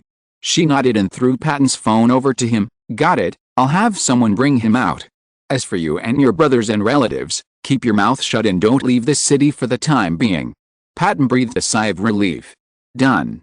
He took the phone and was about to speak when he saw 7 or 8 missed calls on it, and his expression changed. These missed calls included the captain of the prison guards and the prison guards on duty in the day shift of the solitary confinement room. Could it be that something has changed about Dean? He quickly told the woman in front of him about this situation.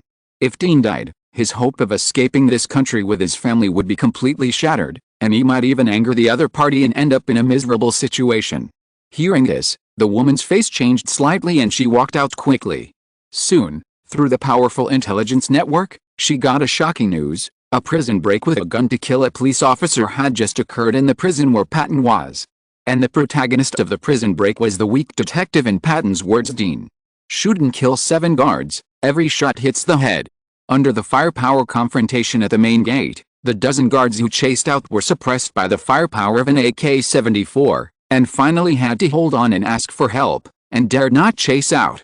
The woman narrowed her eyes slightly. Dean, who are you? She immediately gave an order to activate the intelligence network of the entire city, trying to find the other party's trace before the police found Dean. At the same time, a piece of information about Dean's identity also appeared in front of the woman at the first time. Dean, male, 32 years old, height. This information material shows all the Dean in this parallel world, from the recorded enrollment to the dirty things he did to make a living, without omission. This intelligence capability is far inferior to that of the Mexican officials. With a woman's order, Dean's portrait appeared in the hands of some inconspicuous people in various dark corners of the city. These people included policemen, civilians, inconspicuous passers-by, women holding children in their arms, and old men holding their grandchildren. They consciously began to gather on Dean's escape route. Dean didn't know the seriousness of the matter. He was weakly appearing in a dilapidated residential building, struggling to deal with the wounds on his body. Yes, he was shot. The quality of this body was so bad that although Dean's marksmanship was better than those of the prison guards, he was still covered by the torrent of bullets and was shot 3 times. If he hadn't been wearing a bulletproof vest from the duty room, which protected his vital parts well, he would have died now. But even so, the impact of the rifle bullet still caused Dean to have several broken ribs, limited his mobility, and it was almost difficult to continue to escape the search of the prison guards and police. This time, the copy mission is likely to fail before it even starts. Simply fix the injury. After Dean carefully considered his physical condition, he couldn't help but cursed. Fuck, it would be better to kill the Barton and escape on the night of preparing the potion. He was mainly considering that if he was wanted for escaping prison, it would be difficult to complete the little girl's commission to find her sister in this strange world. So he thought of using Barton to attract the attention of powerful people, get out of prison openly, and use the other party's energy to help him complete the panel task. The current situation is undoubtedly Dean's miscalculation. Just when Dean was struggling whether to give up the task and return to the real world, there was a knock on the door. Dean immediately pointed his gun at the wooden door that had almost no blocking effect, without saying a word. He deliberately chose a dilapidated area to escape because there were almost no surveillance facilities here, which could delay the time for the police to find him. But it was daytime now. Dean couldn't guarantee whether he could avoid all witnesses. Death in the copy world is real death. As long as Dean found that things were impossible, he would immediately choose to give up the task.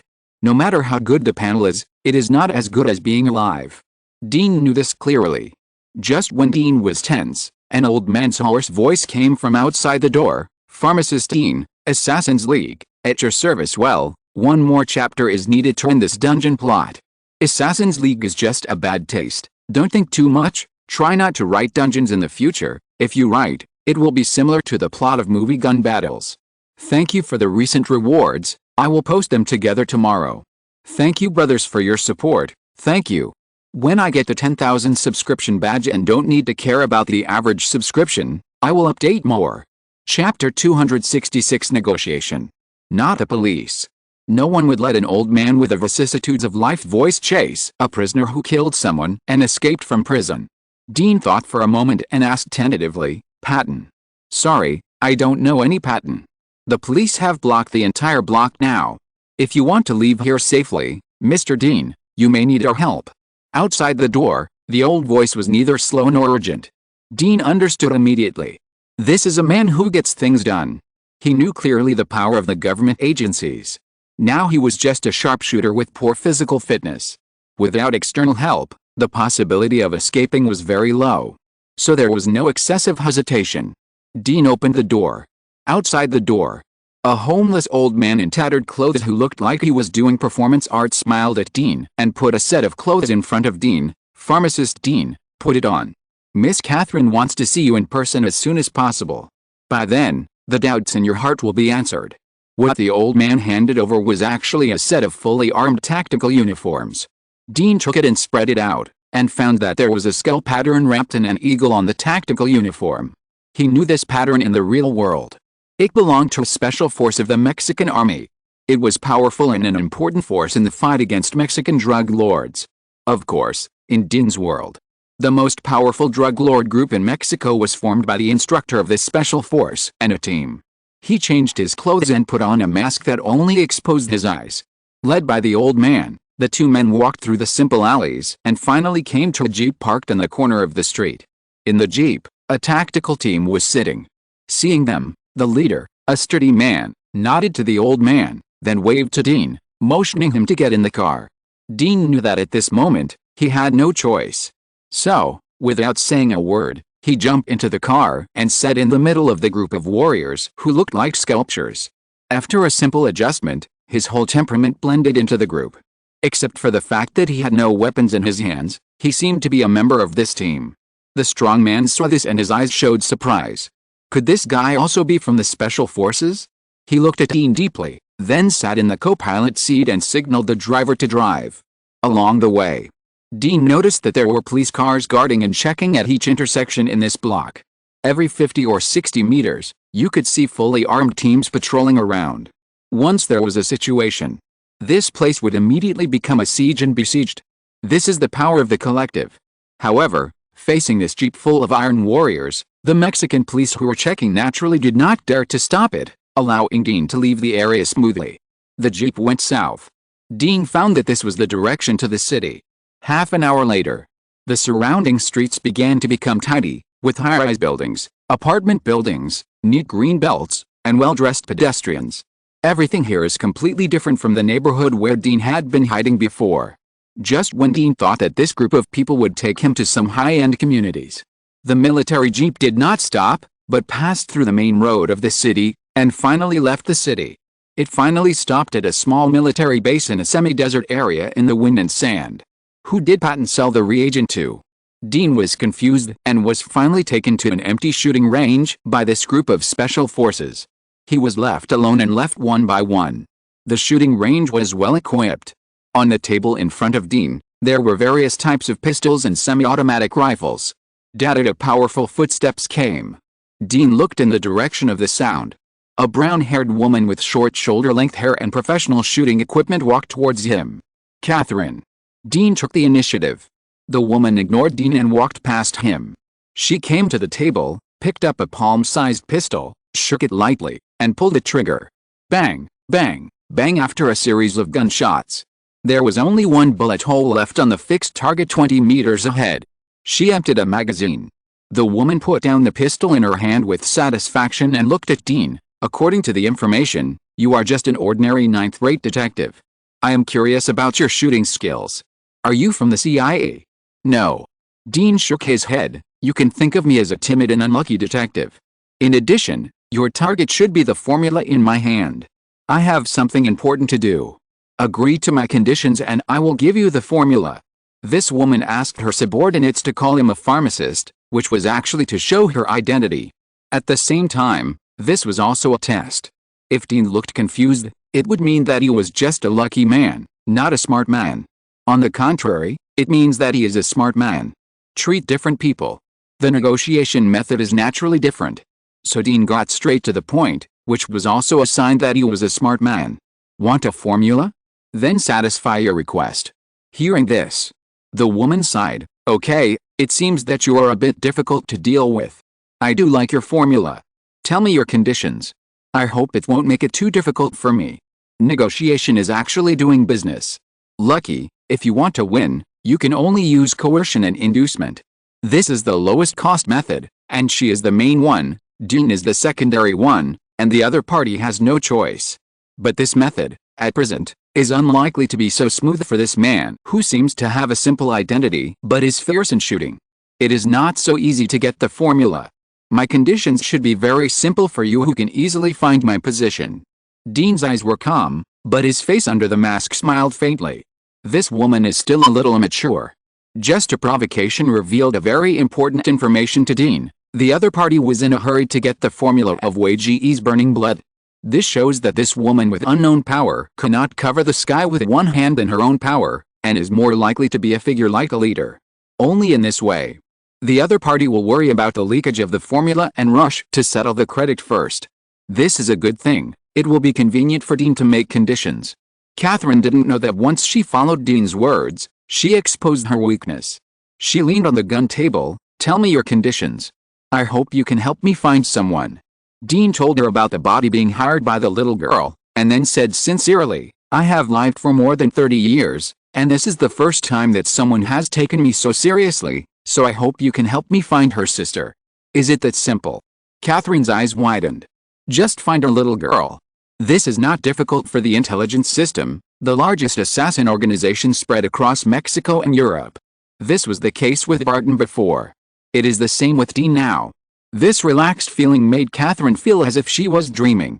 Dean nodded seriously. It's that simple. Find my employer's sister and I will teach you the complete formula. Of course, if you are in a good mood, you can also give me a little money. Catherine looked at Dean deeply and nodded heavily. No problem, as long as the little girl is still alive, I will rescue her. I swear on the honor of my family. She stretched out her hand for the first time. By the way, you can call me Catherine, your future boss. Dean obediently shook the other's calloused palm. Okay, boss. Catherine didn't expect things to go so smoothly.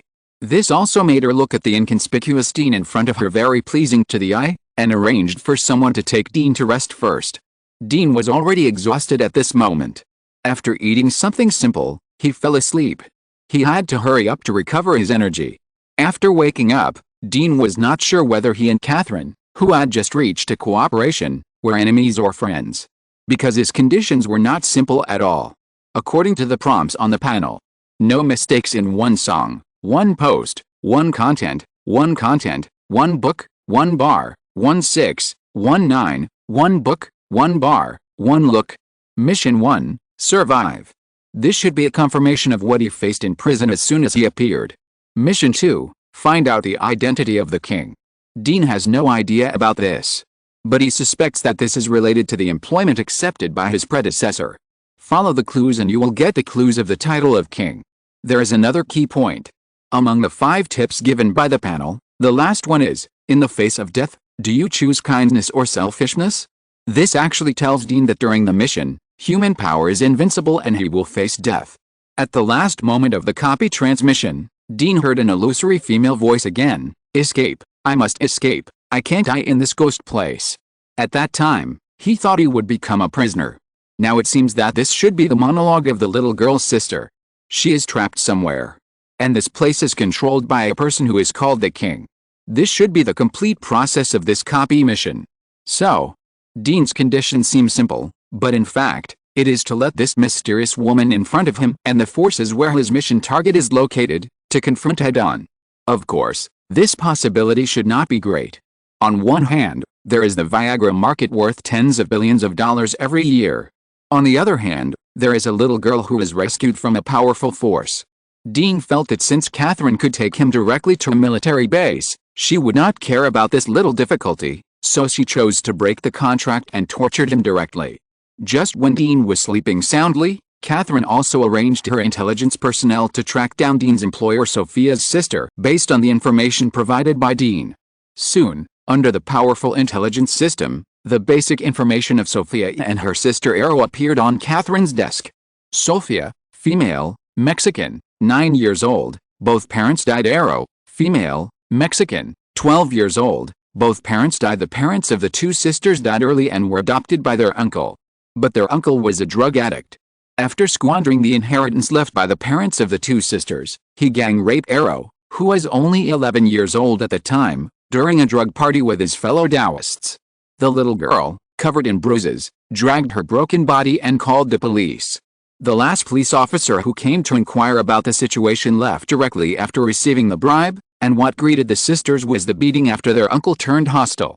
Ethics and morality, once abandoned, are gone.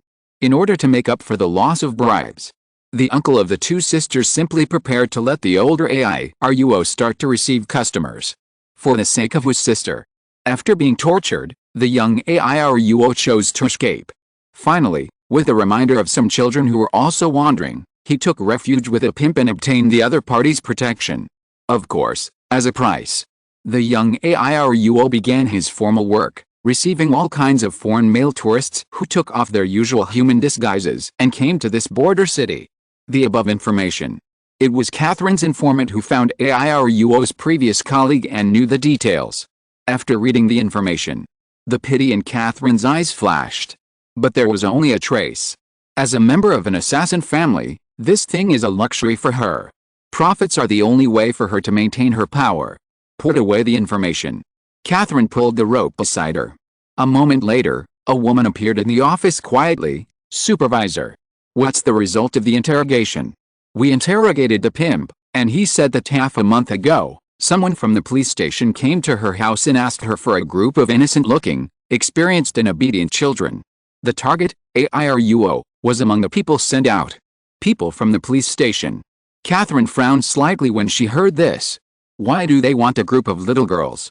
She thought of something dirty. Catherine knocked on the table. "What's going on in the city recently?" "We asked all the channels of human traffickers and found that these are related to the recent frequent disappearances of women, and all the clues point to our jurisdiction, the newly appointed Mr. Monsef." Hearing this name, Catherine frowned even more. Monsef Emerson is the newly appointed controller of this city. Of course, this is just the other party's superficial identity. The other party's real identity is one of the godsons of the leader of the recently popular drug lord group Hada Group.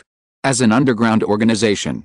Although the tentacles of the Assassins League are all over North America and Europe, she is just the head of a region. The Hada Group has tens of thousands of armed forces. For her, it is an existence that she will not easily provoke. Da-da-da. The dull knocking sound became more and more turbulent. Obviously, Catherine was not in a good mood after hearing this information. It's just a little girl. The other party should give this face. I'm afraid that AIRUO is already dead. In front of a group of beasts, the ending is often not very beautiful. For a long time, Catherine stopped knocking and raised her head, continue to investigate. I want to know where they took these girls. In addition, arrange someone to thoroughly investigate Dean. I want to know all his interpersonal relationships, relatives, and experiences. It would be best to save AIRUO alive. If there is no way, or the price to pay is too high. Catherine doesn't mind breaking the contract. Hearing this, the female subordinate nodded and left the room. This is yesterday's, and there is another chapter of about 4,000 words, which will be out around 12 o'clock. Chapter 267, Real or Fake King? Haha, kill them all. Comfortable Dean struggled to get up from the bed and stretched. He didn't know how long he slept, but it was the most comfortable and peaceful sleep he had since entering this copy. The formula is not yet in hand. Dean has no doubt that even if the Mexican police find him, Catherine will let her men fight with the police. This is not outrageous at all. No one would think that in prison, a prison guard is equipped with bulletproof vests and heavy firepower because the Mexican police are full of martial virtues, right? The truth is cruel. Because in this country, there are really people who dare to hold weapons, besiege police stations and prisons, and even take execution videos to shock the government and show their fangs to the outside world. The key is that the weapons of that group of thugs are very advanced, and their combat literacy is not weak. If the prison has a little less firepower, working in it will be very insecure. Rubbing his sore body, Dean got up and wanted to go out, check the situation, and eat something by the way. As a result, he found out helplessly. The single room in this military base was locked from the outside, and a camera was rotating on the door frame. Wow! Did he just escape from prison and enter another prison? The surveillance should be monitored 24 hours a day. Just when Dean was thinking about how to contact the outside world, a woman's voice came from the black screen beside the door. Mr. Dean, if you need anything, you can directly ask us through the intercom. Whether it is food, women, or other requests, we will try our best to satisfy you. Can't I go out? Sorry, this is to protect your safety. Well, this should be Catherine's arrangement. Dean estimated that the people who are monitoring him now are all Catherine's absolute trusted confidants. There is often fierce competition within the big forces. Catherine may have a traitor arranged by her competitors, and he has information about a priceless formula, which may have been passed on long ago. For the sake of his life, Dean ordered some food and asked the other party to send in a set of the best bulletproof vests, 2 Glock pistols and some magazines. Maybe he thought the small pistol was not threatening. Dean's request was soon met. After eating and drinking, while Dean was getting familiar with the gun in his hand, the door of the room was opened. The person who came was Catherine. She didn't look very good. She sat directly opposite Dean and threw a file bag in front of Dean. Sorry, I'm afraid I can't do your conditions. Although Dean had guessed that the task would not be so easy for him to complete, he still pretended to be very surprised. But you found me who was fleeing easily. This should be very simple for you. What if she is dead? Catherine asked back, pointing to the file bag. The AIRUO you were looking for was brought to this place half a month ago. I don't think she can still survive in this environment. Hearing this, Dean breathed a sigh of relief. Finding the place is a big breakthrough. Of course, this emotion cannot be revealed, otherwise Catherine will guess that she has long known that finding AIRUO is not as simple as it seems. No matter how rational a woman may seem, once she feels that she has been fooled, she is prone to do something not so rational. Dean did not want to cause trouble for himself. He pretended to be disappointed and took the file bag and opened it. There was a paper document and some photos inside. On the document was the information of a person, Monsef. According to the information, this guy is the godson of a drug lord and the other party's white glove.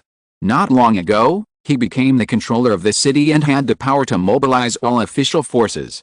Under this information, there are some scandals that are unknown to ordinary Mexican citizens under the other party's bright and upright appearance, copper love and surname abuse.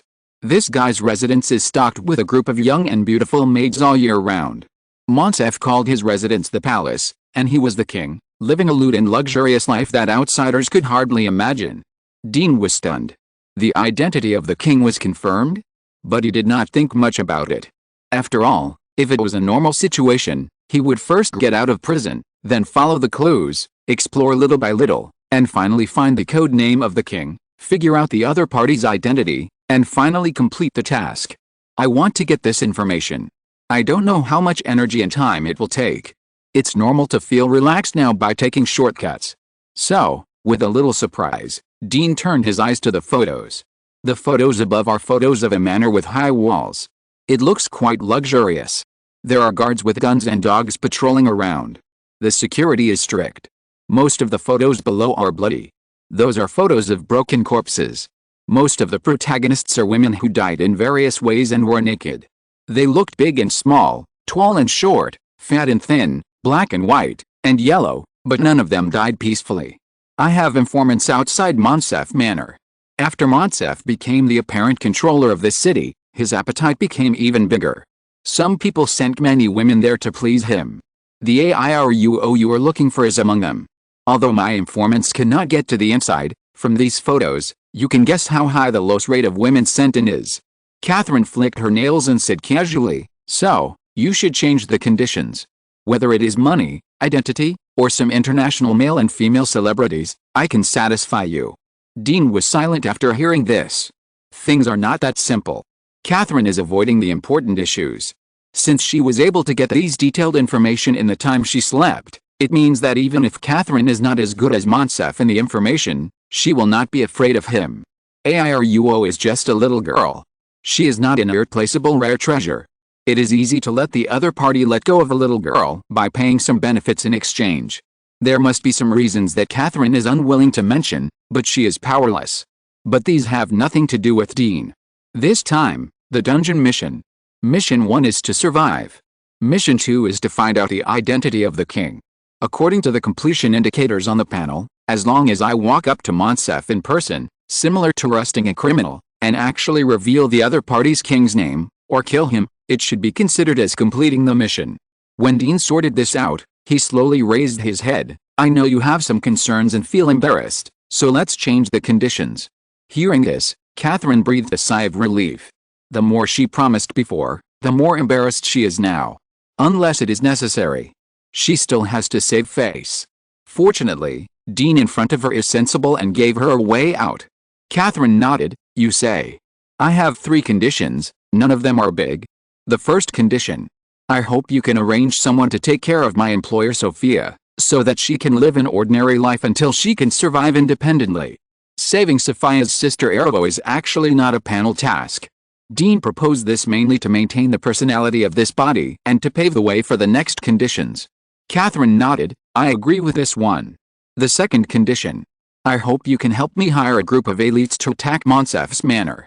Before Catherine frowned, Dean immediately added, "This group of people is mainly used to attract firepower. Apart from that, you don't need your people to show up. You only need to spend a little money and use special channels to hide your identity and do this." Hearing this, Catherine nodded. If this is the case, it is not impossible. The underground world has its own rules. It was during the investigation that she learned some new information, so she was unwilling to ask Monsef for an inconspicuous little girl. No mistake, 1 sentence, 1 content, 1/6, 1 book, 1 bar. But if it is just to help hire a group of desperate people, there is no problem. However, this condition also aroused Catherine's curiosity. She blinked. "What do you want to do?" "Kill Monsef and rescue AIRUO." Dean raised his head and met Catherine's curious eyes. He said it lightly, but he exuded a repressive coldness that was completely contradictory to his appearance. Through the eye contact, it impacted Catherine's heart and set off waves. She couldn't help but continue to ask, "Although your shooting skills are good, it's not that simple to sneak in and kill people. You are more likely to die there. It's just a worthless hired task. Is it worth it?" Dean chuckled. "Promises are more important than life to me." Mysterious, arousing curiosity. Catherine had to admit that in her eyes, Dean suddenly put on a veil, making her want to uncover this veil and understand what kind of person he is. The two looked at each other. She seemed to think of something, and a hint of charm suddenly flashed in her eyes. She covered her mouth and chuckled. "You are not like this in the beds of those employers' wives. Dean. Don't hit people in the face. This guy can't pretend anymore. This is a bullshit business done by this body, it's none of his business." Seeing his expression stagnate, Catherine laughed. Although this man has an ordinary appearance, he can rarely cause ripples in her heart. She wiped the tears from her laughter. "Okay, you can say the third condition." Dean was a little angry. "I want you to help me get the exact whereabouts of Monsef." If he was not worried about affecting the mission, he really wanted to get this woman and make her kneel in front of him and sing "Conquer." "No problem, this is originally included in your second condition." Catherine shook her head disappointedly. "I thought you had some interesting conditions, but I didn't expect you to be so boring." Wow, this is asking for death. Dean grinned and pointed, do you still want to try my shooting? Catherine raised her eyebrows and responded toughly, if you're better than me, why not? The two came to the shooting range. Catherine pointed to the shooting range in front, directional targets, moving targets, simulated targets, all of these, which one do you want to compete? These are too boring. Dean shook his head, walked to the gun table, picked up a pistol in each hand, and fired 2 shots lazily. After getting familiar with the gun, he suddenly swung his hand and shot left and right. Bang, bang, bang, in less than a breath, more than 30 rounds of bullets were emptied. Until I put down the pistol. The continuous ringing sound came from the machine beside. The fixed targets of 20 to 50 meters were all hit in the center of the bullseye. Catherine stared at all this with her eyes wide open. She almost thought she was hallucinating. How is my shooting? Catherine looked at Dean, who walked in front of her, and finally came to her senses. Are you a monster? It is not difficult to hit the center of the bullseye with every shot when shooting at a fixed target. She can do it easily. But like Dean, relying entirely on the gun sense and ignoring the recoil to shoot rapidly is really not scientific at all, beyond ordinary people. This means that Dean's gun sense has reached a certain degree of peak, and at the same time, every time he shoots, he can use the recoil to unload the force and aim, so as not to affect the accuracy. No wonder this guy can force his way out of the prison with powerful firepower alone. The general team, appearing in front of the opponent, is just a target. My brother's shooting skills are equally amazing. Do you want to see it? Dean said confidently. This woman interrupted his pretense and didn't clean up properly. I felt uncomfortable. Although this body is ordinary. But it doesn't prevent Dean from using his Audi 72 styles. Catherine was eager to move after hearing this, and didn't realize the seriousness of the matter. She licked her lips. Let's go. It was a ridiculous night. The second night continued to be ridiculous. The third night. The hardware was too poor, and Dean couldn't stand it. On the fourth day, Catherine finally showed reluctance and brought good news. Monsef will return to the palace tonight. This made Dean breathe a sigh of relief. If that bastard doesn't go back, he will fail the mission and go back. Can't stand it. Really can't stand it. In the evening, the palace is like a park. The security guards patrolled as usual on the surface, and only hid and slacked off when they walked to the corner. There is no way. The owner of this manor is back tonight. Being on duty here is undoubtedly a painful and happy thing. As for the reason, you can know it by listening to the lewd music in the brightly lit place. A few miles away on the hilltop. Dean put down the telescope in his hand and took out the pager. 10 minutes later, start the action. Throw away the pager. Dean took a deep breath, pulled up the glider beside him, and jumped down, like a night bat, hiding in the night, and fluttering towards the prey. Selling out the color. Catherine provided Dean with very detailed information. Tonight is the day when Monsef entertains his men. Monsef is a lewd and cautious guy. He is afraid of being assassinated when a group of people are having fun. Therefore, every time he entertains a group of men and enjoys together, he will let everyone wear the same king mask. But this has no effect on Dean. Since you can't tell the truth from the false. Just kill them all, that's it. As for the client's sister, Arlo, Dean can only hope that the other party is not on the crowd, otherwise he can only apologize. He can't damage his own interests for a parallel world, a character NPC in an event that has already happened. The reward list will be sorted out tomorrow. Tomorrow I will sort out the protagonist's harvest and return to the normal routine of solving cases. This is a more interesting case. Good night. Chapter 268 ends. Panel upgrade. When Dean was about to start the action, a team of hundreds of fully armed people also left the base and rushed to Monsef's palace. Catherine's office. On a large display screen, the satellite locked the area where the fierce battle was about to take place, covering it and broadcasting it in real time. Number 1. Do you think Dean's action will succeed this time? Catherine's face was ruddy, and she suddenly looked at her female assistant beside her. The female assistant shook her head. Director, no matter how high the status of a person is, he is still a flesh and blood body and can't stop bullets. As long as you want, he will succeed, but I don't understand. Do we really have to offend the people of the Hedda group because of a man? The wild geese left their voices. As a close person to Catherine, she knew clearly that Catherine had contributed to this attack. This would have been fine. As a result, Catherine didn't know what kind of ecstasy she had taken, and she was secretly arranging her own trump card troops. As long as Dean took action, this side would follow suit and directly destroy the living forces on the side of Monsef. This is undoubtedly not in line with the Alliance's code of conduct. How do you know? Catherine smiled contemptuously. Are you worried that after you take over my position, you will have to deal with the mess I left behind? What? The female assistant was startled and immediately realized that she was exposed. Before she could react, a gunshot rang out. Gun smoke filled the air. A beautiful body fell helplessly on the expensive carpet, dyeing it red. Stupid, do you think I will really be defenseless? Putting down the pistol, Catherine turned her eyes again and looked at the big screen with melancholy. She did this not for Dean, but for her own interests. The formula of Viagra's burning blood.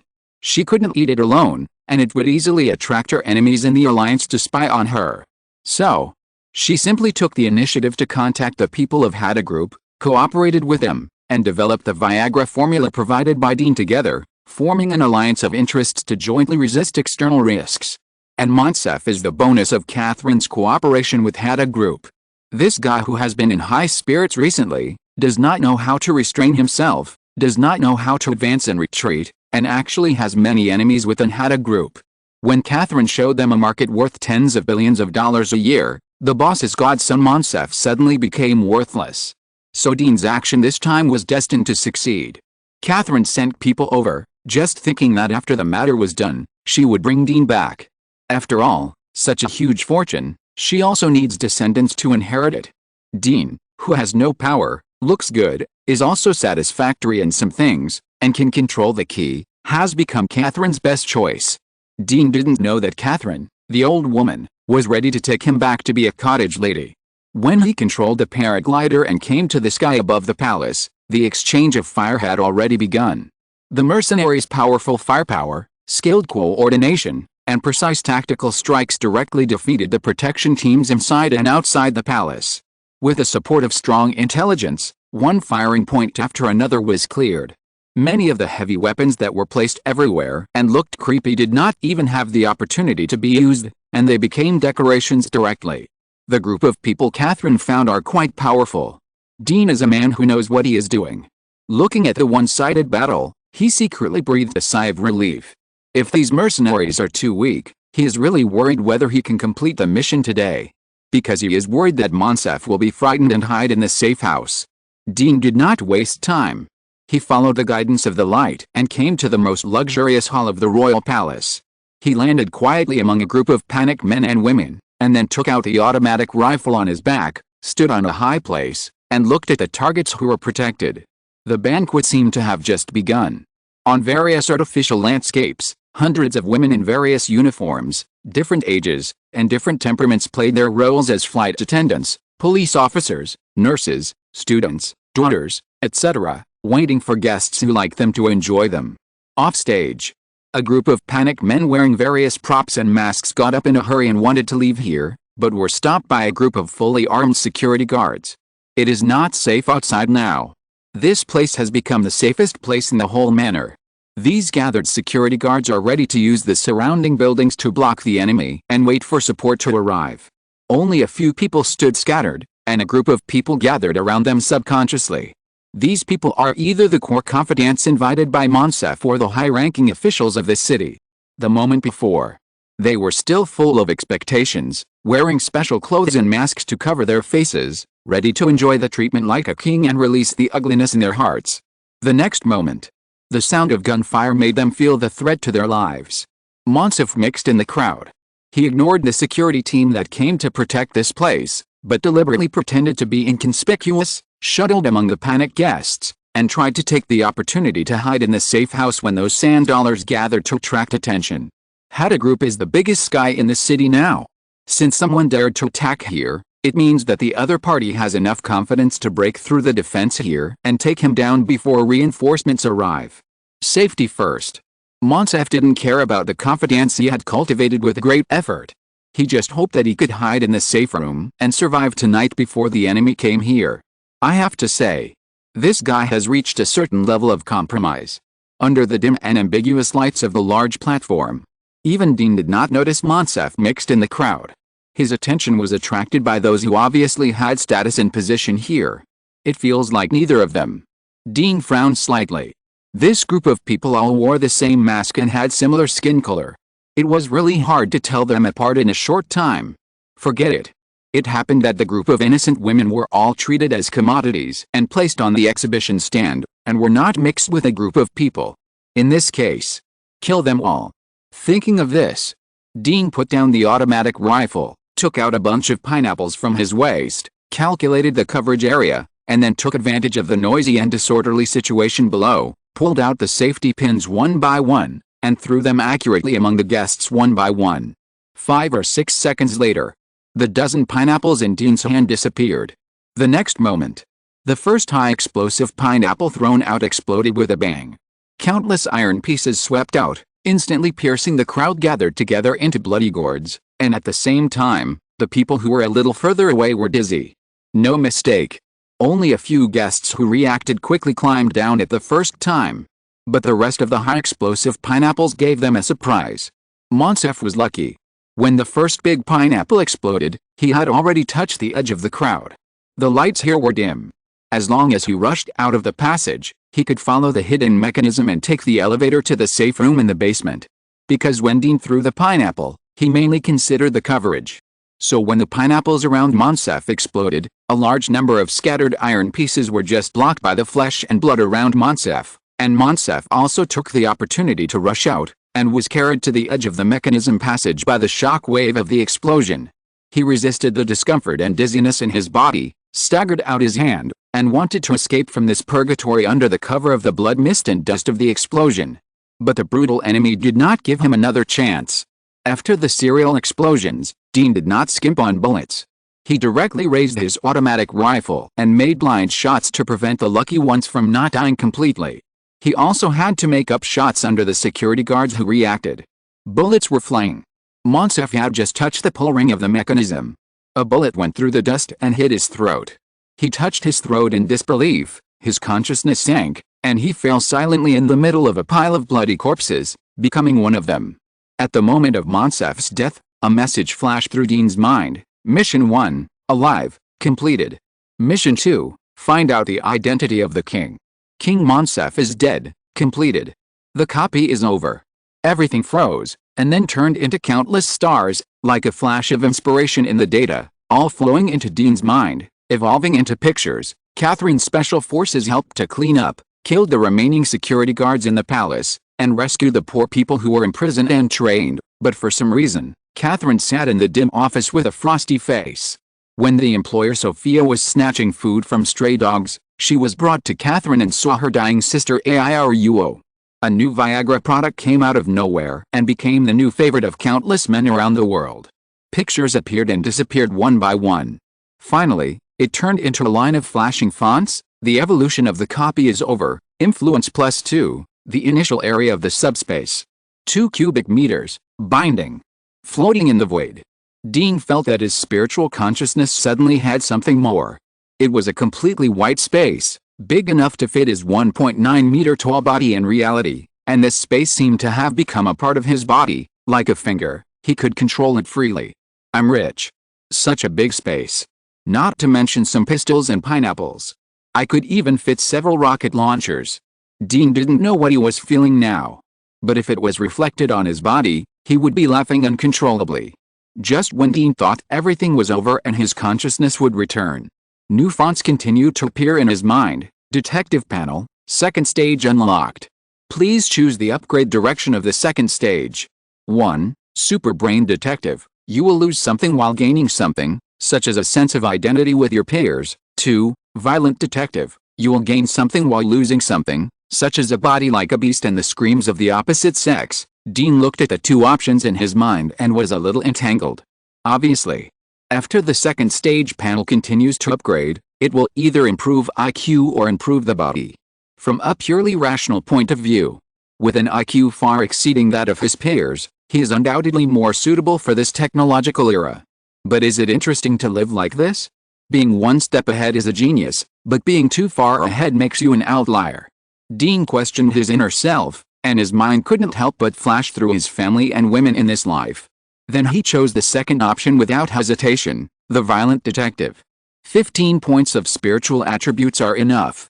Dean doesn't want himself to live like little Mike in this life, with a generation gap with everything, becoming an outlier in the crowd, and it is difficult to feel the happiness in life. It's good now. After Dean made his choice, the panel continued to change, lock in the upgrade direction, the Violent Detective. Violent Detective panel character, Dean level 20, 2600/3800, Spirit.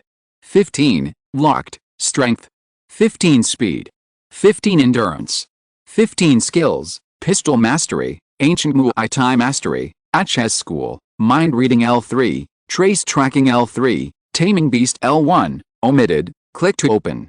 Features, Beast Body. Subspace. 2 cubic meters attribute points. 0 skill points. 2 completed cases, omitted. The name of the panel changed to the Violent Detective panel. The mental attributes were locked. It should be impossible to improve in the future. But there are 2 more descriptions of characteristics in subspace. Dean focused on the 2 extra things, and their notes immediately appeared in his mind. Features, Beast Body, your body has reached the current limit of human structure. Continuing to upgrade will dig deeper into the optimization of genes. According to Dean's understanding, this should mean that if he continues to upgrade in the future, it will be equivalent to a humanoid beast. But after all, it is a body of flesh and blood. No matter how much you improve, there is a limit. It should be impossible to take bullets with your body, and stage an outrageous scene of Captain America fighting the Peaky Blinders. So although Dean is somewhat looking forward to the future changes, he is not very excited. He continued to look at the introduction of the subspace. Subspace, a space without air and time flow. Everything in it is in a frozen state. If you explore it carefully, you may find some unexpected surprises. Everything is in a frozen state. Dean immediately thought of some outrageous uses. Put some bullets that have just been fired into the subspace, wait until they are needed, and then aim at the target and fire them, saving even the need to draw a gun.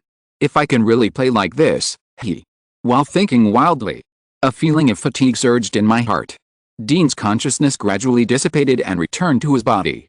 Chapter 269, The Dismembered Neighbor, The Magical Conjecture of the Subspace. In the darkness, Dean slowly opened his eyes. He instinctively wanted to turn on the light, but the next moment, he was stunned. This is. Dean's eyes widened. He saw a slightly gray world, with the faint lights on the street, floating in his field of vision, as if he was wearing night vision goggles, but the visual effect presented by night vision goggles was much clearer and more natural. This is night vision. Dean thought he had seen it wrong and rubbed his eyes. But everything in his field of vision remained unchanged. He quickly restrained his mind and wanted to see if there was any explanation for this change on the panel. But the panel was the same as the state presented in the copy world before. Suddenly, Dean thought of the extra feature on the panel, Beast Body. Beast Body, your body has reached the current structural limit of human beings. Continuing to upgrade will dig deeper into the genes for optimization and manifestation. Is this the effect of the genes hidden deep in your body being dug out? What a surprise. Dean got up quickly and walked to the mirror in the room. With a weak light from the outside, he pressed his eyes against the mirror to see if there was anything wrong with his eyes. Animal Kingdom.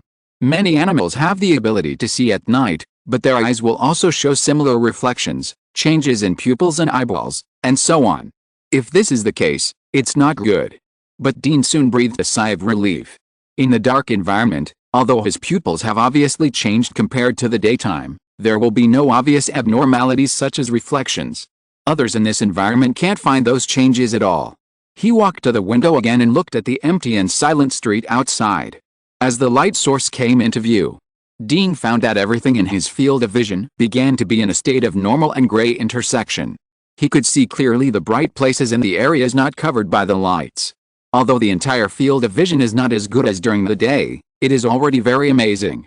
After carefully experiencing this strange change for a while, Dean grinned. He is becoming more and more inhuman. The night wind is blowing slowly. The dark night sky without stars looked very kind to Dean, who was in a good mood. He turned around and wanted to turn on the light in the room to see if anyone had looked for him during the whole day when he was sleeping soundly. Suddenly, Dean paused and his nose twitched slightly. At the same time, a faint but real sound of a beep-o electric microphone echoed in the ear corridor.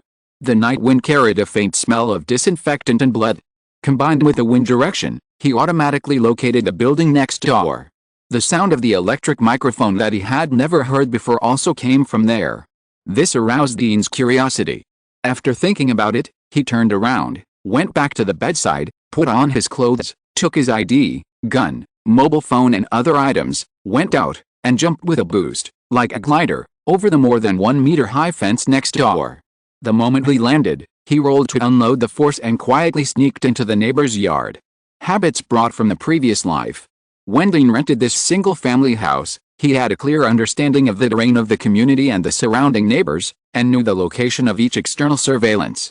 This made it convenient for him to do something that was inconvenient for others to know when he was in a whim. Dean easily avoided the surveillance of his neighbors, followed the increasingly strong smell in his nose, and pressed his bare hands on the brick wall of the house, came to the window on the second floor, and looked inside. This should be a girl's bedroom. In the room, the orange night light illuminated the small desk in front of the window. A black-haired girl, facing the window sideways, did not notice the prying eyes outside the window, and her fingers kept tapping a wireless device that looked like a typewriter, as if transmitting some specific information to the outside. This should be a special radio station. It was a coincidence. After Dean evolved, his ears just caught the special frequency of radio waves sent by the special radio station. Behind the girl, there was a red plastic bucket and a mop. Next to the mop was a pile of black bags. The strong smell of disinfectant came from the still damp floor and the red plastic bucket in this room. It was obvious that this place had just been cleaned before Dean arrived. The slight smell of blood came from those black plastic bags. Outside the window, Dean narrowed his eyes. As a former scavenger, he was very familiar with this scene. He met a colleague. If he remembered correctly, this family should be a middle-aged overseas Chinese couple. Their ancestral home is Hong Kong Island. They opened a barbecued pork shop in Chinatown. The business is good and their life is enjoyable. This middle-aged overseas Chinese couple is also nice. When Dean just moved in, they gave him some snacks to welcome him. The only pity is that this middle-aged couple has no children. It depends on the situation. This couple who are not bad people ended up badly. Dean moved his eyes away from the black plastic bags and looked at the girl facing the window. The girl's profile was covered by long black hair, but judging from the exposed palm skin and her clothes, she should not be very old. The key is that Dean had never seen the other person before. After thinking about it, Dean did not alarm the girl inside. He returned to the ground, then left the neighbor's yard, avoided the surveillance along the way, came to a public telephone booth, called the police, and directly said that he accidentally discovered a homicide. After hanging up the phone, Dean returned to his residence, changed into pajamas again, tidied up the surroundings, and waited for the police to arrive. The prompt on the panel was very accurate. He stayed in his copy world for several days, but in the real world, only a few hours had passed, not even a day. So there were no missed calls on the phone. Out of boredom, Dean simply played with the subspace he had just obtained. This thing is very magical. It seems to be shrouded around him, separated by a layer of space, and collects the items he wants to collect in the air within the size of the space. This feeling is very wonderful. Whenever Dean wants to collect something, it seems that there is an invisible bubble that extends along his body and swallows the things it touches. And want to take it out. The bubble that is invisible to the naked eye will follow Dean's wishes and spit out the items to the place where he wants to spit them out. Of course, this range is limited to Dean's 1 meter radius. Moreover, the bubble does not have the cutting power of space. It can only store complete and independent dead objects whose volume does not exceed the storage range. Flowers and plants and potted plants cannot be put in. It seems that no matter whether it is an animal or a plant, as long as it is a living object, it will be rejected by the subspace. No mistake, 1 post, 1 content, 1 6, 1 9, 1 book, 1 bar. Dean is not only not disappointed, but very happy. Because this ability to store things in the air means that his previous fantasy of storing bullets and then stimulating them has a high probability of being realized, and at the same time, he has an invisible protective shield around him. In times of crisis, this protective shield can swallow the bullets and other dead objects that are shot over, and even bounce them back according to Dean's wishes. When thinking of this, Dean's body is almost shaking with excitement. If his conjecture can be realized, to some extent, it is simply invincible. If it wasn't late at night and the police were coming soon, He would have almost been unable to suppress the urge to shoot himself. Fortunately, the torment didn't last long. About 12 or 13 minutes after the alarm call, 2 police cars with flashing red and blue lights arrived outside Dean's neighbor's yard. Usually, there are 2 people in each patrol car on night shift.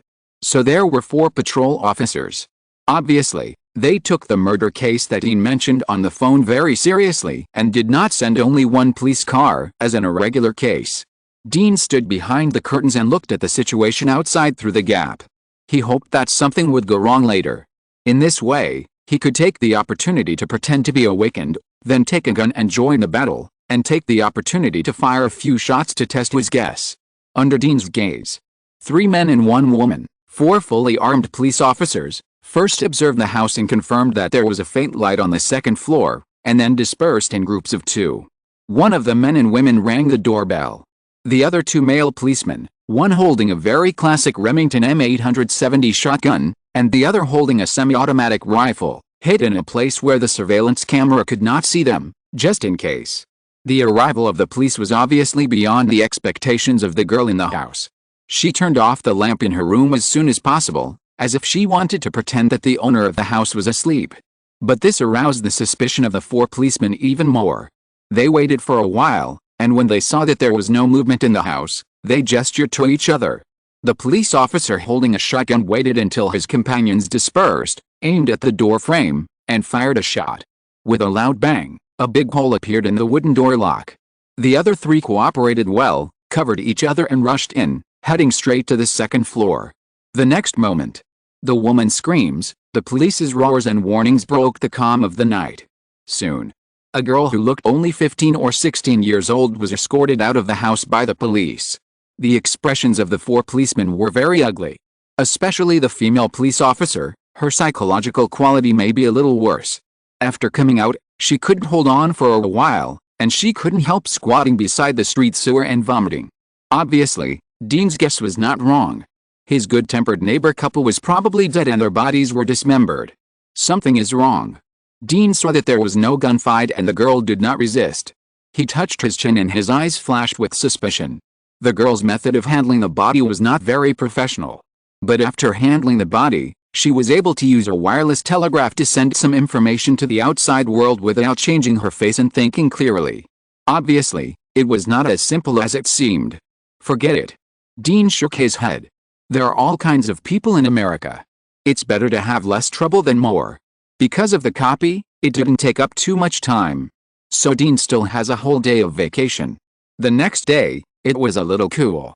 Dean couldn't hold back any longer and prepared to drive to the suburban shooting range to study the wonders of the subspace. When the car drove to the street outside the neighbor's yard, Dean noticed that the place had been cordoned off, and many neighbors gathered together to discuss what happened last night. This was actually normal.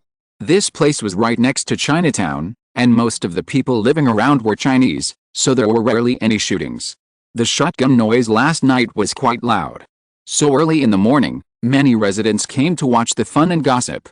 When they found out that the people who had the accident were the owner and his wife of a barbecued pork shop with a good reputation in the area, more residents became curious and worried. Many of these people were regular customers of the barbecued pork shop. Some people had a good relationship with the owner and his wife. I hope these people will not have a psychological shadow on the barbecued pork after knowing that the owner and his wife of the barbecued pork shop were cut into pieces. Dean shook his head, left the street, stepped on the accelerator, and drove towards the suburbs. Compared with the experience of his neighbors, he now wanted to know whether his subspace could swallow bullets or even missiles and become his own bug-like defensive artifact. Sorry for being late for 40 minutes. Chapter 270 Dismissal. In the suburbs of Los Angeles, there is an inconspicuous shooting range. A sleepy old man parked his truck in front of Dean. After taking a sip of strong liquor to sober up, he smacked his lips and said, "Inspector Dean, there are so many weapons that almost emptied my nest. It seems that your team has a lot of people." Dean looked at the car full of guns with satisfaction and said casually, "Old Tire, what team?" Old Tire is the owner of this shooting range. Of course, this shooting range is guarded by only him, and it is completely laissez-faire. Only some citizens who come here to hunt all the year round, or those who need to modify guns, will occasionally invite friends to come here to play. Seeing Dean's reaction, Old Tire realized that he had misunderstood. He was stunned and pointed to the back car. "So many weapons and ammunition, Mr. Inspector, you don't want to play by yourself all day, right? Guns and ammunition worth tens of thousands of dollars." He didn't think anyone could handle it. Hearing this, Dean smiled without saying anything. He took out a thick stack of US dollars from his pocket and threw it to Old Tire. "I just want to get familiar with all kinds of guns. By the way, Old Tire, you should have pineapples here, please help me get a few." Old Tire looked at Dean, then looked at the stack of bills that were at least several thousand US dollars, choked up, and hesitated. "Don't think too much, I'm just in a bad mood and want to vent." "Old Tire, you don't think that with my position, I can't get these things somewhere else, right?" "Okay." Thinking that Dean was already a detective in the detective bureau at such a young age, Old Tire also felt that he was overthinking. He first helped Dean to move boxes of weapons and ammunition out of the car, and then got back in the car, ready to go to his own armory to get the pineapples that Dean asked for. Seeing him leave, Dean couldn't wait to pick up a small caliber pistol with a relatively low power coefficient, pointed it at the side of his body, and pulled the trigger. At the same time, at the moment of pulling the trigger, his consciousness stimulated the subspace, trying to collect the bullets shot over into the subspace.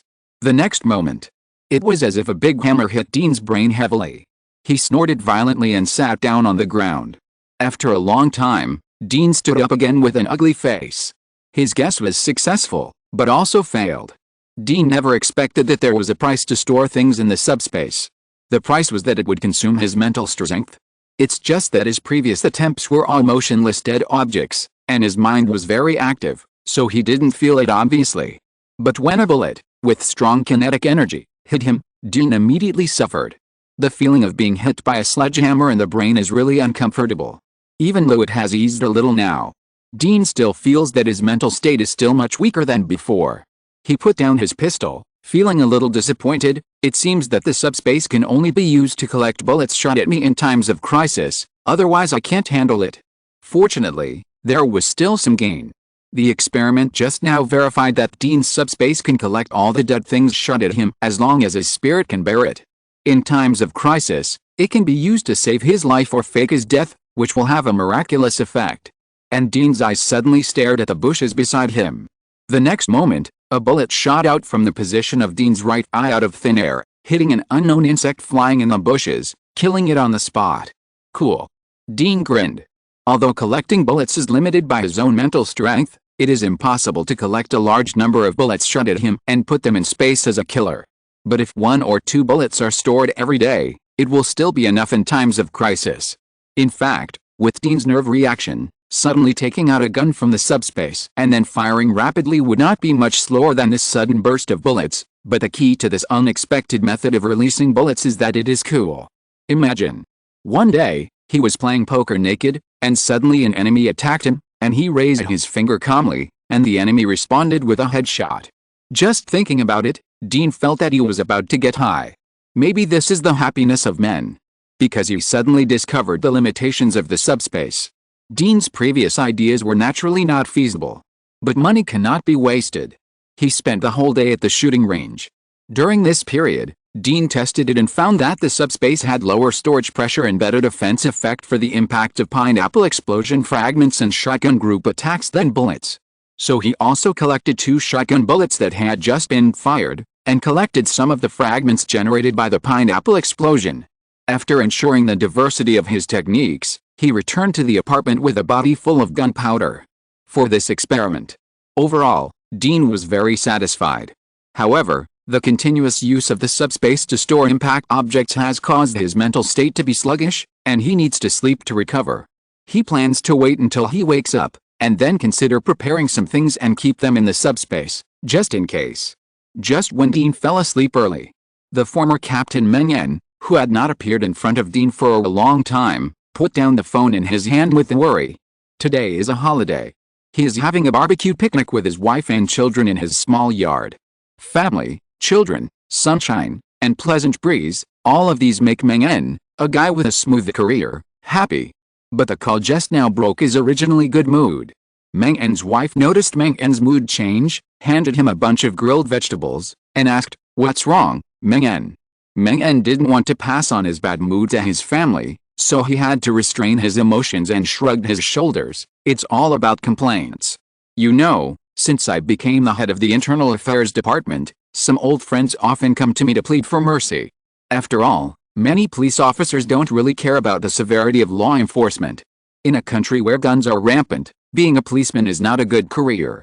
Because these people are in a state of mental tension for a long time, it is easy to shoot under stress, causing accidental injuries and killings, and then forming more serious psychological problems. If you can't maintain this state, it is easy to die in the line of duty. Almost every police officer with outstanding performance can't escape the experience of receiving a lot of complaints. And these police officers are generally the backbone and elites of each police station.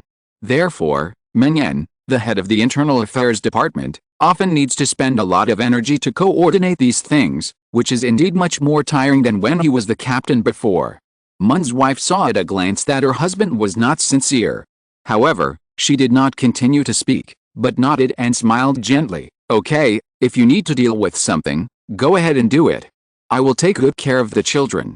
Mun kissed his wife's forehead gratefully, apologized to his young children, returned to the house, changed his clothes, and drove to a high-end private club with many Asian faces. Under the guidance of the waiter, Mun soon appeared in an office decorated in a simple style. He said respectfully to the person in the main seat, Mr.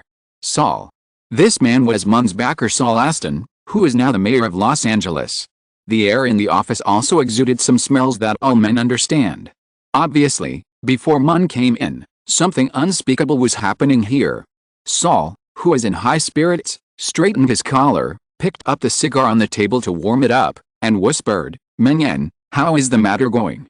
Meng Yan, an elegant old white man, lowered his head. It has been handled. If necessary, I can take down Dean at any time, but he is very capable. Dong Dong Saul knocked on the table, then take him down.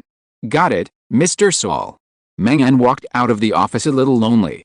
It's not that he and Dean have a deep relationship, but he simply thinks that Dean is his lackey, and before, Saul also put on an attitude of valuing Dean.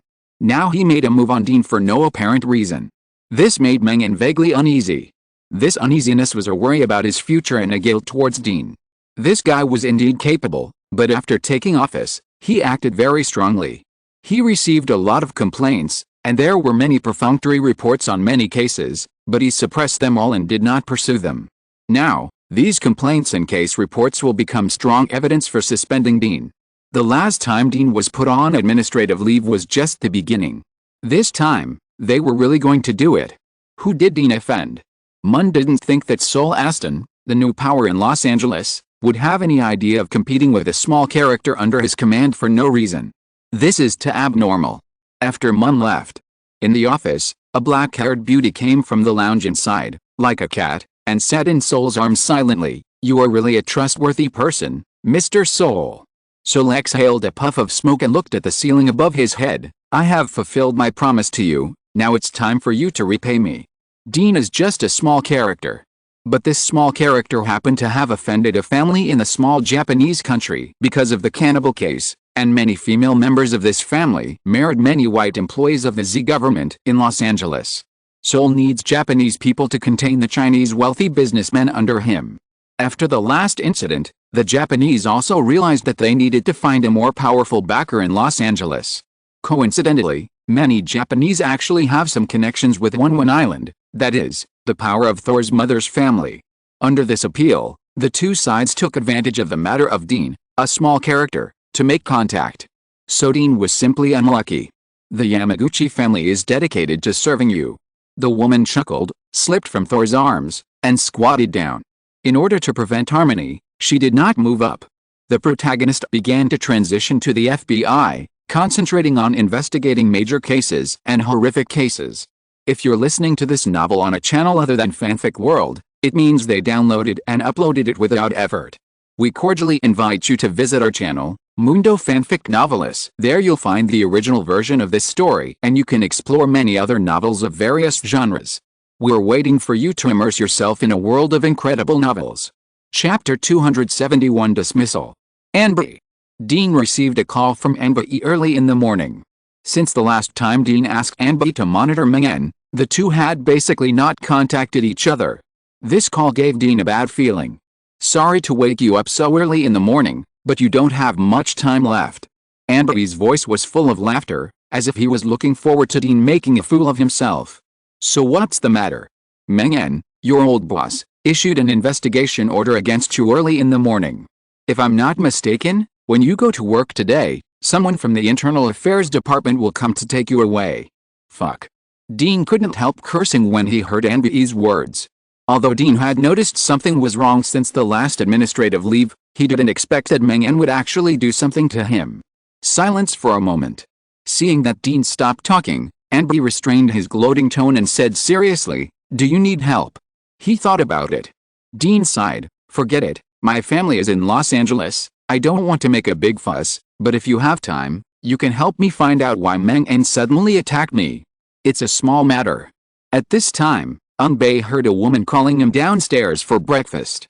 Bei hurriedly said, "In fact, I think a plain life is also very good.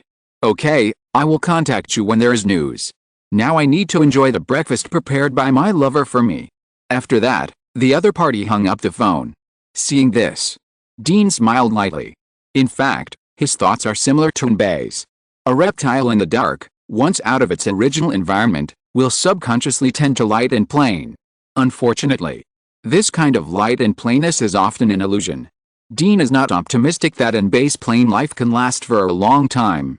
Because people like them, when they encounter things, the means of dealing with things will not really be as slow as ordinary people. Including Dean. He allows himself to suffer losses and give in, but does not allow betrayal. I hope you don't choose the wrong road, Meng-En. Dean put on his clothes expressionlessly and drove to the police station. Parking lot. Dean had just parked his car when he saw a woman dressed simply, leaning against the elevator door, holding a lady's cigarette in her hand, and there was a pile of cigarette butts on the ground, as if waiting for someone. Seeing Dean, the woman showed joy. "Long time no see, Dean." "Long time no see, Eve." Dean's eyes flashed with surprise. The woman was Eve, who had already secured the position of captain of the narcotics division. After not seeing for a while, Eve had a little more solemnity and a faint majesty on her body, and it seemed that she was doing well. "Are you waiting for me?" Dean guessed the purpose of Eve's coming this time. Eve nodded. "I received some bad news about you early in the morning. Meng-En, this guy, seems to want to do something to you. If you have any handle that you haven't dealt with, you can tell me, and I'll see if I can help you find a way to deal with it." Hearing this, Dean's eyes flashed with relief. Until now, he has not received a call from Meng-En. No reminder. This also let Dean know Mon's choice. But Eve's appearance made him feel a little relieved. Dean shrugged and said in a relaxed tone, "Well, this news is really unexpected, but I don't have any handle. In fact, I am more curious, what drives you to stand on my side?" Eve saw that he didn't seem to be lying, and her originally serious expression relaxed. She lit a cigarette again and said seriously, "We are allies, this is what I should do. I want to hear the truth." Eve blew out a smoke ring, stared at Dean, and licked her lips. "Okay, I like the big bird you raised, and I don't want it to be in prison with you." Dean gave Eve a thumbs up. So sometimes, in the face of interests, birds are more useful. "Okay, Eve, you've just secured your position, so don't get involved in this matter. I'll take care of it. I don't think this matter is that simple. How about?" Eve pointed to Dean's big Hummer and said, "We can go to the car and talk before it's time to go to work." Dean looked at his watch and found that there was less than half an hour left before he had to clock in for work. Who is he looking down on? He immediately gave Eve a middle finger. "Goodbye, Eve." Dean thought about it, took out his cell phone, and made a call. He was not sure whether Meng-En wanted to pull him down or really wanted to send him to jail. To be on the safe side, Dean had to prepare a backup plan for himself. A moment. He got a positive answer from the other end of the phone. Dean put on a relaxed look on his face again, took the elevator, and came to the office building. "Morning, Dean." In the office, Daisy was biting a piece of bread and putting today's Los Angeles newspaper on Harry and Carlo's desks. "Morning, Daisy. Judging from the situation, Harry and the other two guys will be late again today." Perhaps he had a premonition of separation. Dean looked at this ordinary scene, and couldn't help but feel a little nostalgic. This small team that he had just formed not long ago, with his departure, who knows what kind of fate it will face. "I'm still not strong enough." Dean sighed in his heart, came to his office, looked at the wall clock, and was in a daze. The people from the Internal Affairs Department came later than expected. It was almost noon. In the team office that had been ignored all morning, Harry and Carlo were discussing what to eat for lunch today. The door of the office was suddenly pushed open. Two men in formal suits glanced at the empty office, took out the investigation order, and said seriously, "We are agents from the Internal Affairs Department. Where is Inspector Dean? What's the situation?" Carlo had no experience and looked confused. Harry was an old hand. He had seen this situation before when he took away some black police officers from the Internal Affairs Department. He realized that the visitor was not friendly. Harry winked at Carlo and then greeted him with a playful smile. "Sorry, our Inspector Dean is not on the office now. Besides, this is our office area. Don't you know how to knock on the door? I doubt your true identity now. Now put your hands on your head and crawl down." "What?" The two thought they heard it wrong. No mistake, this little jerk actually asked them to crawl down with their heads covered. This was the first time these two investigation department agents encountered such a situation. One of them wanted to say something. A revolver was already pointed at them without any hesitation. Harry's face was fierce. "Don't let me repeat it a second time. You are armed and broke into the murder squad office without any documents to prove your identity. I have the right to suspect that you are terrorists who want to retaliate against a police station. The documents are on us. I can." "Shut up." Harry slapped the man who spoke. "How do I know if you want to pull out a gun? Now, put your head down and crawl down, or I will shoot immediately. FK. The two saw that Harry was not joking, and they cursed and put their hands on their heads and squatted down, completely losing the spirit and majesty they had created at the beginning. While Harry was entangled with the two, Carlo also came to Dean's office. He was about to open his mouth to remind him. The side door of the office had been opened, revealing Daisy's worried face. Obviously, she also heard the movement outside. "Carlo, what's going on outside?" Daisy asked with uneasiness on her face. Carlo didn't bother to explain, and looked at Dean, who was sitting upright in the chair. "Boss, the people from the investigation department are here. I saw them take out the investigation order. It doesn't look fake." "Impossible." Daisy opened her eyes wide.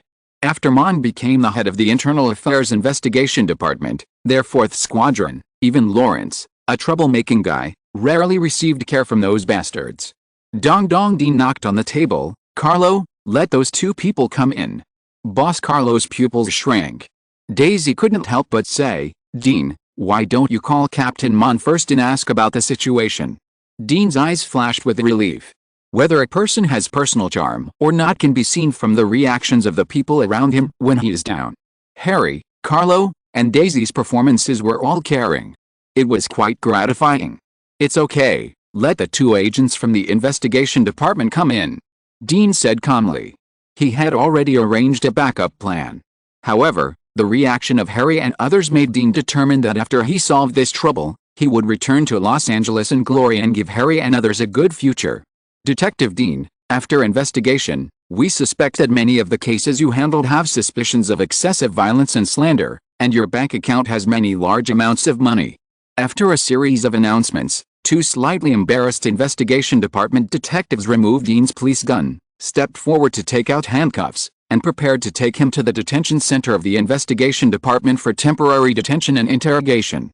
"Asshole, put away your handcuffs." Harry saw this scene and couldn't help but draw his gun again. This guy's character is not to be talked about, but he is indeed very loyal.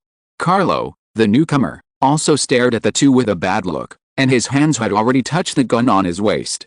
Although Daisy did not react as strongly as the two, she also took out her cell phone and threatened, "Your supervisor Meng En is our old captain. If you don't want to be bullied in the future, I advise you to keep a bit of dignity." "Two agents from the investigation department, you are so arrogant, aren't you afraid that we will bully you in the future?" They looked at each other, and finally chose to be a hero and not suffer a loss in front of them. They politely extended their hands and motioned Dean to follow them. Dean glanced at the clock on the wall, sat back in his chair, took out a cigarette and lit it, and said lightly, "Wait until I finish this cigarette." This sentence almost caused the intracranial blood pressure of the two agents from the investigation department to burst. The older agent's face darkened. "Inspector Dean, to tell you the truth, your investigation order was issued by Supervisor Meng En himself. You should know what this means." Dean didn't even look at him, calculated the time, and pointed to the phone on his desk. Although he admitted the loss this time, he was unwilling to leave the place where he had just established himself in disgrace. He had to leave temporarily. Dean, the rising star of the Los Angeles Police Department, must also leave in style. Just when everyone was puzzled, buzz buzz buzz, the noisy sound of helicopter propellers came from outside the building. At the same time, the phone on Dean's desk rang. Daisy, who was standing by, thought of Dean's calmness and suddenly realized that a turning point had come. She stepped forward smartly and pressed the speakerphone. A thick and powerful voice came from the other end of the landline phone. "Agent Dean, DHS is urgently transferred." DHS, also known as the National Security, was actually established in 2002 after the 9/11 incident, and it shared a lot of power with the FBI and CIA. This book directly established this department at the beginning, so readers don't need to delve into it. Chapter 272, New Job. DHS. With a strong voice, it spread in the office. Everyone looked at each other, full of confusion. Among them, the younger investigation agent looked at his companion and whispered, "Men, have you heard of this agency?" The other party showed a hesitant look on his face, and said uncertainly, "I seem to have heard of this name." Dean slowly stood up. DHS was established in 2000. Its full name is the Department of Homeland Security. It is directly connected with the Federal Investigation Department. Although it is not well known, sometimes their authority is higher than the local authorities and can directly mobilize the army. He straightened his collar. "Unfortunately, before you arrived, I had been recruited by DHS to assist them in investigating a major case that threatened the safety of the United States Federation, and you wanted to arrest me at this time. I doubt the innocence of your investigation department." This? When did these two investigation agents ever think that one day they would transform from law enforcers to criminals being enforced? Is reality so magical? Under the strange gaze of the Dean team, the older agents swallowed their saliva and squeezed out a flattering smile on their faces. "Inspector Dean, we are just following orders. If you have any objections, you can directly contact our supervisor to appeal. Please don't bother us." As soon as he finished speaking, the phone rang in his pocket. The agent took out his phone and saw the caller ID. He seemed to have seen a savior and quickly answered the call. "Director Meng, something unexpected happened." Meng's constipated voice came from the other end of the phone. "Got it, Thor, give the phone to Dean." The agent knew that today's arrest was destined to be anticlimactic. He obediently stepped forward and handed the phone to Dean. "Detective Dean, our supervisor wants to talk to you." Dean did not embarrass this guy. He took the phone and said in a frivolous tone, "Wow, Captain Munn, long time no see. I'm honored to hear your voice today." Dean. Munn's voice was a little embarrassed. "Dean, I'm sorry to issue an order to investigate you, but you know, sitting in this position, many times I can only obey orders. In fact, this is related to those Japanese active in Los Angeles." "I understand." Dean had a bright smile on his face and cold eyes. "Also, thank you for your reminder, Captain Munn. The belated show of goodwill is meaningless. You are my old subordinate after all, don't be so polite." Munn was a veteran after all. His tone returned to normal, and he asked tentatively, "By the way, Dean, I just received a notice that DHS has recruited you. Not many people in this department know about it. How did you get involved with them?" "Sorry, this is confidential. With your position as Captain Munn, you are not qualified to know. Maybe you can ask Thor. I just don't know if he, a rookie from the Ashton family, has the authority to infiltrate the DHS organization and obtain intelligence." Dean taunted and hung up the phone decisively. According to Munn's show of goodwill, he already knew that he was being challenged this time, and he should be used by Thor as a gift to exchange for the support of those Japanese idiots. In the previous cannibal case, Dean had seen the influence of those Japanese idiots in Los Angeles. Although he didn't know how they got together with Thor, but starting today, these people must pay the price for their actions this time. Get lost. Dean threw his phone on the table and looked at the two investigation agents who were standing there awkwardly. Being humiliated by someone who was supposed to be a prisoner, the two of them didn't have the face to stay here any longer. They took their phones and left in a hurry. They were even a little glad that this incident didn't happen again after Dean was taken out.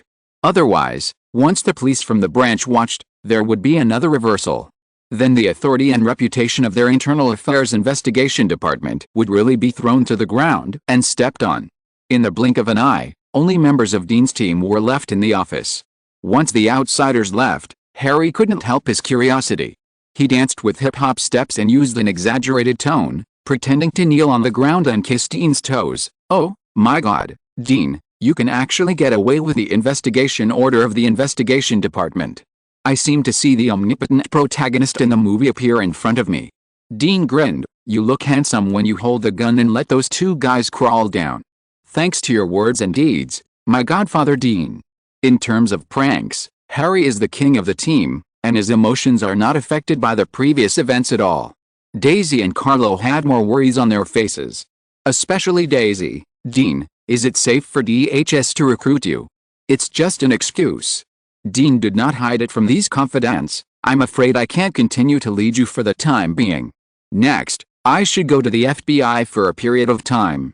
After solving the troubles here, I may return to the Los Angeles Police Department. But I believe that at that time, you will no longer call me the chief detective." The DHS's recruitment is an act of jumping out of the power structure of Los Angeles and turning the table. But before solving the troubles here with Saul, Dean may not be able to stay in Los Angeles anymore, otherwise he will wait for that group of people to manipulate him. This is not a smart choice. Dean swears. When he returns to this city again, whether it is Saul, the group of Japanese people, or Monin who chooses to betray, they will pay an unbearable price for what they did today. On the other side, Los Angeles Mayor Saul, who had just finished a meeting, also learned from his secretary that something went wrong with Dean's affairs. He was stunned, thinking he had heard wrongly. DHS? Wasn't this department established less than 2 years ago? Obviously, as a member of a large family, Saul had some understanding of this organization that might surpass the FBI in the future. The Chinese secretary, also with surprise on his face, nodded. "Sir, after receiving the report from Director Mengen, I found out from our FBI line that a few months ago, Dean had solved a terrorist attack on the plane to Los Angeles. I suspect that he got in touch with the DHS at that time." Saul was silent for a moment, and laughed. "What a lucky boy." The secretary looked at Saul's expression and saw that he didn't seem very angry, so he continued, "Because of the DHS's call-up, the investigation department interrupted the review of Detective Dean. Before he returns to the Los Angeles police system, we can't continue to compete with him for the time being, and there is no excuse to cancel his position as detective. If those Japanese..." Saul waved his hand and interrupted his secretary's words. "So what? Dean is just an opportunity for this cooperation. Those Japanese are all smart people. They won't affect my mood because of such a small matter. In comparison, I am more entangled in what to eat for dinner." Just kidding. It's the 21st century now, not a rough era. An excellent detective is nothing in front of power and money. In Saul's eyes, Dean, a small character with excellent business skills, is no more threatening to him than a homeless person. Because the homeless person has no ties, and he may not want to live one day, and suddenly shoot himself when he is giving a speech. Dean, a man with a family, may not dare to have any resentment towards himself as long as he does not want to implicate his family. I am afraid that in his lifetime, the other party will not even dare to set foot on the land of Los Angeles again, and can only hide in the gutter, begging me to let him go. This is the charm of power. Well, if Dean chooses to leave Los Angeles, we don't have to pay attention to him, but if the other party thinks that he will stay in Los Angeles and investigate who is against him by the name of DHS, let those Japanese people give him an accident." After speaking, Saul pulled off his collar and strode towards his office. Since the new Japanese administrative secretary was hired, Thor has developed a strong interest in physical training. At the same time, he also understands why so many white employees finally choose to marry those Japanese women. There is no way. These women are much more attractive than those American girls who can only cry out to God. As the departure is approaching, Dean called his family, team members, Lawrence, who is late to the party, and Patrolman Hawk and others to have a meal together and explain some things. On the day he leaves, Dean still hopes that Lawrence and other guys can take care of his family a little. His mother Sheila and others don't know that Dean has offended someone. They thought Dean was promoted, and they were reluctant to let him go with happiness. Especially the little brother Thompson. This bastard who is about to turn 16, knowing that Dean will be running around all over the American continents in the future, directly set his eyes on his Hummer and said that he would take good care of Dean's car on the day he left. Dean was moved and gave him a big foot. Just kidding. This modified Hummer will be his treasure from now on. How could it be cheap for Thompson, a bastard who only wanted to borrow the car to rock around? Finally, with a farewell of his colleagues and family, Dean played rock music and drove away from the city where he had lived for more than a year. Dean thought he would be reluctant to leave. But when the car left downtown Los Angeles, a sense of freedom and joy of the sky being high for birds to fly and the sea being wide for fish to jump became the main theme in his heart. Wolves travel 1,000 miles to eat meat, and dogs travel 100 miles to eat feces. With strong strength as a trump card, Dean believes that no matter what awaits him in the future, he can live well. 2 days later, FBI Special Training Base. DHS Director Lawman appeared in front of Dean with a young man with a wound on his face. "Long time no see, Dean." When the two met, Lawman gave Dean a warm hug. Dean was also quite grateful. "Thank you, Lawman, otherwise I would really be shitted this time. Haha, this is actually a very normal thing in America. In the process of my growth, many excellent colleagues went from being excellent agents to prisoners and scapegoats overnight. This is also the fundamental reason why I have been working hard to climb up." Lawman blinked. "You never know what will greet you tomorrow, you can only work hard." Very inspiring. Dean shrugged. "But I don't know why you brought this guy to see me." Dean said hello to the people brought by Lawman. "Cheston, it seems that you have gotten rid of the impact of the last incident on you. Previously, the Lucifer Game Organization, for some reason, sent people to blow up the FBI branch in Los Angeles, killing more than a dozen FBI staff. And Cheston, as the only surviving FBI agent in that branch, was taken back to the headquarters for interrogation after his injuries got better." Dean didn't expect that this guy would be brought to him again by Lawman. This guy, it seems that every time he encounters hardship, he will turn danger into good fortune and finally become a new big man on the list. But he is a bit useless. Seeing Dean, Cheston showed a look of delight and flattery, but did not speak. "Well, Dean, it seems that you really know this guy. In fact, I brought him to see you because of the arrangement for you later." Lawman took over the topic. He waved his hand. Cheston walked aside with great vigilance, and at the same time scanned the surroundings to avoid outsiders approaching. There were no strangers. Lawman took out a document from his arms. "Although I don't know who you have offended, Dean, as a student of Mr. Anthony, I don't want you to participate in some dangerous activities. So although I used the plain terrorist attack to recruit you from the trouble in Los Angeles, you'd better stay out of the limelight as an FBI agent for the time being." Dean took the document and found that it was a transfer order from the FBI Operations Department, making him a senior agent in charge of some old cases in various states of the United States. This kind of task is actually usually given to some connected households for retirement. Because the FBI generally only takes over some cross-state serial murder cases, and the old cases in their hands are basically difficult to solve, so even if they are in this position and have no performance for many years, no one will blame them. To a certain extent, Lawman really takes care of Dean. After all, Dean helped Lawman become the director of DHS before, and the other party also helped Dean's mafia family in New York to clear some troubles. Lawman doesn't owe Dean anything. This is simply because the other party is optimistic about Dean's future and chooses a relationship investment. Dean naturally would not refuse Lawman's kindness. "Thank you, Lawman, I will keep all this in mind. I believe in your character," Lawman said, pointing to Cheston who was standing guard behind him. "By the way, this guy provided me with a very important intelligence, which gave me more say in the FBI, so I helped him solve his troubles. The problem is that he originally wanted to leave the FBI and join your detective team, but you, Dean. So that's it. He did think about taking Cheston as his younger brother and developing some FBI spies.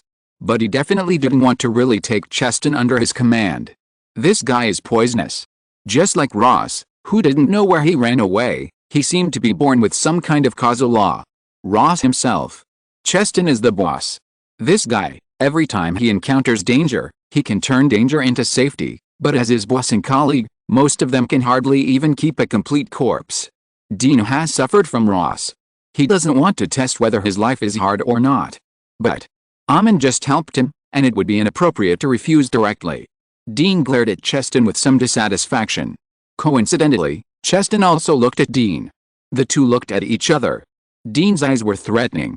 Cheston showed a pitiful look, like an abandoned puppy, looking forward to being adopted by kind people. Dean sighed in his heart and nodded to Aman. Okay, with this FBI member here, it should save me a lot of trouble. Aman is very busy. He is the dual director of DHS and FBI, but because DHS was established not long ago, the framework is not yet complete, so Aman does not have much time to waste on some trivial matters. After solving the problem on Dean's side, he hurriedly took a helicopter to leave. Dean also needs to start thinking about planning his new life. After the panel is upgraded, it will be difficult for ordinary cases to continue to provide him with experience points. And the experience points required for upgrading are higher than the previous level.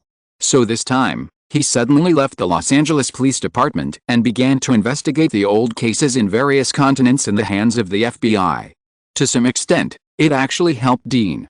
But before that, he needs to deal with Cheston first. A temporary and simple office. Cheston handed Dean's new ID very servilely, and before Dean could speak, he took the initiative to apologize. I'm sorry, Agent Dean. Actually, I have something to hide from you about the last FBI branch bombing. Oh. Dean waved the agent's ID in his hand, but gave Cheston a thumbs up in his heart. He really wanted to know the information Cheston gave to Aman. This guy has a keen eye, and he deserves to be able to get close to Aman every time. Seeing that Dean was calm, Cheston couldn't figure out what Dean was thinking, so he could only continue to speak anxiously. Actually, I didn't faint at the beginning of the last bombing. The person who did it was my former instructor in the FBI Special Training Camp. They joined an organization called Lucifer. The reason they wanted to create a bombing was to clean up the people in the branch and take the opportunity to become the director of the Los Angeles branch. The reason I was able to get away this time was because Director Aman was investigating this organization, so he helped me. So that's it. Dean touched his chin. In the last toy killer case, one of Lucifer's elders, Gemini Dog, was involved, but he only killed one of them. The other woman should be the FBI instructor that Cheston mentioned. So when the bombing happened, he could inexplicably get an extra experience point. Thinking of the toy killer who escaped last time. I don't know why. Dean suddenly had an intuition in his mind that he would continue to meet each other in the near future. And the involvement between the Lucifer game organization and himself is not over yet. Okay, Cheston, I'm not interested in these. Let's talk about a new job now. Dean put away his FBI agent ID and knocked on the table. He is now in the FBI's Special Training Camp, which is a temporary office. He can eat, drink and go to the shooting range. At the same time, he can get a certain amount of ammunition replenishment and borrow intelligence support from here. But the real work in the future. Most of the time, he will definitely be wandering between the continents of America. So before leaving, Dean must first select a target for solving the case, and then replenish supplies and leave. Cheston, who has been in the FBI for a year, has not been in vain. Hearing Dean's words, he skillfully turned on the computer on the table, entered his identity password, logged into the internal website, and then operated it for a while, pulling out a series of case numbers. Agent Dean, these are some of our recent cases, you can use them as a reference.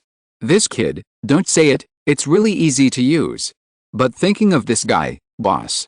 Dean's original admiration was instantly shattered, and he glared at Cheston. Got it, go get me a cup of coffee, and wash my clothes. Cheston. I don't know if it's an illusion.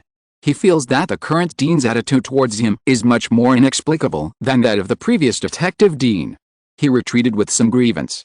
Only when you have endured the most hardships can you become a dog. Just bear with it. The annoying guy left. Dean also calmed down and began to look through old cases. Today is my first day as a security guard. It's comfortable haha, but I'm still not used to the work and rest schedule. I doze off during the day. But no one comes to the warehouse, and no one is in charge.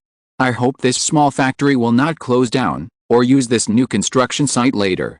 Otherwise, as a man who has just entered middle age, Guzetti can only consider learning the skills of a plumber. Maybe warehouse management is not bad?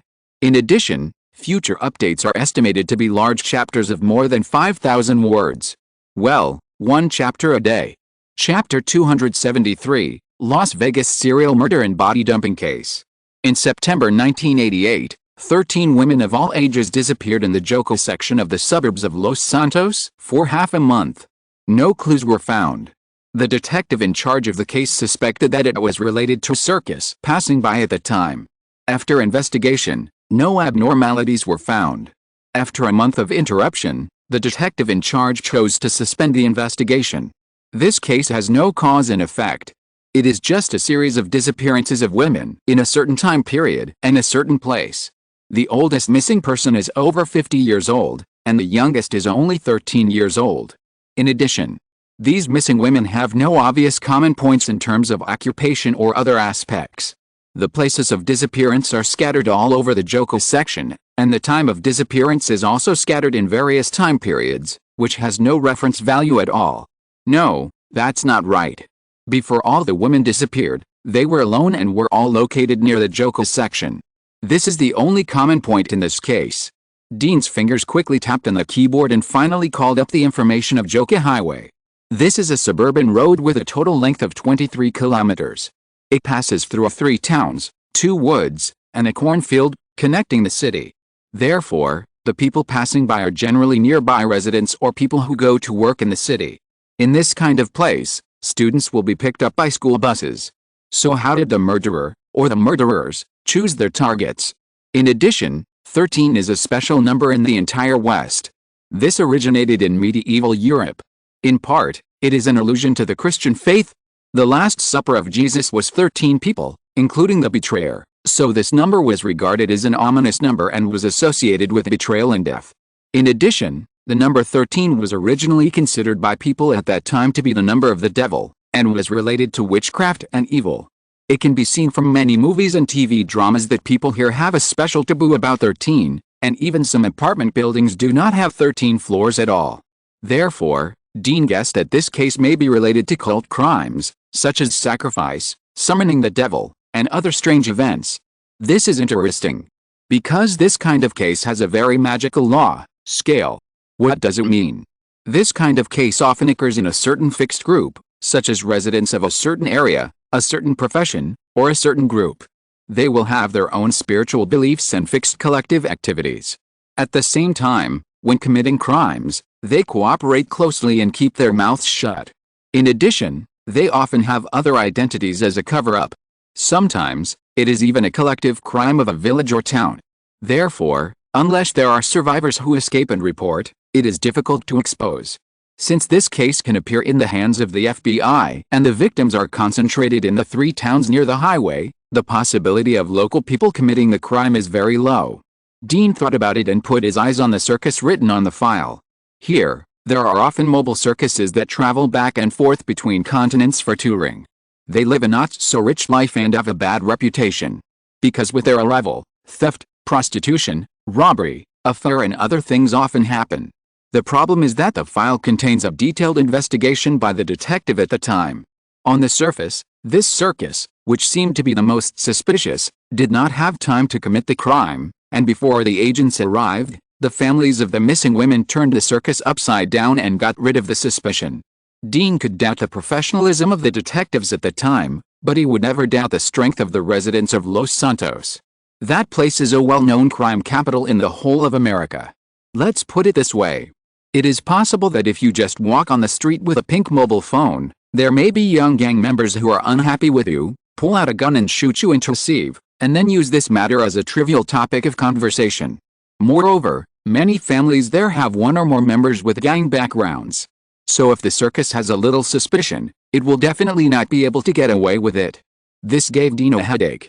From the files alone, he could not find the direction to solve the case. The only thing that made him feel suspicious was actually the small circus. But now it has been 13 years since that year. Even if the files contain the information of every member of the circus, it would be fatal to find such mobile personnel after 13 years without the United States Federation, where all continents have united to complete the registration. Dean suspected that it would take a long time just to find people. This did not meet his needs of solving cases quickly and gaining experience points. So, just get out of this case. After thinking about it, Dean did not continue to look at the case, but classified all the cases according to his needs. First, the region. The old cases he saw now included all the states and counties in the United States. If you randomly choose a case to investigate, then even if it is solved, you may not be able to find the next suitable case to investigate in this area. This will consume a lot of time on the road. So, choose the region first. He is now in a field training camp more than 100 kilometers away from downtown Los Angeles. This is closer to Las Vegas. It is the largest city in Nevada, gathering a large number of residents. At the same time, because it is a gambling city, there are many outsiders, attracting a large number of people from all walks of life, and cases are endless.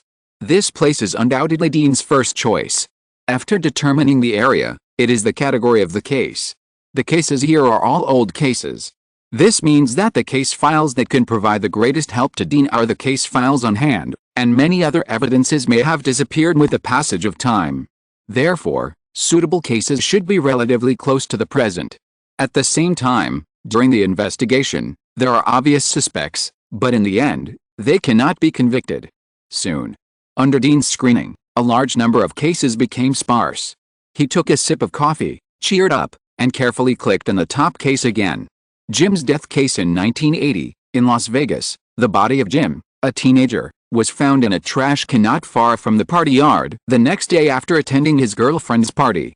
There were signs of beating on his body, and the cause of death was intracranial hemorrhage. He was beaten to death. Seeing this, Dean was surprised. Although the FBI has the right to investigate any case that violates federal law, under normal circumstances, such small homicides are generally handled by the local police detective bureau. Only when the case has a great impact or for some other reasons, the FBI will intervene. He continued to read on. Jim's body was found by a cleaner.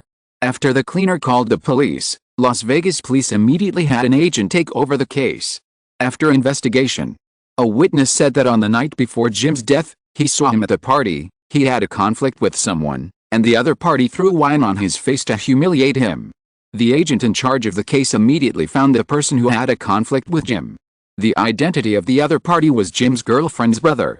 The other party did not agree with his sister being with Jim, a poor boy, so he deliberately humiliated Jim in public at the party, and even prepared some other humiliation methods, but he did not implement them because of his sister. When Jim died, the other party was having fun with a group of friends, and there were many people who could testify, so he had no motive to commit the crime. The case ends here. Under normal circumstances, the detective in charge of the case will then investigate the deceased's connections, ask his girlfriend, and visit the surrounding neighbors. But none of these were found. The file records stop here. Because the detective in charge of the case was killed in a car accident on the way home from get off work. The police station was short-staffed at the time. The case was shelved. Why would this case be recorded by the FBI? Dean's eyes flashed with confusion. Isn't this just an ordinary homicide?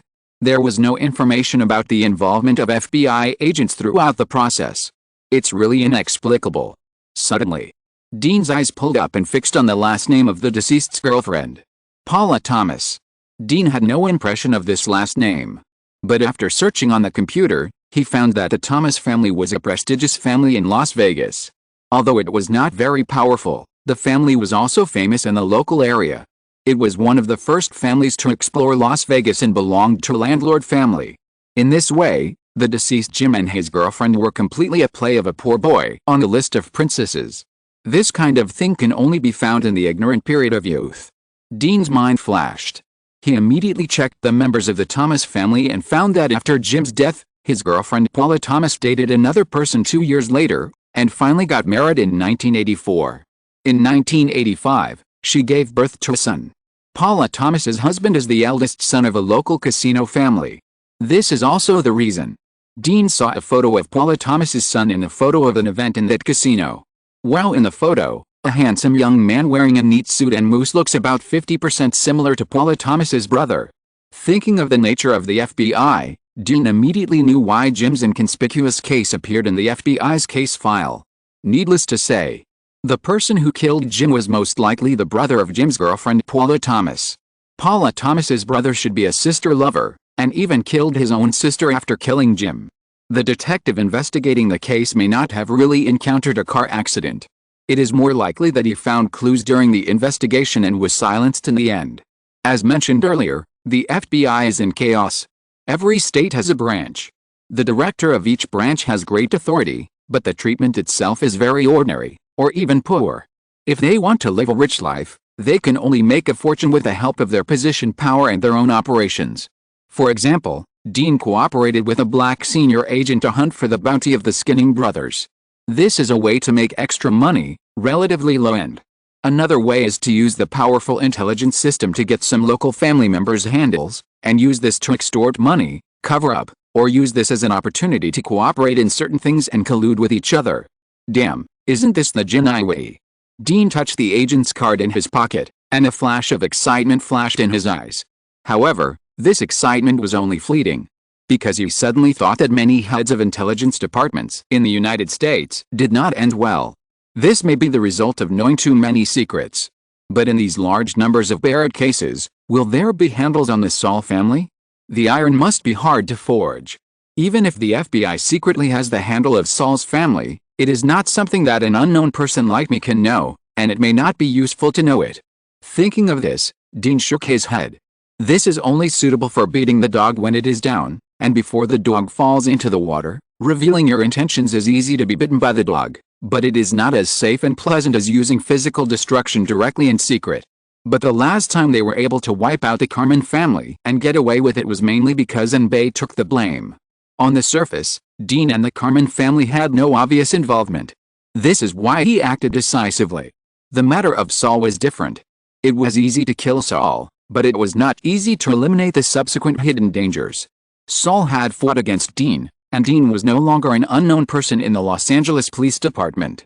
He was a recognized headshot detective and a rookie in the police force. Once Saul died suddenly, it would not be easy for Dean to get away. After all, for those big families, evidence was too troublesome. As for the suspects, they preferred to deal with them one by one according to the suspect list. It didn't matter whether the killing was wrong or not. It was important to express the family's iron-blooded attitude to the outside world.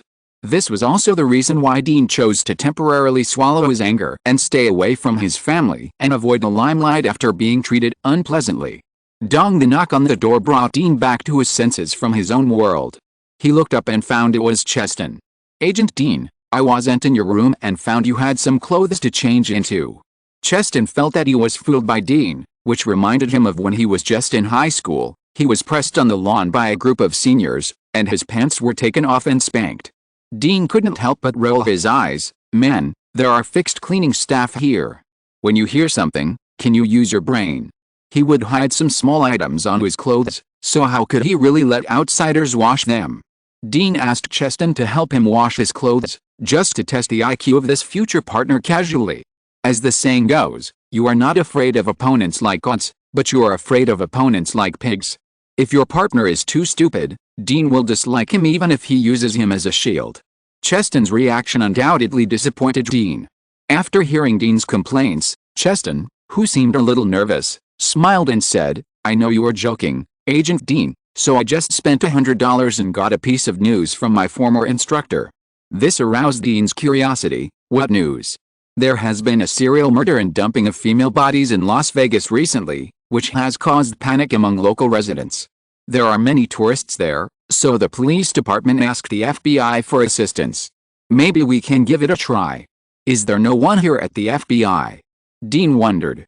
This case that just happened not long ago is undoubtedly more cost-effective to solve than the pile of old cases on the computer. But you can't just steal other people's cases because of this. Cheston grinned. "Agent Dean. Generally, for cases like this, the corresponding action bureau is notified immediately, and then the bureau chief assigns an agent to investigate. We are now free agents and do not belong to any bureau. This also means that we can take the initiative to participate in any case. If it is a case that is about to be solved, those guys will definitely not want us to share the credit, but for this case that is obviously a case of shirking responsibility, as long as we propose to take over, the bureau chief will definitely not refuse." Dean listened and did not reply. Instead, he stared at Cheston for a few seconds before slowly saying, "Cheston, you also said that this case was passed on to the FBI by the local police in Las Vegas because they were worried about being branded as incompetent. Why do you think I would be interested? This is Agent Dean, you told me." Cheston has been dealing with Dean for so long, and he is always scared every time.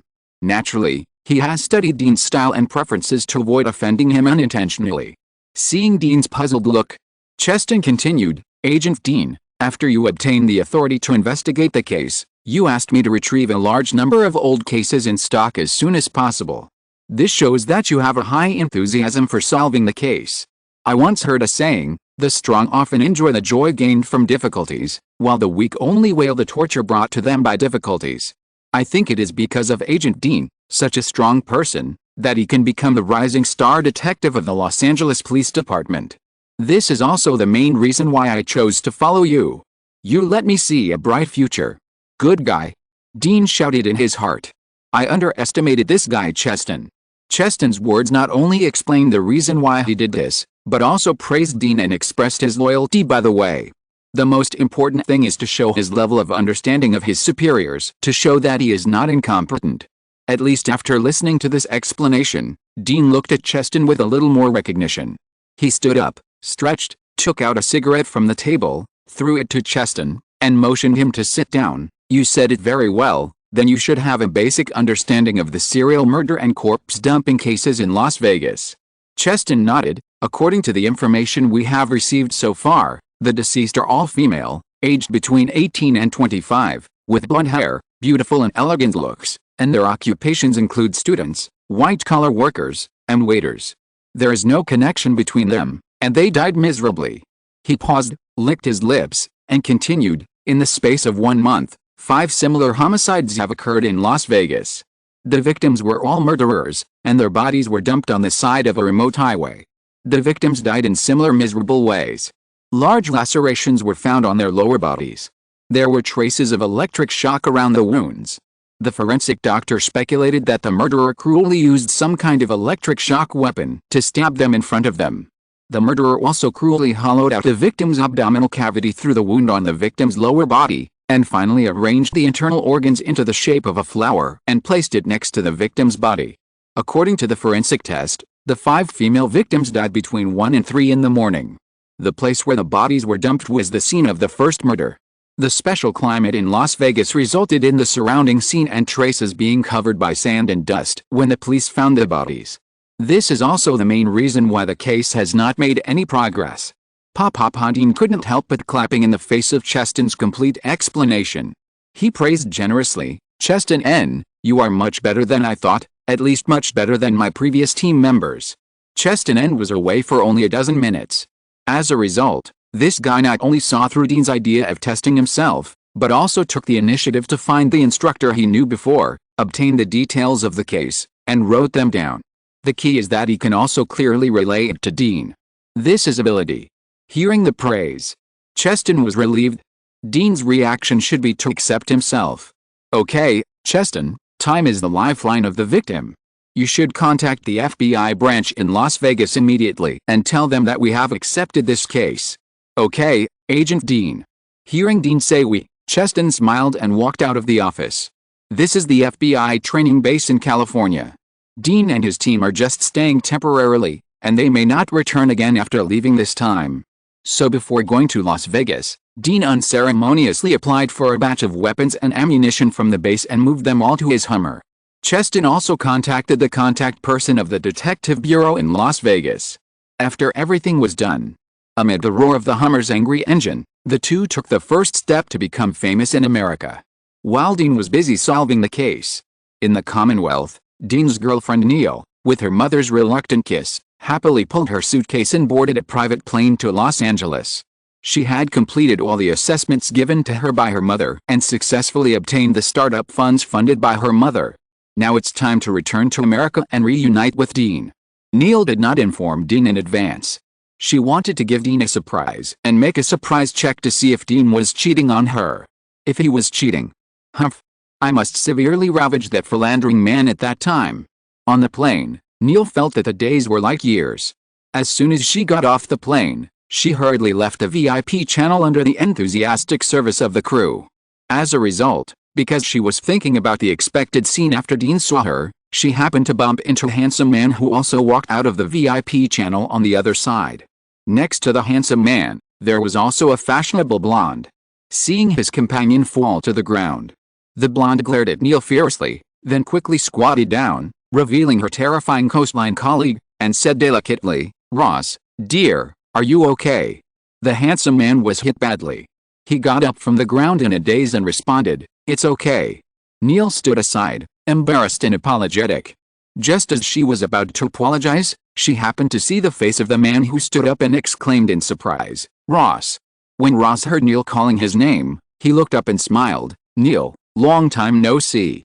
On the other side, when Neil arrived in Los Angeles, Dean also drove to the Las Vegas branch. "Yesterday, my biological clock was not used to it, and I fell asleep early. I wrote this chapter while slacking off at work. To be honest, it feels like most of the victims of serial cases are women and children." Chapter 274 details. Las Vegas, District Police Station. Dean and Cheston met the police officer who received them. The other party was a middle-aged white woman named Louise, a very common name in America. She wore delicate makeup. If it weren't for the crow's feet at the corners of her eyes that exposed her age, one would almost think she was only in her early 30s, still charming. Seeing Dean, a handsome man, Louise seemed very enthusiastic. She enthusiastically shook Dean's hand, and her fingers drew small circles on Dean's palm dishonestly, and said in a teasing tone, "Hello, I'm Louise, the detective in Las Vegas. By the way, are you sure you're not a movie star or a male model? Maybe when I run out of money one day, I can consider giving it a try, but at least now, I am indeed an FBI agent who is here to help investigate the case. You can call me Dean." Dean is a dedicated man. He is only interested in women under 35, so he withdrew his palm without understanding the situation. Cheston, who was standing by, gave Louise a proper step. "Inspector Louise, I'm Cheston, Agent Dean's assistant, and the person who contacted you on the phone."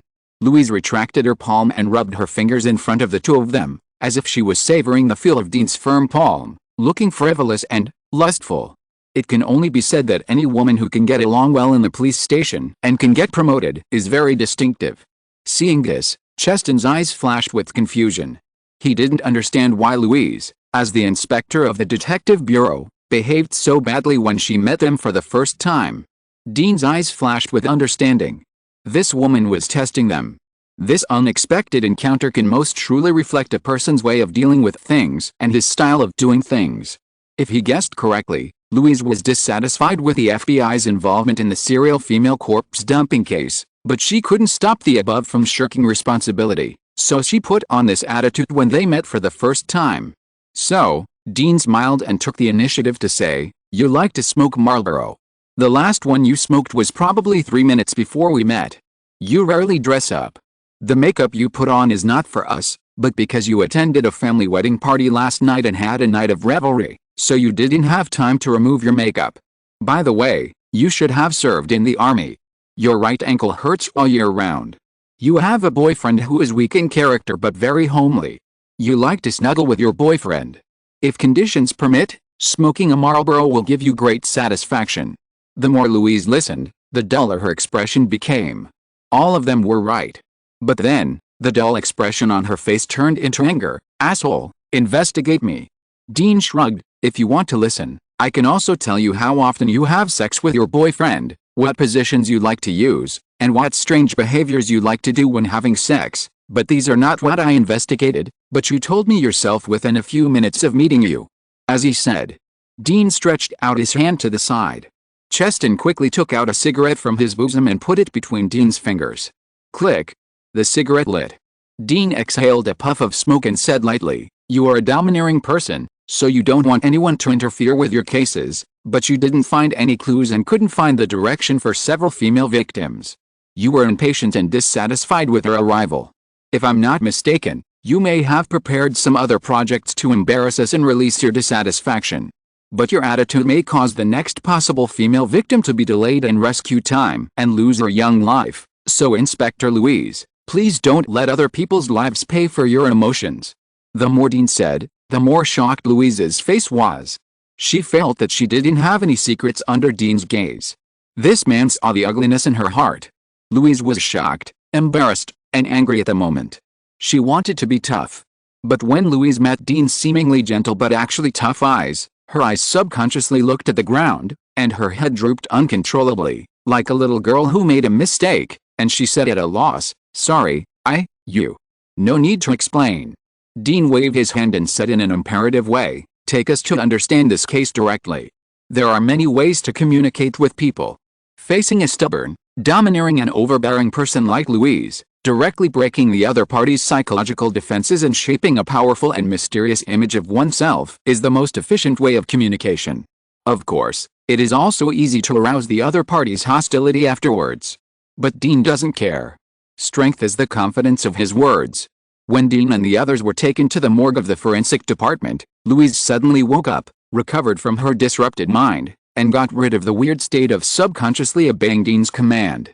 She looked at Dean with fear, but happened to meet Dean's eyes looking at her with a slight smile. Louise's heart skipped a beat. This handsome young agent is so scary. She licked her lips, suppressed her wild thoughts, led the two of them to a row of corpses, and introduced them in an unnatural way. These are the 5 victims' bodies we found beside the highway.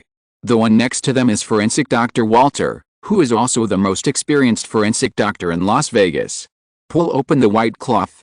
Cheston hurried forward to help forensic Dr. Walter, who was in charge of the autopsy, to take off the white cloth covering the bodies. The 5 bodies were all naked. The surface of the body that should have been plump was sunken in the abdomen, revealing the ribs that were struggling to support it. The ugly and dense black sutures were like centipedes entwined on it, and the pale skin formed a weird still picture. These were the marks left by the forensic autopsy. In the lower part of the 5 victims, there were 5 dark deep holes, the size of an ordinary person's wrist, regular and deep, as if someone had used some kind of sharp weapon to directly pierce through them, and the area that was originally the reproductive system was completely removed. It's so perverted.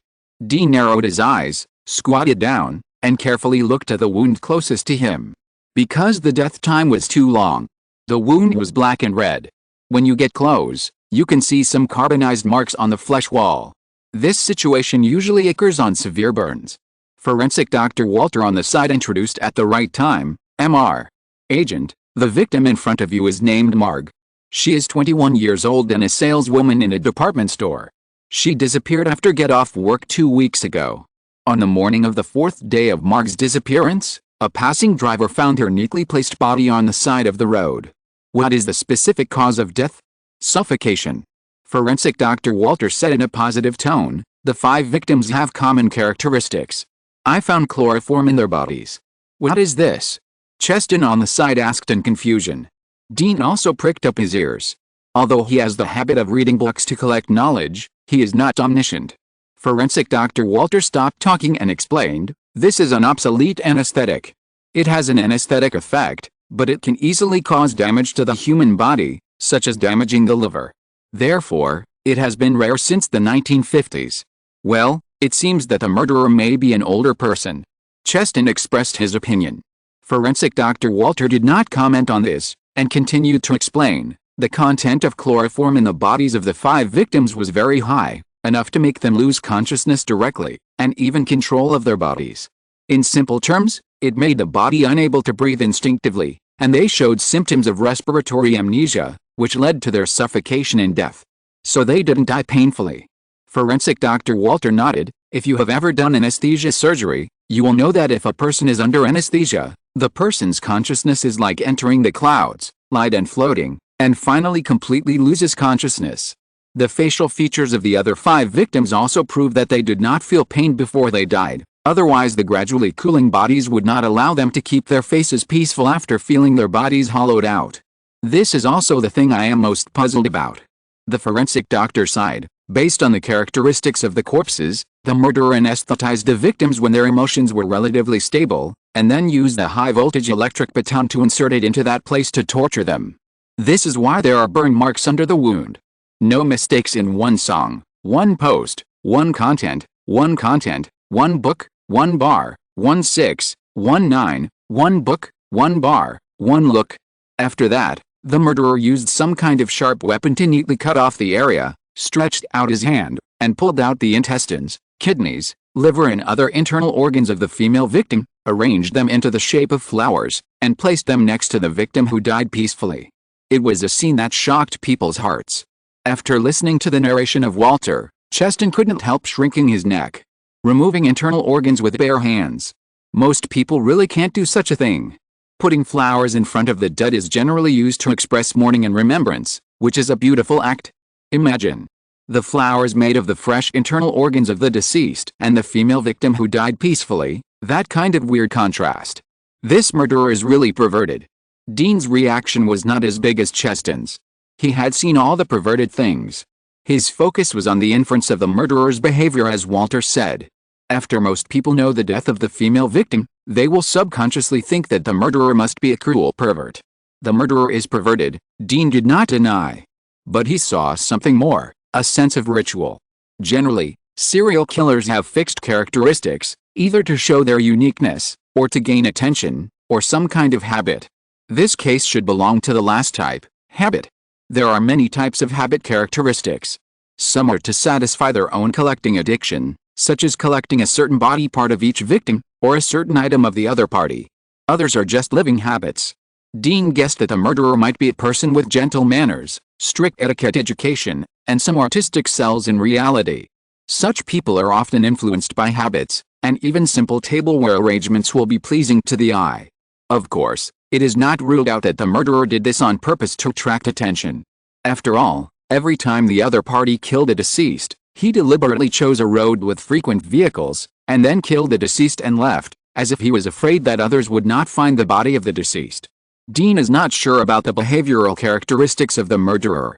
This requires more information support. So he stood up and asked Louise, "Inspector Louise, how is the traffic on the road where the bodies were found?" That road is the main road leading into downtown Las Vegas. Even at night, there are always vehicles coming and going. Louise thought for a moment and added, "In fact, the 5 victims were all discovered by passing drivers about 5 or 6 hours after their deaths, and the police were called." In addition, the murderer placed beach umbrellas at the locations where each victim was found. This is also the main reason why those drivers noticed the bodies on the roadside. At first, they thought it was a beautiful woman sunbathing. Hearing this, Dean fell into deep thought. If this is the case, it can be basically confirmed that the murderer wanted to attract attention and deliberately let people find the bodies. He thought about it. He turned his head to look at forensic Dr. Walter, who had not spoken after the introduction. Mr. Forensic Doctor, is the place where the body was found the first crime scene? Forensic Dr. Walter nodded affirmatively. The body has uniform livor mortis, and there are no obvious signs of movement. In addition, although the wind and sand covered up and swept away many traces and clues at the scene, the characteristics of the blood under the body can indirectly prove that the victim was in the place where he was found within half an hour of death. So the murderer at most removed the deceased's internal organs near the victim's discovery, and then placed a body on the side of the road, but the distance would not be too far. The key is that the damn wind and sand make it impossible for us to verify these. We did not find any signs of dragging near the body. Cheston felt a little strange. Well, didn't Inspector Louise say that the road where the body was found had a lot of traffic? It would take the murderer a long time to remove the female victim's internal organs. Isn't he afraid of being exposed? This is easy to solve. Dean scanned the 5 bodies, their pale but still beautiful faces, and asked forensic Dr. Walter, after the bodies were found, "Did you notice that the bodies were stuck with sand?" Cheston and Inspector Louise beside him looked puzzled when they heard this question. They didn't know why Dean asked this. Forensic Dr. Walter's eyes showed a sudden realization. "I have been entangled in where the murderer disposed of the victims, and your words reminded me." "What?" Cheston and Inspector Louise, who looked confused, said in unison. Forensic Dr. Walter explained, after the bodies of the 5 victims were found, although the surface of the body was stained by wind and sand, no sand was found inside. In this case, if the murderer was outside without cover, it would be very difficult to handle the bodies. But you said before that the place where the bodies were found was the crime scene, so how did the murderer do it? Cheston was confused. Detective Louise, who had been following up on the case, reacted faster and also showed a look of surprise, saying in surprise, "I know. Car. It's the kind of car with a big trunk. The van is too conspicuous. So the murderer should have dealt with the female victim in the van, and then placed a body on the roadside when no one was around. This can explain why no obvious sand was found in the body of the female victim after it was discovered. In this way, the murderer will not worry about being exposed." Dean stood aside and added lightly, "The other 5 victims are all local residents of Las Vegas, and they are all young blonde women, So the murderer should also live in Las Vegas, so it is convenient to choose targets, so checking the surveillance at the intersection should be helpful to us. Louise and forensic Dr. Walter looked at each other excitedly. Now, the direction of solving the case is there. This is how to solve a case. The clues of a seemingly clueless case are often hidden in some inconspicuous details. There is another chapter of more than 5,000 words. I said it at 3:30. You can read it tomorrow. Good night. Chapter 275 Heroin. As soon as Dean arrived, he helped Louise find the direction to solve the case. This made Louise, who was still a little unconvinced, look at Dean with a little more sincere respect. Forensic Dr. Walter on the side also became more enthusiastic than before. After checking the body, forensic Dr. Walter led Dean to a pile of specimens. These specimens are the visceral flowers mentioned earlier. As part of the evidence, they were made into specimens by forensic Dr. Walter, using potions to prevent them from rotting and deforming. Forensic Dr. Walter habitually introduced, in fact, there are clear photos of the scene, but that thing is not three-dimensional enough, so I processed them according to their original appearance to ensure that they are exactly the same as when they were found at the scene. These visceral flowers look really weird, and are more suitable to appear in the shooting scenes of some horror movies, rather than being placed on a tray and placed in front of everyone. Cheston, a young man, was disgusted. He vomited after just one look. He quickly shifted his sight, fearing that he would have a nightmare tonight if he looked at it for a few more times. Dean was attracted by the flowers. Most people would only think that the shape of these internal organs was a flower. But Dean had a strong ability to process three-dimensional images. His brain subconsciously magnified the internal organs in his mind and finally transformed it into a real image, forming a very strange rose. To be precise, it was 5 roses of different colors. As Dean's mental attribute increased to 15 points, his memory was very strong. Many past memories, whether pleasant or unpleasant, would have a clear sense of familiarity once the same scene was triggered. He was sure that he had seen similar scenes. This similarity did not mean that he had seen the same internal organs rose, but that he had seen roses of similar shapes. But where was it? This sense of familiarity was too abstract because the roses made of internal organs were too abstract. For a moment, Dean really couldn't remember it. On the side, Inspector Louise saw Dean fall into deep thought again and showed a happy expression. Because the meeting started unpleasantly.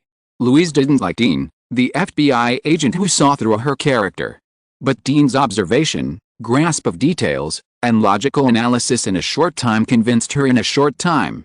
In order to solve the case as soon as possible and avoid more victims in the future, Louise had to let go of her reserve and said in a submissive tone, "Agent Dean, do you have any new discoveries?" Dean's train of thought was interrupted. He stopped recalling and nodded. "I do have some discoveries, but how should I put it? Can you give me a pen and paper? I'll get it." Forensic Dr. Walter turned around and left immediately after hearing this. As an old forensic doctor who has been in contact with homicide cases for many years, he also has a strong curiosity about solving cases. Not long after, forensic Dr. Walter brought paper and pen. Dean took it and drew the rose shape formed in his mind on the paper. Is this a rose? The abstract internal organs were turned into sketches, which became more vivid, and everyone could tell the variety of the flower at a glance. The shapes of the 5 roses were different. It's just that there are some lines extending on the edge of each rose, which is a bit weird. These lines, when expressed on the internal organs flower, are just pieces of extra-large intestines. This is why people couldn't tell what kind of internal organs flower it is before. It's too abstract. But when these internal organs flowers are transformed into paper by Dean, it's completely different. Forensic Dr. Walter looked at the flowers and lines on the paper and showed a strange expression. "Why do I feel that these roses are very familiar?" Dean heard this and his eyes lit up. "You feel familiar too?" "Yes." Forensic Dr. Walter nodded, hesitated for a moment, and said uncertainly, "Can these roses and lines be combined together? I think I know what this is." Dean heard this and immediately did it. For convenience, he also made several combinations. This combination immediately let everyone know what this is. Flower arrangement. Dean suddenly realized, these roses are actually flower arrangements. No wonder he felt familiar. Many American families like to place a pot of modified flower arrangement on the dining table. This not only makes the restaurant look a little more cozy, but also is not expensive. The key is to kill time. It is a basic skill that many older American housewives have mastered. Dean's mother Sheila can do it. As for those extra lines, they should be the decoration similar to gladiolus mixed into the flowers for the beauty and line decoration in the flower arrangement. This red and green are very beautiful. Of course, if these are presented in the form of internal organs, then there is only abstraction and distortion. But what is the point of identifying these internal organs flowers as the murderer's flower arrangement? This discovery seems meaningless on the surface. Even Dean thinks so. Perhaps this can only give the murderer a puzzle of the image, to prove that the guy has received some etiquette education, so he would do such a thing. But Walter, the oldest forensic doctor here, gave a surprise to several people. He held the sketch drawn by Dean and said uncertainly, "This is a very typical American flower arrangement. My wife only knows this." If you have watched old movies, you will find that the style and technique of this flower arrangement are very different from modern flower arrangement. To be precise, this flower arrangement technique is a very old technique. Dean asked quickly, "How old is it?" "As old as those chloroforms." This flower arrangement technique was popular in the 1950s and 1960s, and was later replaced by more novel styles and aesthetics. Maybe the murderer is a retro woman. After all, if she was really born in the 1940s and 1950s, she might not have enough physical strength to deal with the bodies of the victims. A woman? Dean nodded without saying much. Walter's guess is indeed possible. This depends on the fact that the murderer killed the 5 victims in a relatively non-cruel way before desecrating the bodies. At least let the dead choose for themselves. I guess they would rather be anesthetized to death first, and then have their private parts electrocuted to remove their internal organs. As for why the murderer electrocuted the private parts of the dead, this may be to prevent the subsequent processing of internal organs, which would make the place full of blood. It is also possible that the murderer is actually jealous of these beautiful women, so he vents his anger. It is more likely that the other party is simply perverted. This kind of detail is actually of no reference value before there is more information about the murderer. However, Dean is not sure whether the murderer is a man or a woman. He needs to know more information. Next, under the leadership of Walter, Dean and Cheston successively checked the 5 crime scenes, photos and videos taken. Afterwards, Louise, the female detective, added a very important information. Agent Dean, these 5 victims, in addition to their appearance as blonde beauties, have another very important thing in common. What is the common point? It took 3 days from their disappearance to the discovery of their bodies. Dean was stunned. You mean, after taking the victims away, the murderer let them survive for 3 days before killing them? Interesting. If so, then the murderer chose to take out the dead body's internal organs from the lower body, and before taking them out, he used a high-voltage electric baton to blaspheme. Could it be that he wanted to destroy the traces and clues left by his sexual assault? After all, science and technology are very advanced now. What if the murderer did not wear a small umbrella at the worst time, and left genetic material in the dead body? It is not certain that it can be cleaned up. Forensic Dr. Walter looked very professional. So Dean said his guess. How do you know? After hearing this, Forensic Dr. Walter shook his head. Agent Dean, before you drew those rose flower arrangements, I actually had similar ideas, but now it's different. He said.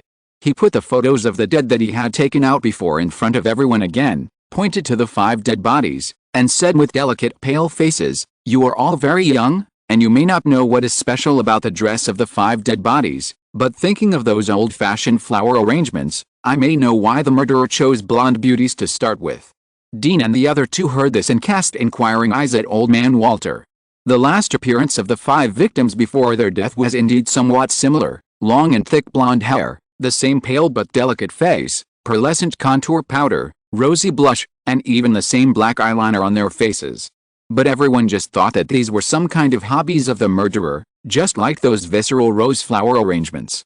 Some things, if you have not experienced them, no matter how high your IQ is, you cannot get more information.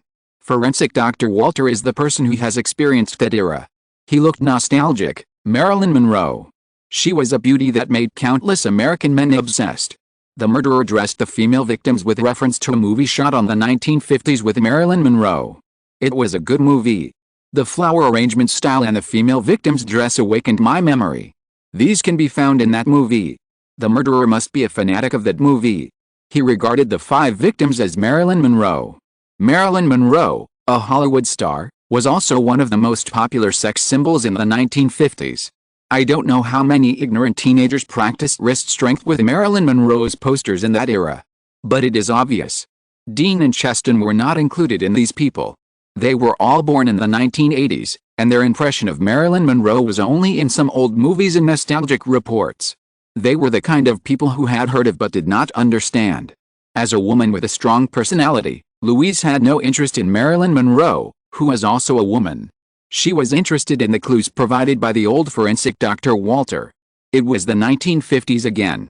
All the clues and characteristics found so far point to this era that has become a memory. What kind of person is the murderer? Is he a man or a woman? Why did they dress the dead as the characters played by Marilyn Monroe in the movie? What happened in the 3 days when the 5 female victims disappeared? All of this is waiting for her to solve the mystery. Because it was too long ago, Walter had forgotten the name of the movie he mentioned, but it was not difficult to find the movie later with the name of the female star Marilyn Monroe. The movie might provide some clues. There are also large vehicles entering and leaving the road.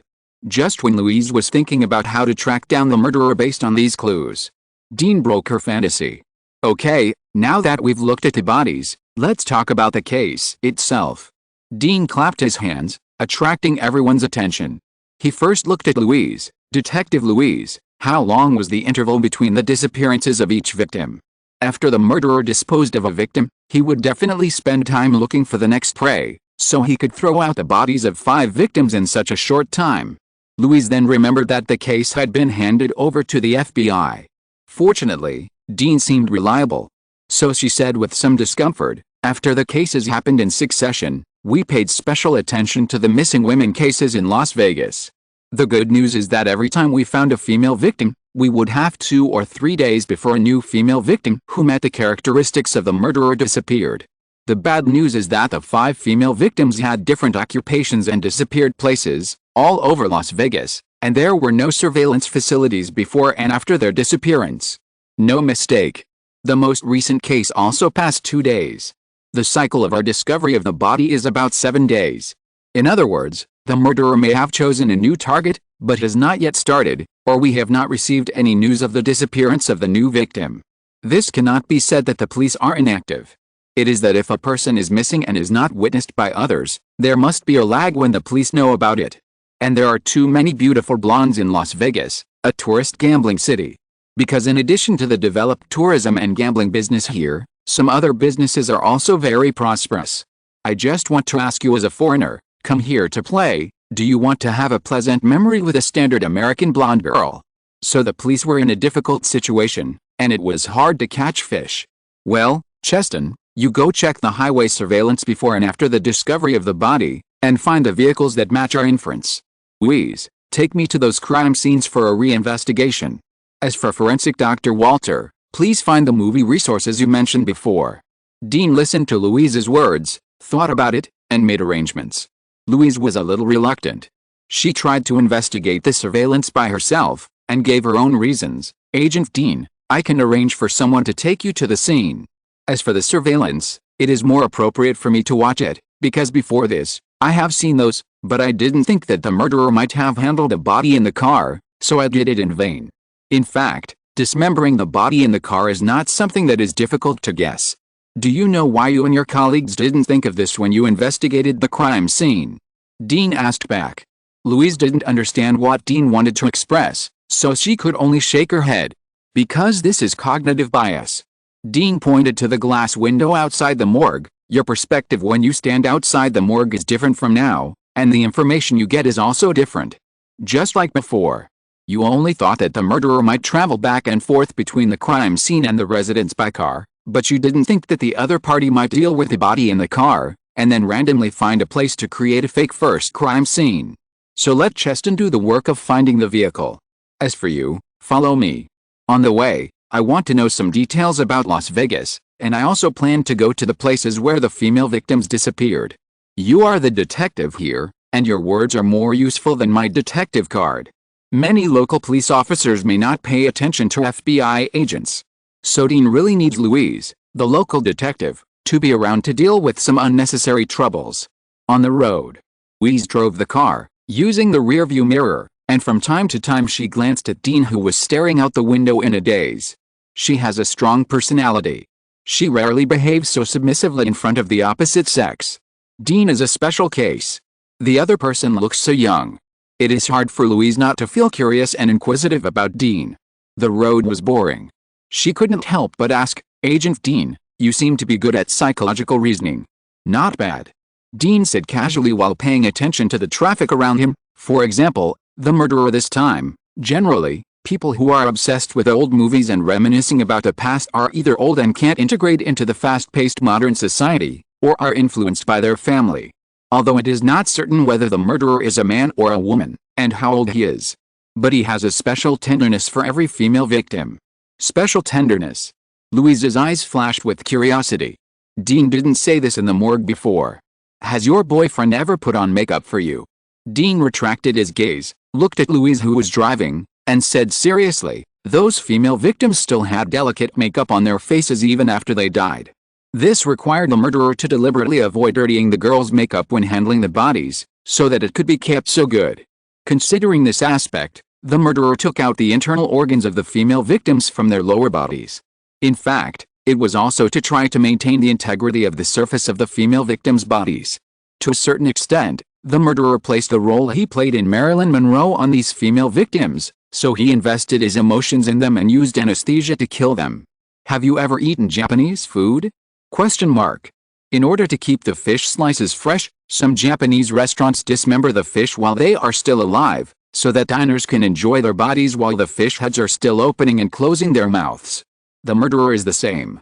He doesn't want the female victims to have incontinence, facial distortion, etc. due to fear when they die, which will affect the beauty in his heart. But Louise was even more puzzled. If that's the case, why did the murderer kill those female victims? Disappointment.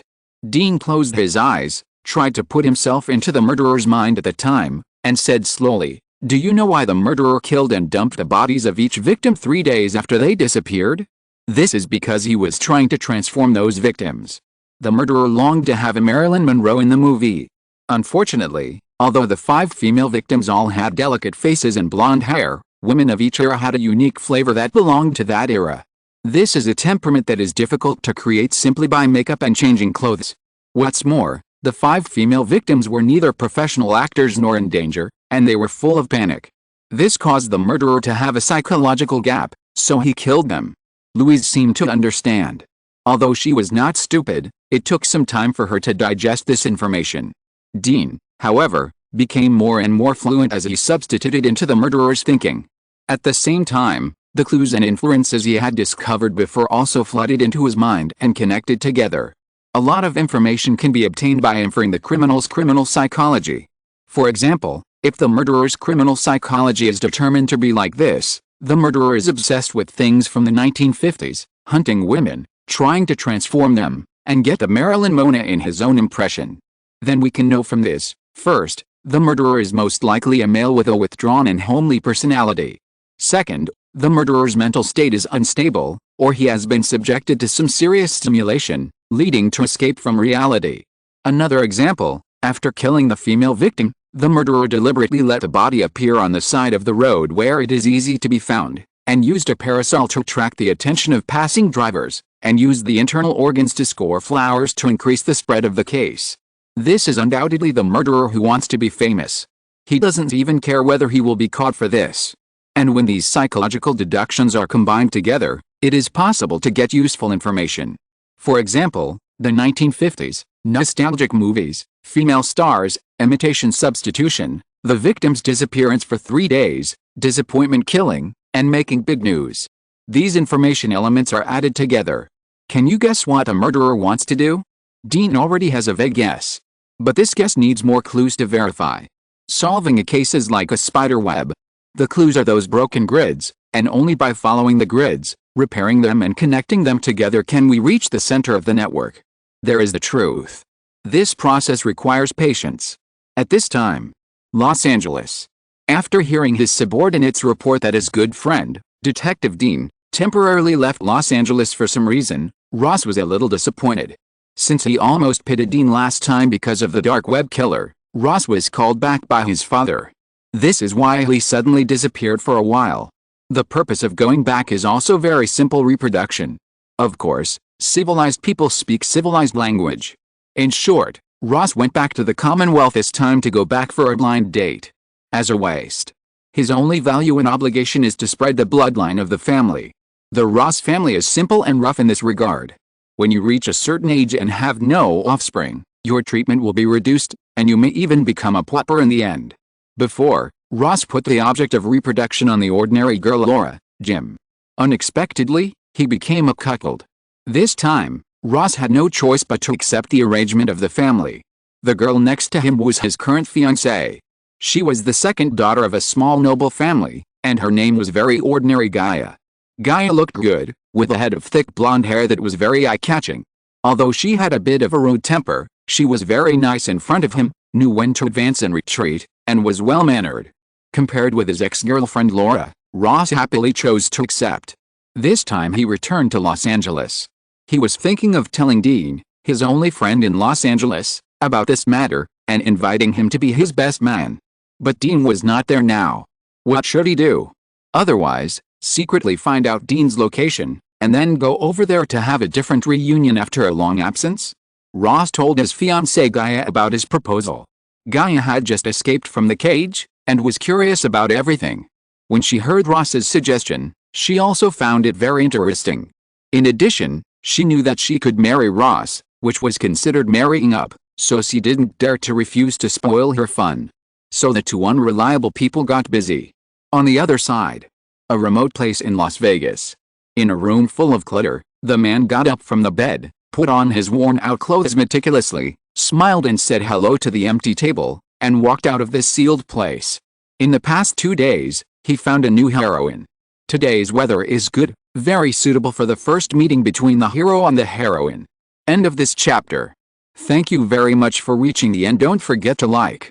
Looking for more exclusive content and immediate access? Subscribe to our Patreon. Remember, every like, subscription, or donation encourages us to continue. Thanks to everyone. See you in the next video.